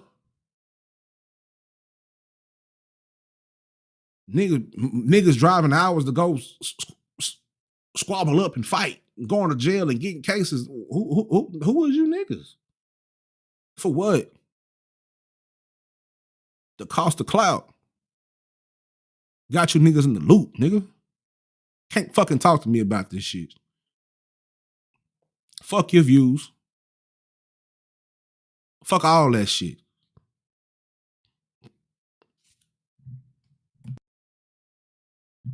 You can't talk to me about this shit. I'm layered. It's layers, nigga. The fuck? Eventually, we'll find out who you niggas really are. Anybody that's the beautiful thing about life. It's the beautiful thing about life. Is even when you try to hide yourself, eventually we'll find out who you are. So you might as well be who you are from the jump. Niggas missed them lessons when we was a kid. They got caught up in the clout trap. I can't fault them for getting caught up in the clout trap. It's what's popular. It gets niggas paid. They watch these niggas get paid off of creating weird narratives around niggas dying and shit. Now niggas just stand up men. We don't see Ratchet TV in a whole bunch of other in some wild shit. In some wild shit. Now everybody act like that. No, this the nigga that told us nigga that Mo3 was in Anguilla or some wild shit like that. No. Niggas don't step on that shit. The minute niggas cross the boundary with some wild shit, the whole audience should be like, fuck that, nigga, you done. You cooked, nigga. Cooked. The fuck? When you start doing that stupid shit, nigga, you cook, nigga. It's one thing to have a thought in your mind and try to, whatever, but it's one thing just to be goofy. It's fucking be clout chasing. The cost of clout, nigga. The cost of clout. How else is niggas? You got niggas that's making millions of dollars on other people Real lives. A few months ago, I was trying to find out who the Dallas scoreboard nigga is. I'm still trying to find out who is the Dallas scoreboard nigga. Niggas don't ask these questions about these niggas in these platforms. Who is these niggas that keep broadcasting these murders and shit? How do you know so much information, nigga? Who are you? Why every time you talk, your voices sound like it got the dark shot? Like, remember on the 20 when niggas try to stay anonymous? They put the deep, scary voice on. Oh, no, you got to go down. Nigga, who is these niggas? Because they not helping the culture. That's why I highly doubt some of these niggas is really from where they really from and it was because of how they act. Nigga, I done seen some of my friends die over bullshit, get locked up over bullshit, go to the feds over bullshit, left kids on this earth over bullshit because they want a clout chase. Or I caught up in this trap of clout. All that street shit has no value. Street shit has no value because it has no great ending. You literally volunteering to put yourself in a trick bag, and for some people, don't even volunteer. That's just what they gotta do to get up out the game. The niggas I know wasn't trying to be no hustlers. These niggas was great in school, great in sports, but it's kind of hard to be great in sports when the bills got to get paid and your granny on dialysis. Who gonna pay that? Your daddy ain't there, your mama ain't there. They probably locked up or passed away, but granny gotta have her medicine. Granny gotta have this. So they get out there in the streets and they make it happen. Type of niggas that I know. Don't nobody just like I don't know. Like I just don't know why somebody would want to volunteer that shit unless you really put into a position where you really have to go for what you know. Otherwise, nigga, shit. I remember being my junior year of high school at Lincoln High School, and shout out to Coach Ricky Lewis, and he told us cause it's South Dallas, so what it is, you got niggas that's halfway in. He said, nigga, whatever you choose, you cannot be halfway in. If you choose the streets, you got to be 100% off of them streets and off my team. Cause you can't be, nigga, we can't be in practice and you done ran off with some nigga shit or did some shit. Niggas up at practice looking for you. Niggas all at the goddamn gate looking for niggas and nigga ducking and hiding. Let me go in the locker room. What you going in the locker room for? Nigga looking for your ass. Nigga, what the fuck you just do? You can't do that. You just can't. And that was a valuable lesson. So, shit, I don't know, man. I don't fucking know, man. These niggas is weird out here, man. That's why I say, man, I I value myself way too motherfucking much to sit here and to be lying and be doing some foul shit to be giving out, my nigga. I got too many people that depend on me to do whatever I'm doing to be out here and me doing some bitch ass shit. I depend on myself. I value myself. It nothing. I be out here doing no bitch ass shit. I don't be out here mingling and fucking with niggas and all, like, bro, like it's some niggas out here who just want to go out here and destroy shit, beefing with niggas and shit. You want to drive beef over? Like, I don't understand the whole point of wanting to drive beef over some shit. A lot of niggas ain't never had to really look over their shoulder and really had to worry about, damn, if niggas, you know what I'm saying? Nigga, that's a wild feeling to feel when you can't even feel comfortable in your everyday life. Cause you want to drive beef. What's up, Ash? Cause you want to drive, you know what I'm saying? You know what I'm saying? So I, I just apply that shit. I just make it um linear. I make it linear. It's the cost of clout. I, I make it linear. Niggas want everything. Niggas want it, yeah, until somebody step up and be like, okay, yeah, well, let's do that thing. Niggas, all of a sudden, niggas is like, man, I don't know. No, it ain't, I don't know. It's nigga, you were saying that you Mr. Big and Bad. So when you meet a nigga who ready to challenge you, you got to show up, nigga. If not, shut your bitch ass up and make content. All that stuff, all that soft ass shit. It's a lot of posturing going on. I just don't get it. You know what I'm saying? Like I just don't get it. I understand the street life and all that shit, but I just don't get it, nigga. I just don't get it, bro. Like I don't know. Maybe I'm 34 years old, so it's a blessing to make it to this age. But a lot of this shit I just don't get. So when I see these bloggers and they saying what they be saying, they be doing what they be doing, it's like that's why you scared to go outside, nigga, because you just an awful nigga. You an awful human being. You don't went online and spread some vicious lies. You done made these false narratives about niggas and through niggas and to niggas, and now niggas on your ass. That's why niggas feel comfortable when they ain't looking for it. I highly doubt niggas. Let's see what's going on in some of y'all cities. What's going on in the war? Because best believe it's wars going on in every city, in every country. It's somebody killing somebody. It's somebody beefing with somebody every motherfucking where. So that's my advice to some of y'all. Don't be scared when yeah, you want to come blog about, yeah, do it all. Don't keep it 99%, keep it all the way 100. That's why when I say what the fuck I want to say and I talk about my life and with this mental health shit and going forward, I don't just tell you what I've learned. I tell you when I didn't know. When I didn't learn this shit, before I learned this shit, I was fucked off. Deep, dark, depression, suicidal, all that shit. I don't have no the fuck. I'm gonna tell you the good and the bad. That's the only way it has to go.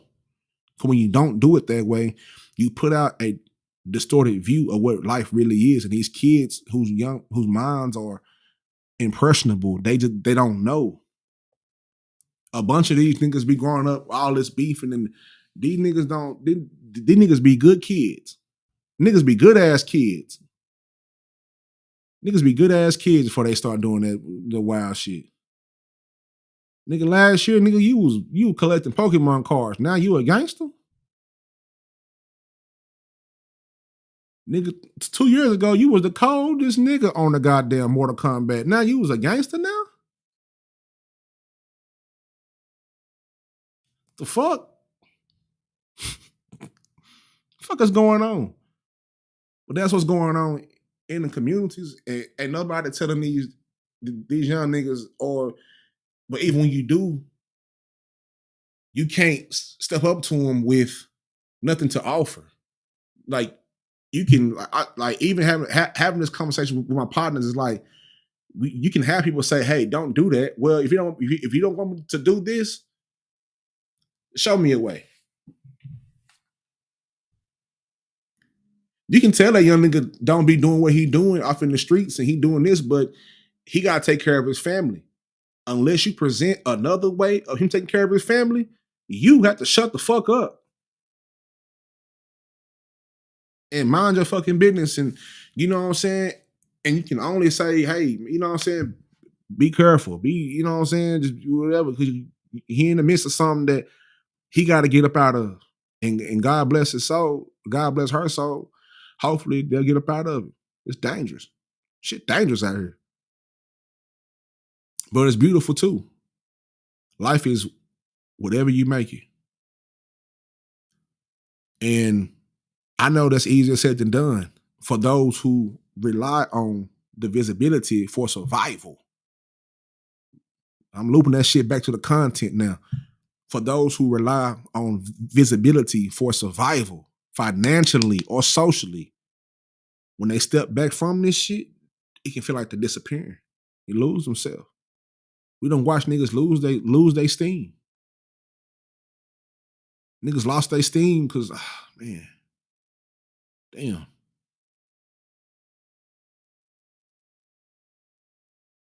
There's a fear of being forgotten, replaced, rendered irrelevant the moment attention shifts elsewhere. And in clout culture, the attention always shifts. It's a part of the game. Even with this shit that I create, I know I'm in a field of content where my shit is not, it's going to get shadowed up. It's going to get, you know what I'm saying? Kind of, I don't want to say blackball, 'cause that's no, no, nigga. Oh, blackball, shit weak. You know what I'm saying? Sometimes it happen, but not this early. I ain't got enough views to be trying to get blackball. You know what I'm saying? Just, but niggas can trying to, but niggas can post salt in your game though. Niggas try to salt your game up. Niggas try to get out here in these audiences and control narratives when they don't really know who you are. It's a big reason how many people came to me behind the scenes like, damn, Trip Hill, I thought you was this way. That's what Buddy went there and everybody else was, but you really a cool nigga. I know. And you fucked up when you thought that I was this way because you thought about me from how another nigga think instead of coming here for this shit. I don't base my opinion on people because of what somebody else say. I look at it myself, nigga. Nigga, let me look at it. Let me see what I see. So many people be like, "Hey, I'm tripping. I ain't know you was. I thought you was just a troll." You hear niggas keep calling me a troll. A troll don't make content, baby. Troll don't. Shit, and you ain't gonna find no troll trail like this. Shit, nigga, my face on everything. My identity is on everything. I want you to know. It's like shit, fishbowl, baby. I want you to know where this player shit, where this good shit, where this trill shit, where this real shit, where this. I want you to know where it's coming from. Look in your eye when I say my shit. Cause it means something to me. It means something to people that I fuck with. My partners watch me. My family watch me. They let me know what's going on whenever they can. I don't be, trying to force. I don't force. I thought I had to force, but I don't force it. I've made more. I've made more moves from this shit. Just doing what I do and just finding ways to properly market myself as a content creator, not just a nigga on the internet. But the attention always shifts. But when it shifts your way, you gotta be who this bitch. Come on, I'm trying to preach, bitch. Anyway, you gotta be Ray Allen in the corner. You gotta be Robert Ory. When it's time for that ball to swing your way, pause. Gotta be Kyrie Irving. Gotta shoot that shot. Gotta be MJ. You gotta take this shot to inbound and do something with it. Gotta be Luka. Gotta be Dame Lillard. Gotta be Tom Brady. You gotta be when it's your time, but you gotta prepare yourself for that time. I can show a catalog. I can show my beginnings. I ain't never had to hide alive, move alive, shadow alive, private alive. No, I don't operate like that. That's weak shit to me. If you gonna say that shit, stand on that shit. And if you saying something incriminating shit, nigga, stop. Simple as that. Stop.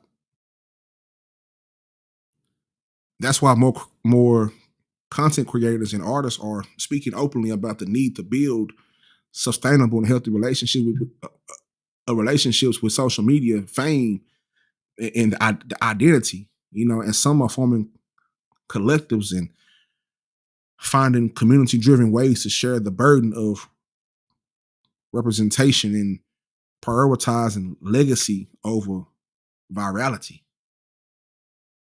Everybody want to go viral. You only hot for a few minutes, and once you try to chase being hot.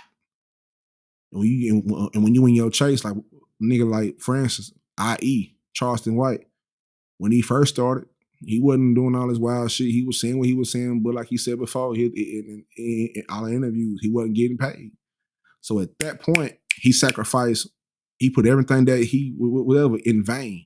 And sometimes he can kind of come across and be saying some real shit, but you water yourself down when you start doing a disrespectful shit. You water yourself down. I don't care how much money the platforms give you. Now you a slave to the internet. I don't give a fuck about them. Like that money shit be whatever, but yeah, we all like to have, millions of dollars from content.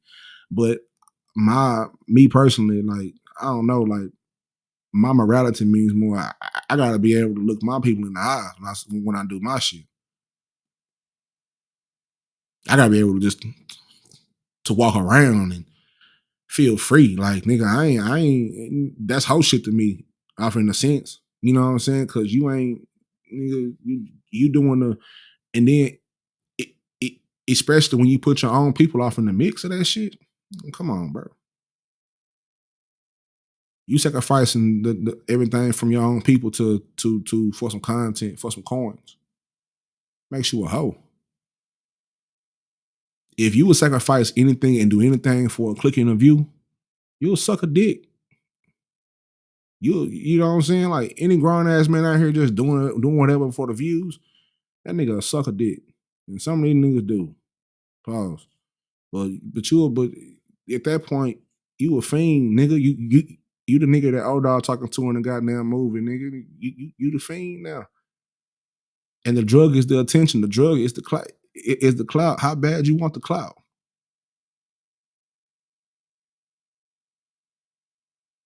Legacy over everything. The marathon, nigga. The marathon. Think about the marathon. If you niggas hear Nipsey talk, fuck the music.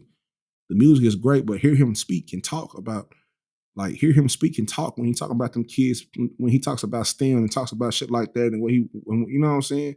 The vision. I know my shit ain't whatever, but if I do it like this, you know, I'm willing to sacrifice whatever just to have my shit this way. And then it worked because he never stopped. How the fuck you gonna know if you don't ever try? If you don't ever try to execute a plan and go full on with it, how do you ever know that it might take you 1 year, 2 year, 3 year, 4 year, 20? Don't matter. Keep going. Find different ways to be better. Eventually, you're gonna strike gold somewhere. Somebody, you know what I'm saying? Like, you just keep going. You never know if you don't give it a shot. Like, these niggas just give up. And when you niggas give up, that's when we got this shit out here. Right? That's why it's so oversaturated, because a lot of niggas done gave up. Fuck it, man. I just do what everybody else is doing. I just make a fool of myself now. I'm gonna go crash out for the clout. They don't think niggas do. Niggas crashing out for clout. Nigga, I'll be goddamn. Nah, nigga, you fucked up. Nigga. I gotta sleep at night. I don't know how some you need to sleep at night with your night so fucked up out here in these streets and on the internet or wherever you got it fucked up at. Y'all niggas is sick and a bitch. But niggas don't realize that your well-being is more valuable than trends. You know? It's way more valuable. So in closing, right? I've been trying to close for the last 2.5 hours, goddamn it. In closing, right? Clout in many forms can be a tool for empowerment. There is such thing as positive clout. You can clout up and do some positive shit with it. It's 50-50 like everything else. It's good and evil like everything else. Or as a source, you can use it for empowerment or exploitation. Exploitation. And it's important for content creators to understand that it offers a way to carve out space in the world that often denies them from visibility. But however it also comes with the risk of commodifying your identity and reducing yourself to something that's easily consumed and discarded, right? So the challenging thing, the challenge lies in navigating clout without losing sight of what truly matters. Eventually, when you start getting properly and start doing shit, start working out, you're gonna start getting some clout. The important thing is what you're gonna do with it. You can give somebody some money. What you gonna do with the money though? If you don't know what to do with the money, are you going to get around people that know what to do with money and can help you out? Are you going to find the sources that know what to do with that money so you can increase it and do what you got to do with it? Same thing with clout, because clout at this point in the digital spaces is currency. So it's don't lose sight about what truly matters. It's the authenticity and the integrity. I don't care how much these niggas do. I don't care what these niggas do.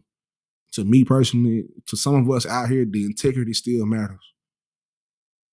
I still gotta put on for my last name. I still got family and friends that fuck with me. If I do some hoe shit, that fuck, you know what I'm saying? Like, I can't do that for me and where I grew up at. I gotta be able to go home and recharge and ground myself when I go. Like that's what I do when I come back to Dallas, South Dallas. I take my shoes off from that Lego park, get in that grass, man. Ground myself for a few minutes, then do what I gotta do. I'm recharging myself. Home base. Home base that shit. I gotta do what I gotta do when I ride around, even here, like even here in Tulsa. I've been in Oklahoma for down there a decade plus now. You know what I'm saying? Like I ride around noticing just the culture of what this city is and what it has been through, and try to align myself with people of that culture and just you know what I'm saying. It's all about building yourself, but we can't do no whole shit. I can't put that on my name like that. I still care about how people view me in a certain, you know what I'm saying? It's too many once the moment I let somebody try to control a narrative against me, that's the moment where I realize how important that shit, even on the internet. I don't care what niggas say. Niggas will try to create a narrative about you to shield themselves for who they really are. When you been you the whole time, niggas ain't been them the whole time. The audacity of niggas to try to change the narrative and be playing this narrative warfare with niggas that nigga, please. You seen you nigga, you can't do that to certain niggas. But on the internet, anybody can do anything. Everybody's protected by this veil of a screen. But you gotta come outside. You gotta come outside eventually. You know what I'm saying? Shit, I'm an introvert. I'm an extroverted introvert. That makes any sense. When I'm outside, I'm outside. But when it's time to come home, boy, I come home. And if I ain't got to leave this bitch, I really won't. But when it's time to handle business, you got to handle business. You know what I'm saying? Just because I've been a time where I couldn't look myself in the mirror because of what I've been through in life and how much I've been through. Then the time where I could look myself in the mirror and realize, okay, how can we use this to our benefit? How can we use this to help other people out? Because I see some niggas that need help. My partner's having these long phone calls where we chopping it up and we going through shit. How can we take that? How can we take that and make that into something that means something? Make that something valuable. You need a trail pill. There you go. Whatever it is, whatever I do. You know what I'm saying? Majority of it besides the video game shit and even sometimes that or even just even Trill World Water. I mean, that's more of a strange news show, but even with the video game shit, that's how I see the shit too. In certain video games, you can't you can try to go to other places on the map and get your fucking head bust because you ain't got enough XP. So before you go over there and try to do that shit, you got to get your XP up. You got to get your shit up. You got to learn new skills, learn new balance, learn these skills. So when you go over there and you see niggas again, now you go crack them. Go yeah, bloom bloom, man. You know what I'm saying? It's a lot easier when you have the skills necessary to fight the people niggas on. Then you realize, oh, these niggas wasn't just tough. These niggas just had more knowledge than me. They just had more skill than me over on this side of the game.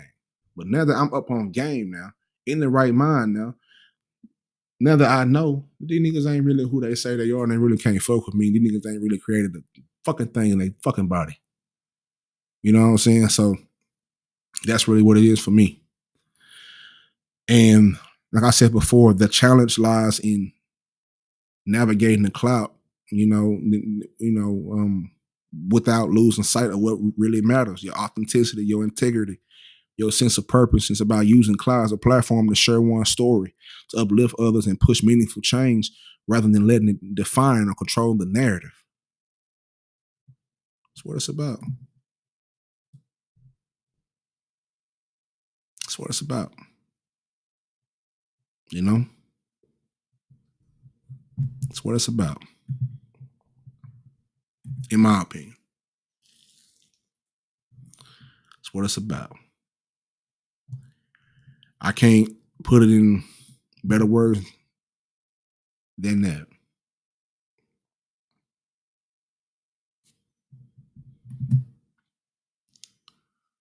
Juice said some people fight for instant gratification. Yeah.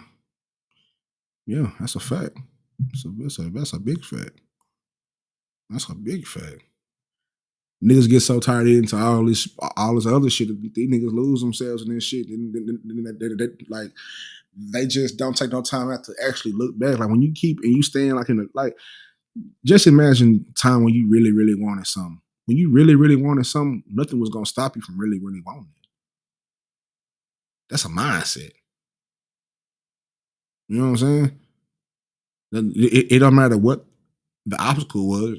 Niggas wasn't. You know what I'm saying? So, like I said, man, I I see this content space as a beautiful thing, especially in our culture.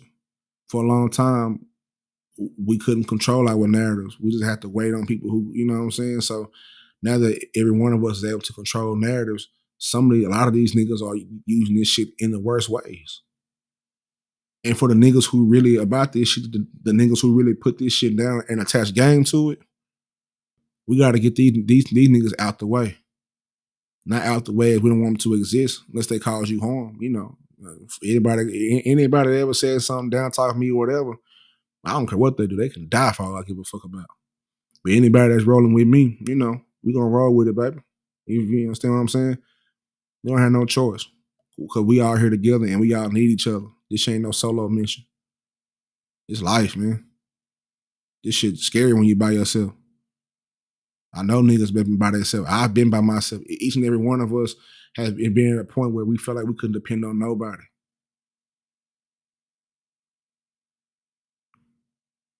You understand what I'm saying? A lot of these niggas, where they get these big audiences and they fuck them over, scam them and shit. I be sitting in chat. Sometimes I be high siding, but I just really be in there just watching the scene. I'm telling you how I look at this shit. I'm looking at it like it's the game. The same way I would analyze watching a football game. They probably should have done that. They probably should have. You know what I'm saying? There's a reason why everybody has a different view. It's a reason why you got the players on the field, you got niggas on the sideline, but there's a reason why the coordinators and shit like that open the booth because they can see the whole game. They can see what really is going on. So when the booth called down to the field and say, "Hey, this is what's going on this side," yeah, that's when the adjustment comes in. Same thing. Being able to be blessed to see different perspectives of this shit and realize, regardless of whether I may not ever get to 100,000 subs, I don't care. But the fact is, I put some out in the atmosphere that people can get game from, and if I got one, I'm good with that. Don't get me wrong. I would love to make millions of dollars off what I create, and I've made some money off what I create, whether it be digital content, whether it be art that I created, whether it be ceramics that I paint and create, or just whatever. All of it's a blessing. From $1 to whatever, it's a blessing. That shit over in the shoebox. Man, it's only get used when we're trying to push something forward.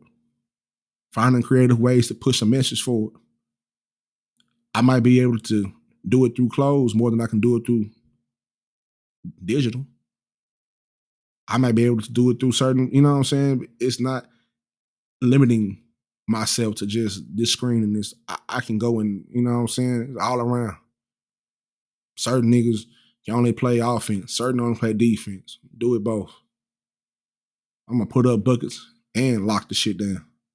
I'm all over. Diving for loose balls. Pause. You know what I'm saying?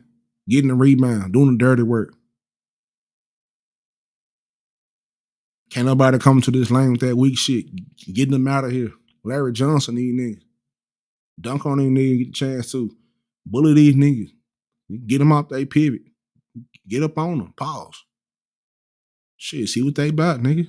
Shit, fuck you talking about? You know, niggas get scared and they can hide behind this veil of a screen, but only for so long. We're gonna find out whatever we don't want us to find out. You know what I'm saying? Just by how you act, not because of whatever, just how you act. Niggas that can really see game and analyze game and peep game, gonna already know. And a lot of times they really won't say nothing until you do some foul shit. Some niggas that let you live, they just separate themselves and go off from the darkness and spark a doobie up and just analyze game. Some niggas gonna get on your motherfucking ass right then and right there. Everybody's different, you know, but I just want my people who fuck with me and who love me, and I love y'all too. You know what I'm saying? Just to be careful when you're around in these spaces, whether you are a subscriber or a content creator, and just watch these niggas. Don't let these niggas put you in a trick bag. You know what I'm saying? It's your money. You know what to do with it. Yeah. At the same time, you spending time that you can't get back. Every moment, every second that we just spent here, 4 minutes and 35 seconds, 35 minutes and counting, we can't get that back. It's already gone. So if you're gonna spend some time somewhere, make sure you enjoy yourself. And if you enjoy yourself, but don't put yourself in the mix of this shit. You know, some of these niggas know how to disguise shit very, very, very, very well. They might not be smart, but they might be a little clever. It's only gonna last for so long. It's only gonna last for so long. Like I told you before, anybody that wish harm on me, on my platform, on my family, I'm willing to watch you die slow. Matter of fact, I might even go make some Kool-Aid with that shit. Peanut butter jelly sandwich. Come on back and watch you die. Might be dark to some, but you know, it is what it is. It is what it is, man. Shout out to everybody out there. Thank y'all for joining this shit, man. It's 10:06. Later on, I'm trying to head on the slide to the movies, slide to the IMAX and go see Sinners. Go to the IMAX, get the big goddamn popcorn, $47, and go see Sinners. Get the big goddamn, you know what I'm talking about? Some juju beat. I might stick some milk duds in that bitch. But I enjoyed this shit. I wasn't expecting it to be this long, but pause. But I got up early this morning around 3 o'clock, started watching the funeral of the Pope, which was very majestic. I hadn't never seen nothing like that. They took that boy in a goddamn Dodge pickup and slided him through the city, man. Through the city. All through Rome. You know what I'm saying? So I watched that and I was like, let me go ahead and record. I had this plan for 11:11 a.m. Crazy that we almost there. We got away from that, but I had this plan. So I'm glad I got up and got my ass up and washed my face and brushed my teeth and things of that nature to come and do this. More content coming up. I think I might do this shit tomorrow morning as well. I do have something planned tomorrow. I think it's what the fuck is that? Let me see. I do have something planned. I got something planned. I just don't know what it is, goddamn it. Let's see. I do have the thin line. The thin line. The exploring the deep connection between love and hate. I do have that up for tomorrow morning at 11:11. I might just do it early in the morning. I might not feel like I might push it back, but regardless of what I do, make sure I'm gonna do this shit again. Make sure, make sure, make sure, make sure, make sure, make sure, do. Let me see, man. Make sure there is gonna be a link dropped in that bitch. That is the link tree for everything Tree Appeal. Everything. I'm talking about everything. Everything? Nigga, everything. Goddamn prescription on Substack. Check me out on Substack. Check me out on everything. I'm on Twitch. I got a little book you can buy too. A little short story that I'm working on. Working to expand on. Catch me on Fanbase, Twitter. If you need some ceramics for your house, hit me up. I got ceramics on sale too. I got art on sale too. The podcast is up too. Catch me on Spotify, and I think I'm on some other shit too. I can't think of it, but you'll be able to go to this page right here and let me show y'all. Just telling y'all, I can really show y'all. God damn it! You'll come to this page right here. You know what I'm saying? Right here. This is the goddamn link tree. You see mental health, gaming, strange news, culture, everything that I do. Sure, World Order episodes will be back up soon. Right now, I'm just in the mix of this real shit right now. And I'll get to the strange news shit later on. You know what I'm saying? But you can see everything got on Tree Appeal Digital, Patreon.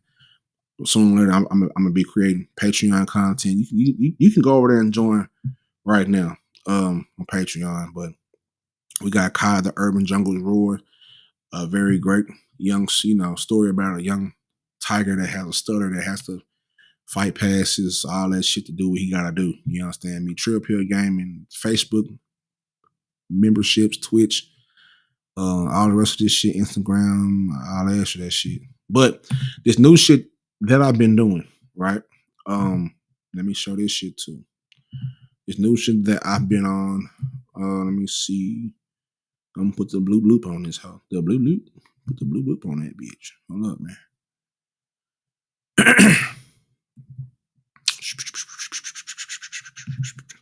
The prescription. The prescription by Trill Pill. I'm on Substack. So if you are an avid reader, if you like reading, I got shit for you, you know what I'm saying, to read. You can see where mental health, hip hop culture collide, stay trill, stay mindful, and all that other good shit. You know what I'm saying? But these are just like little articles. So if you're a fan, you're an avid reader, every once in a while, I gotta drop two of them today.